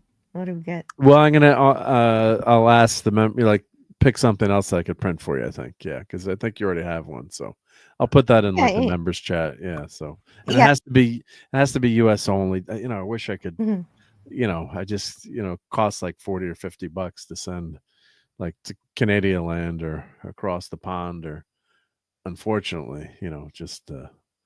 But I won't ask for anything special, just whatever else Star Trek you got. Yeah, so I'm doing some other Star Trek things and a few other things. And if you've been a long-time channel member, obviously throwing a few other things. But I wanted to give something back. So I finally finished. I've been saying it for a while now, but I finally finished all the Doomsday Machines. And then you got to like do the base, had to print the bases and cut all the rods, and takes a while to get them. But now that that's a lot of work. And the paint job is so pretty. I have it here. Yeah, I'm glad I was able to give you. I gave you a small one too, right? I gave you the. Yes, I got a Christmas. That one's in all my Christmas ornaments, so it's packed away for Christmas time. Good. Yep. So, appreciate it. Yep. Not gonna. So, it's not gonna put any ships of danger while it's in the box. Yeah, in the box. Yep. Now, the bio Captain Harriman, he was from Chicago, loved Italian cars. His wife's name was Sloan, and the son was Ferris. Yeah. And then Timmy Wyman says Edith had to die to maintain the all-important timeline, but taking 2 whales and a human, no problemo. Yeah, save the whales. Yeah, I guess, yeah. But maybe they did research and said that she wasn't important or she was dying anyway. But sometimes they sacrifice the plot. They're worrying about just to have the plot that they want. And then of course Kirk doesn't get the girl at the end. What's the name of that guy who works at the aquarium who sent the whales away? I feel bad for him, basically, because all of a sudden she goes missing. She's gone. Yeah, she's gone. Right. Yeah. After she slaps him. Yeah. So he must feel really guilty. It's like, what happened? Yep. Where did you go? Yep. So, and we had to do those cars for a woodshop project in high school, but we had a CO2 card. Oh yeah. Thank you, Rob. Yeah. So I got that paint booth all set up with a compressor, and I had it actually at work, and just said, then you're home on the weekends. You don't. If I could afford it, I have 2 paint booths, but it's nice to have set up because I figured, it's better to have it, bring it all back home, and now that I've got this other 3D printer at home. So, and Phantom said, patent on transparent aluminum was in the late 70s. Subsequent improvements came after the movie. Many people decided to invest after Star Trek 4. That was a huge movie. Yep. And Lisa says, you do have to cut the rods. Yep. Or that was a joke, wasn't it? Scotty filled in the details they needed to develop it, right? Yeah. That's right. Yes, he had always shared this information, just like they had always had to sell those glasses, and so they would be bought again. They'd be where they needed to be. Yep. Yeah, it's interesting theories. Yep. And yeah, I know that song. Yeah, the boys are back in town. You know, I'm going to sing that. Yeah, that the Dino's Bar and Grill. I always think of Dino from the Flintstones. Oh, yeah, that I didn't think of it, but yeah. So let us show. I guess that's a Harry Potter one. Let's see. Where's the tricorder update? They do some great props here. Lucy's vault backpack. Pip Boy, but we want to go to the Star Trek. So here, let's go to the tricorder blog. So you can register here. So I did get this in the mail. Maybe they haven't posted it. Okay, so they haven't. All right, we'll keep this up. But basically, the gist of the email. Let me call it my email. Let me look for tricorder because I'm obviously subscribed to buy this. Okay, so let's see. Let me view this in your browser. Okay, that's good. So let me pull this over. So this has pictures in it too. So it's time at last. It's been a long time coming, but the Wand Company is thrilled to let you know that the tricorder production has started. They had to use stone knives and bearskins to get it going, but they finally did it. And they're rolling off the production line after the enormously extended Oh, I development. thought they actually wrote that. I was going to be impressed. I'm sure to share. Yeah, that I ad-libbed that. Yeah, I'm sure to share our excitement about completing this final stage. Hang on a minute. Of course, there's one more stage, and that is getting the product into your hands. So the one semi-disappointed thing about this is that they're saying it's going to ship from Amazon. You're going to order from Amazon UK. So after some considerable thought, we decided to bring the tricorder from the factory into the UK and use Amazon to fulfill everyone's orders. But now they get on to say that the gist of it is it's not going to cost a fortune to get it across the pond, I guess, because we don't have to buy, pay the VAT if it's imported. I don't, we'll find out when it happens. But so they think that combination of air freight and availability from Amazon offers both you and us the quickest and most reliable way to finally bring the tricorder home to you. You can only buy 2 of them. They're $350 each, which is a ton of money, but I don't think it's overpriced for what you're getting if you've been following this blog. And let me put the link in here. Pretty much put anything on these tricorders. Yeah, they're just amazing. Yep. So let me pull this back up. Let me put this in the link here. I'm not sponsored by the Wand Company, but if they'd like me to do a review, I'd be glad to. Just kidding. But it's just amazing the work that they did on this. And we were showing this on Saturday Night Star Trek a few times, I think, or the Clubhouse. So they're bringing them in the UK in a bunch of waves and place them in Amazon stock when they arrive. And then each wave is placed in stock, becomes available order. We will email those who have registered their interest with us in the order which they registered to let them know they can purchase their tricorder. Note, we will do our best to use the first registration date for those who have registered multiple times. Once each wave is sold through, the tricorder may temporarily go out of stock, and for a limited time, it may not be possible to place an order. However, as we further waves arrive and we load more stock in Amazon, we're continuously monitoring the listings to see when the stock becomes available again to order. This will trigger a new invitation to purchase. So I guess they're going to roll through the email list and give you a chance. The email will include a link to purchase the tricorder on its Amazon.UK listing. Now, the only thing with that, like someone could share that link, so it's not going. I guess it's going to be Amazon, right? So once that link goes out, unless they're going to change the link, or I guess someone could put that on Twitter, right, and say, they're going to limit it to 2, but I'm assuming say you were the first person to register. Once that link goes out, Hardcore Fenton Mudd could decide to screw everyone over and put that link on Twitter X, and then it would be out there. But I true. guess that's the only thing I don't like. Like, unless they personalize the link, or it's not like there's a coupon or a code where you have to use to order. So that's kind of. I guess they've made enough of these, and I'm hoping that I'm able to get one, and they're not good. Can get one too, because I live vicariously through the things you buy. Thank you. Yeah. So so I think that by limiting them to 2, I guess that. But I think once that link gets out there, I mean, what's going to stop someone from sharing it? For those buying from the U.S., Amazon will deduct the VAT. So it'll be 270 pounds, which approximately $350 at current exchange rates. Yeah, it's going to differ. Yeah, it always changes. I mean, they don't know what the tariff situation, if that could change.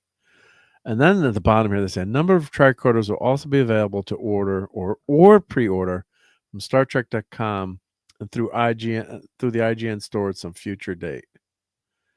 So coming next time, your invitation to purchase a tricorder.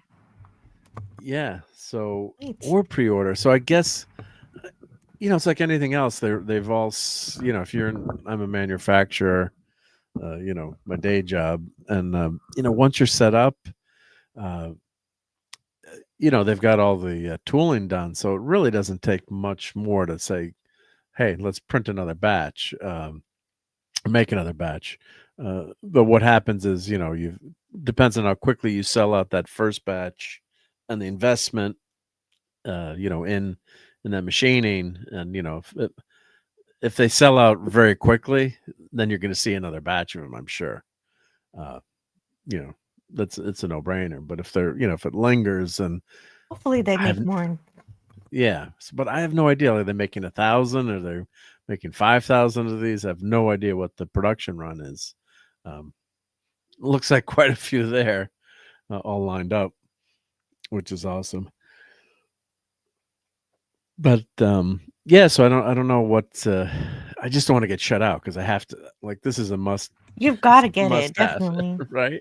This is a must have. I thought this must have come out a long time ago, but it still hasn't.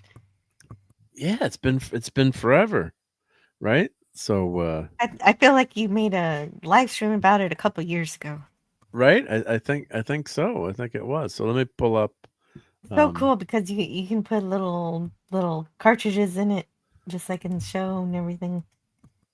Yeah, so they did a phenomenal job with this. So,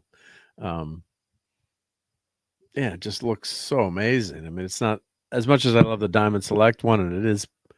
Diamond Select one's pretty darn good.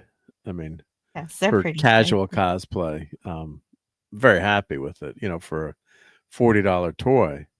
But this sucker, they measured the original, they copied everything, and then, like you said, it's got the discs that go in that'll play the logs, the status. So just they made everything work. So it's just ridiculously amazing. But the last update, November 7th, 2024. So, but they've got them out. Tricorder update number 1. So I guess that's the first. I think this is I could be wrong, but this might be an actual tricorder from the show. Possibly. I know they had their hands on one. Yep. To copy it. Yep. So, just really, it's gonna be an amazing piece to have, and what a cool. Just such cool gear. Yeah. I'd be like, let me, you get the door. I'll tackle him quick. Let's run. He doesn't have a real phaser, does he? Yeah. Yeah. And I guess they were at San Diego. I'll fire up the getaway car for you. And of course, Adam Savage how did Adam Savage get his hands on a tricorder? Yeah. He's Adam Savage, the lucky Mythbuster. Yeah, awesome. Yep.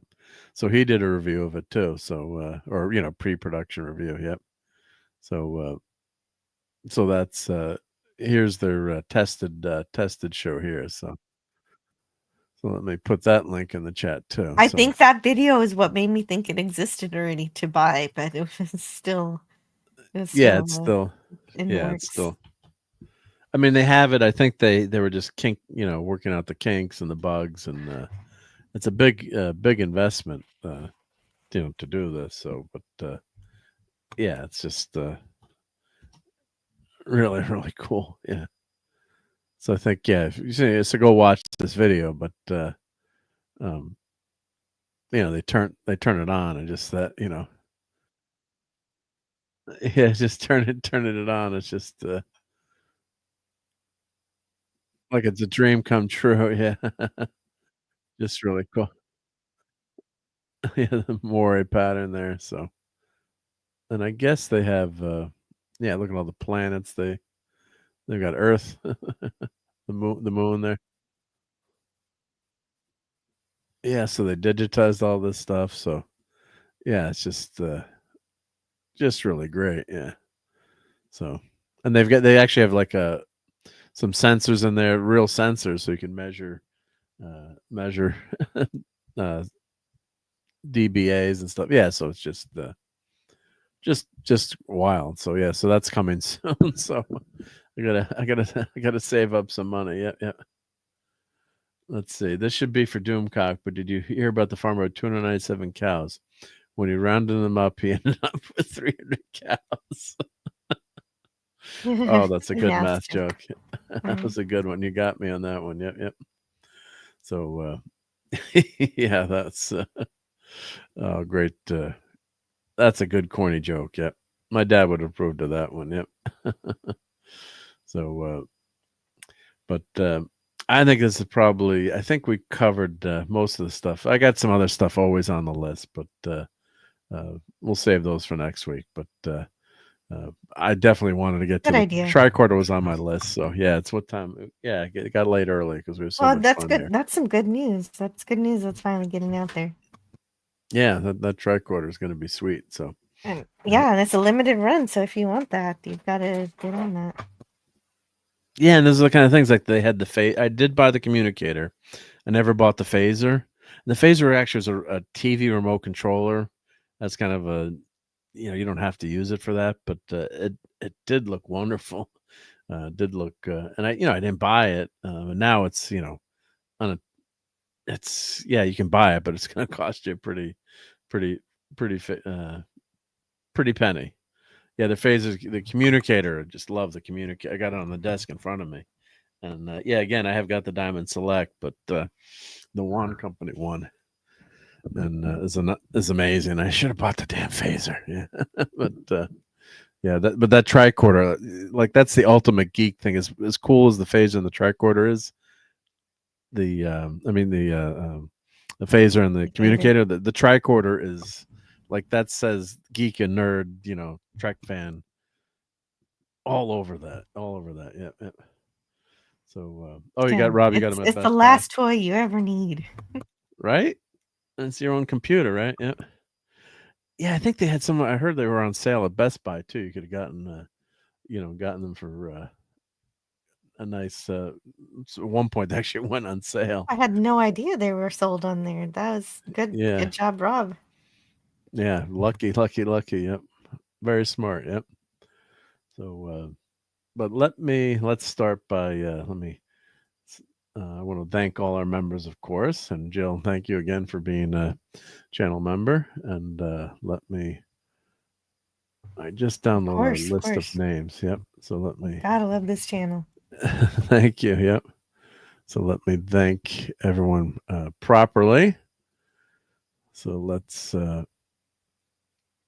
me zoom in on this because my bad eyes. Come on.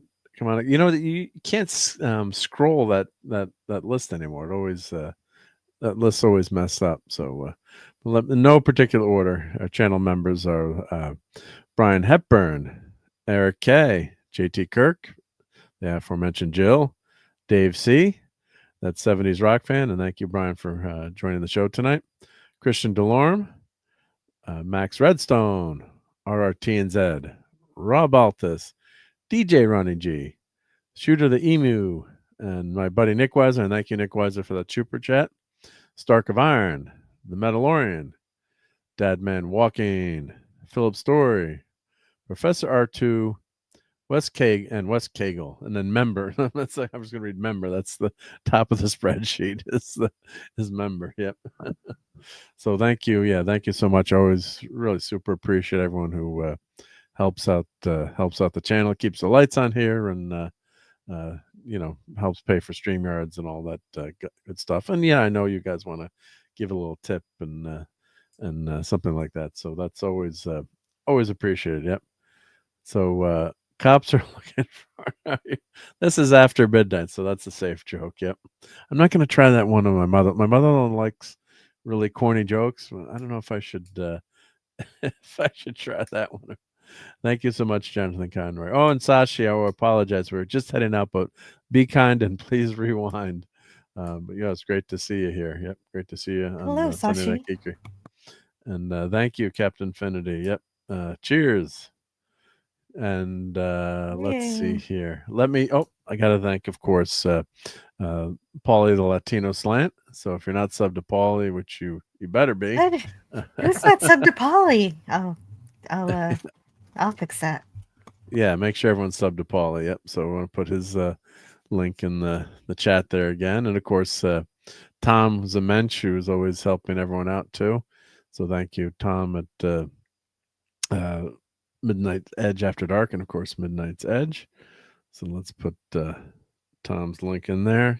Just of course, if anyone's lurking or finding this late night, after the fact, you never know. So right, you never know when you're going to get a new listener. Yeah. So let's put that put Paulie in there. There we go. Latino Slang. His channel's taking off. He's doing great. Yep. Let's see, and well deserved, of course. Yep, that's great stuff.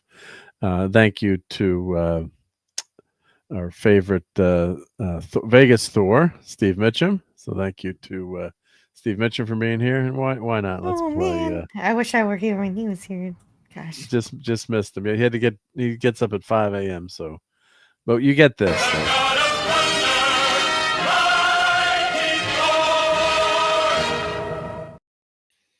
Koalas in the rain. I love that koalas in the rain. Yep. Oh, nothing. No one screws with those koalas. They can give an F, right? Yep. So let's say goodnight to. Of course, Courtney. Courtney was here giving us Walmart streaming from Walmart, which is awesome. Oh, she did her shopping trip. That's great. Shopping trip. Showed us some action figures. So thank you to Courtney. Courtney's awesome. And who am I missing? And of course, Jill. Yeah, thank you, Jill, for being here. You're welcome. Yeah, so we had a great crowd tonight.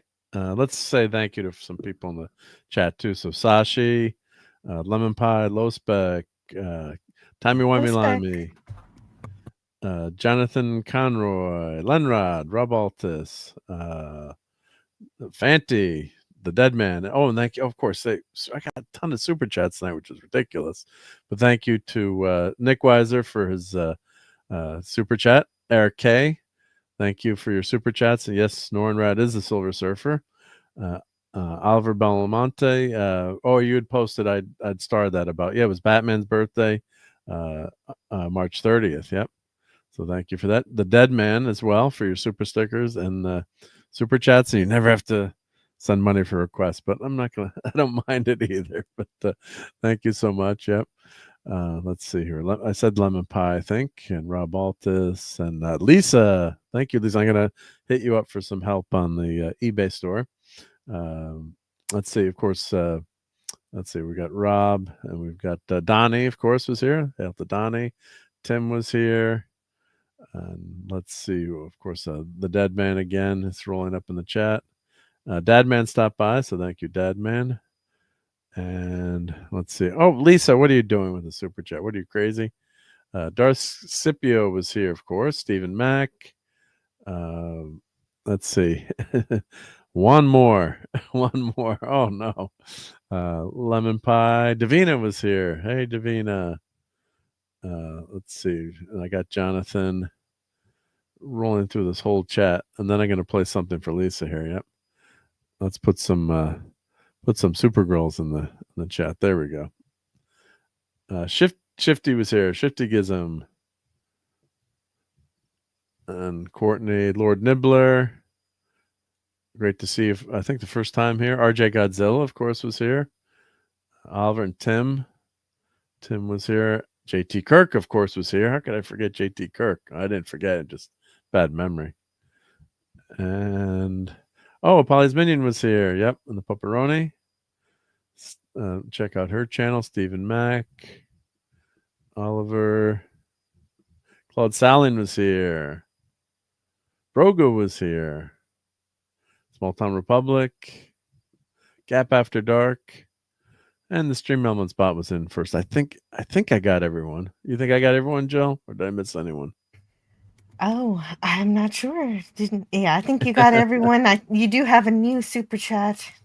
Oh, that's right. Thank you. Yep. Thank you so much, Lisa. So Lisa, what I don't have any Supergirl clips yet, but I do have this. Let's see. Well, that chat was very groovy.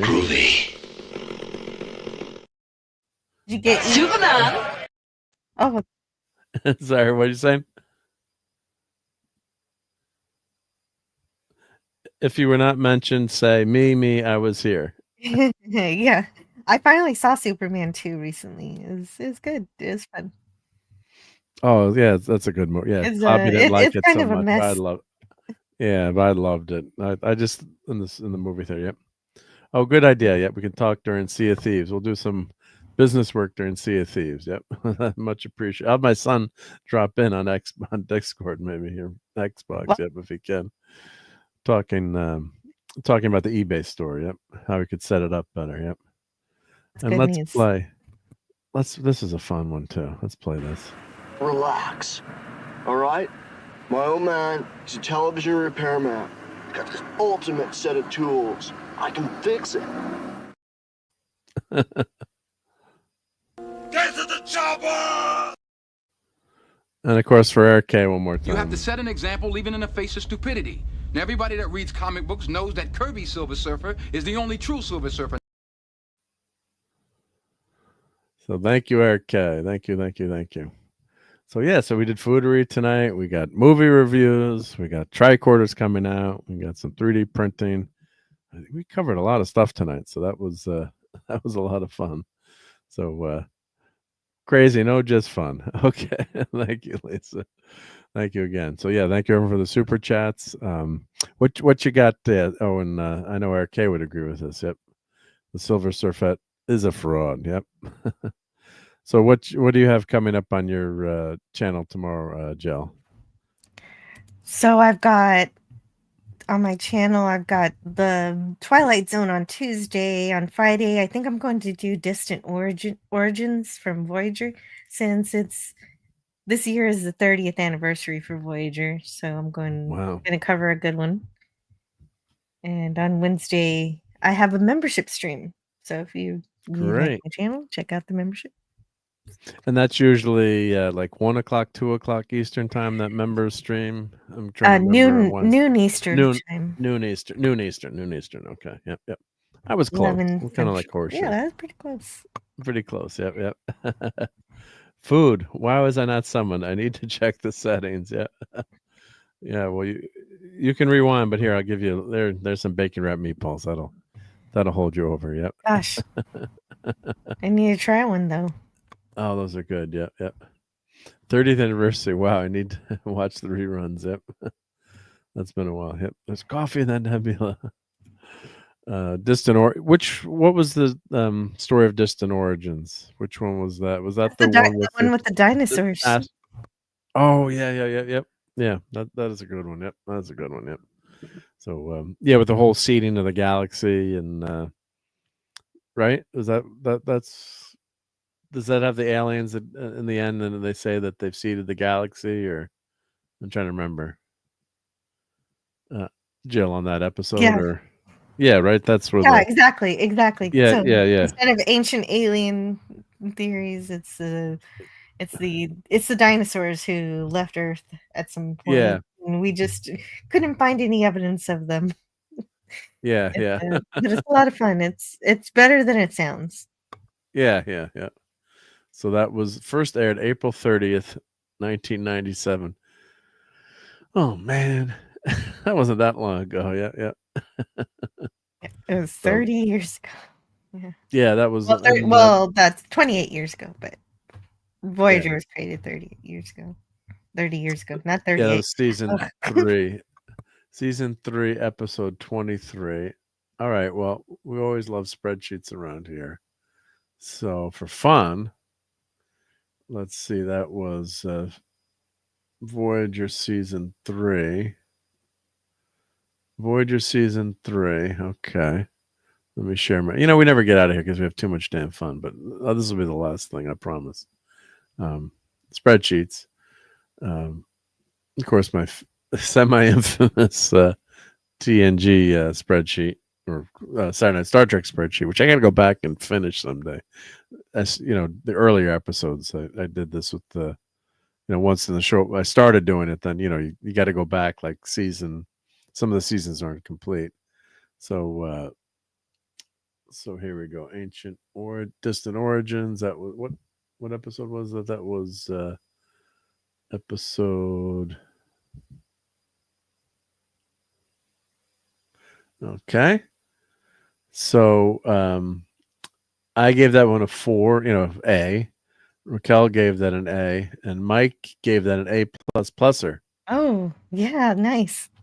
Yeah, I remember that one was pretty loved, and I liked it too. Yeah, so the synopsis of that was reptilian scientist trying to prove his heretical, I can't talk that, theories. Radical, theories. Yeah. Kidnaps Chakotay and throws the entire crew into a conflict between the racist doctrine and the startling truth about its origin.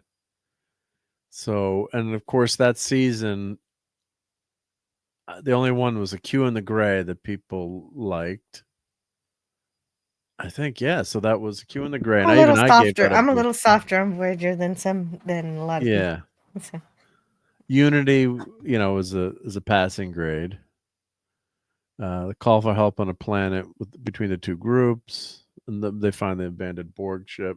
Another Chakotay episode. They didn't use Chakotay enough. Apparently, he was their key. And they kind of just put him aside a lot. I really liked Real Life. Raquel and Klobby didn't like it. Yeah. I really liked that one. Yeah, I'm a sucker for a Doctor episode and definitely liked it too. I'm happy with that. Also. Yeah. Yep. Especially since he was so upset that he couldn't get everything perfect and he had to accept that the holodeck was giving him something more realistic. Yeah. So no, the dinos left Earth behind. They did not see the galaxy yet. Thank you for even just watch this a little bit ago and see my memory is crummy, but I did remember that Doomsday Machine was season 2, episode 6. I don't know how that worked. I'm gonna take the win when I can get it. And Sasha said, was that the Voth? I can't remember the name of the race in there, but watch Jill's review of it, and you'll get into that episode. But yeah, that's so that was one of the few episodes from that 3rd season that everyone, there was a consensus that we all liked that episode. I think there's only three episodes of people. I did like Flashback, and they gave him 0, so I did like that one too. I guess, yeah. I don't remember which one that one is. Tuvok experiences brain damage and flashbacks to service on the Excelsior. That was one with Sulu. So was in that one. He and the captain attempt to find the reason, right? Yeah, that was the one with George Takei. Yeah, I think I didn't hate that one either. Yeah. Yeah. So, but they gave it 0s. So. Yeah, they didn't. They didn't it's not the best. It's not the best. Hey, here's the original series coming back, but it was okay. Yeah. It's good. So, I enjoyed it. But yeah, so that was considered, I can't remember what everyone thought in the chat that night, but really a popular episode and a diamond among the rough, shall we say. Yep. So, but all right. Oh, now we can leave. Now that we did it, we got our spreadsheet tonight too, right? So thank you, Jill. Yep, everyone, make sure to watch Jill during the week. We got bingo on the Marc D with the C card of all the things that you do. Right, great variety show here. We try to cover all the bases. Yep. So yeah, no, it's a lot of fun hanging with you guys. With you guys, yeah, really appreciate it. Yep. Oddly, they left Earth a million years ago and had TNG level Trek. You think they'd have advanced far further than that?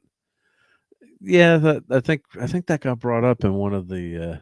I'm guessing that question got brought up. That's a good question. That is a good question. Yeah, maybe to come to Jill's show and talk about that further. I guess we gotta.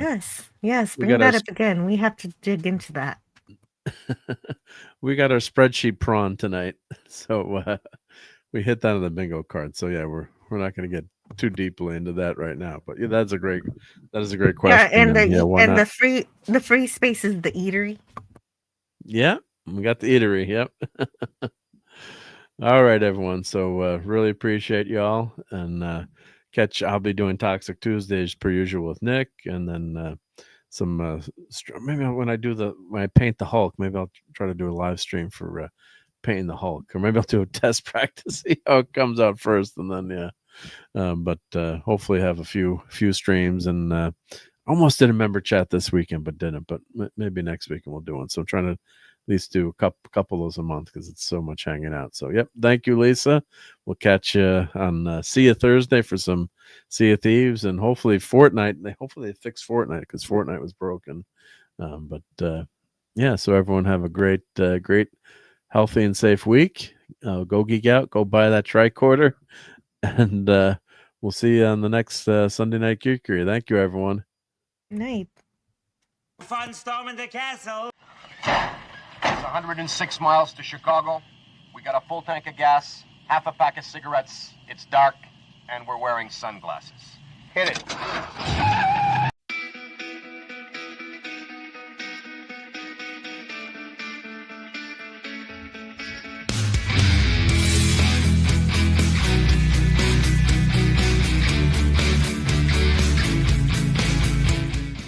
You're still here? It's over. Go home.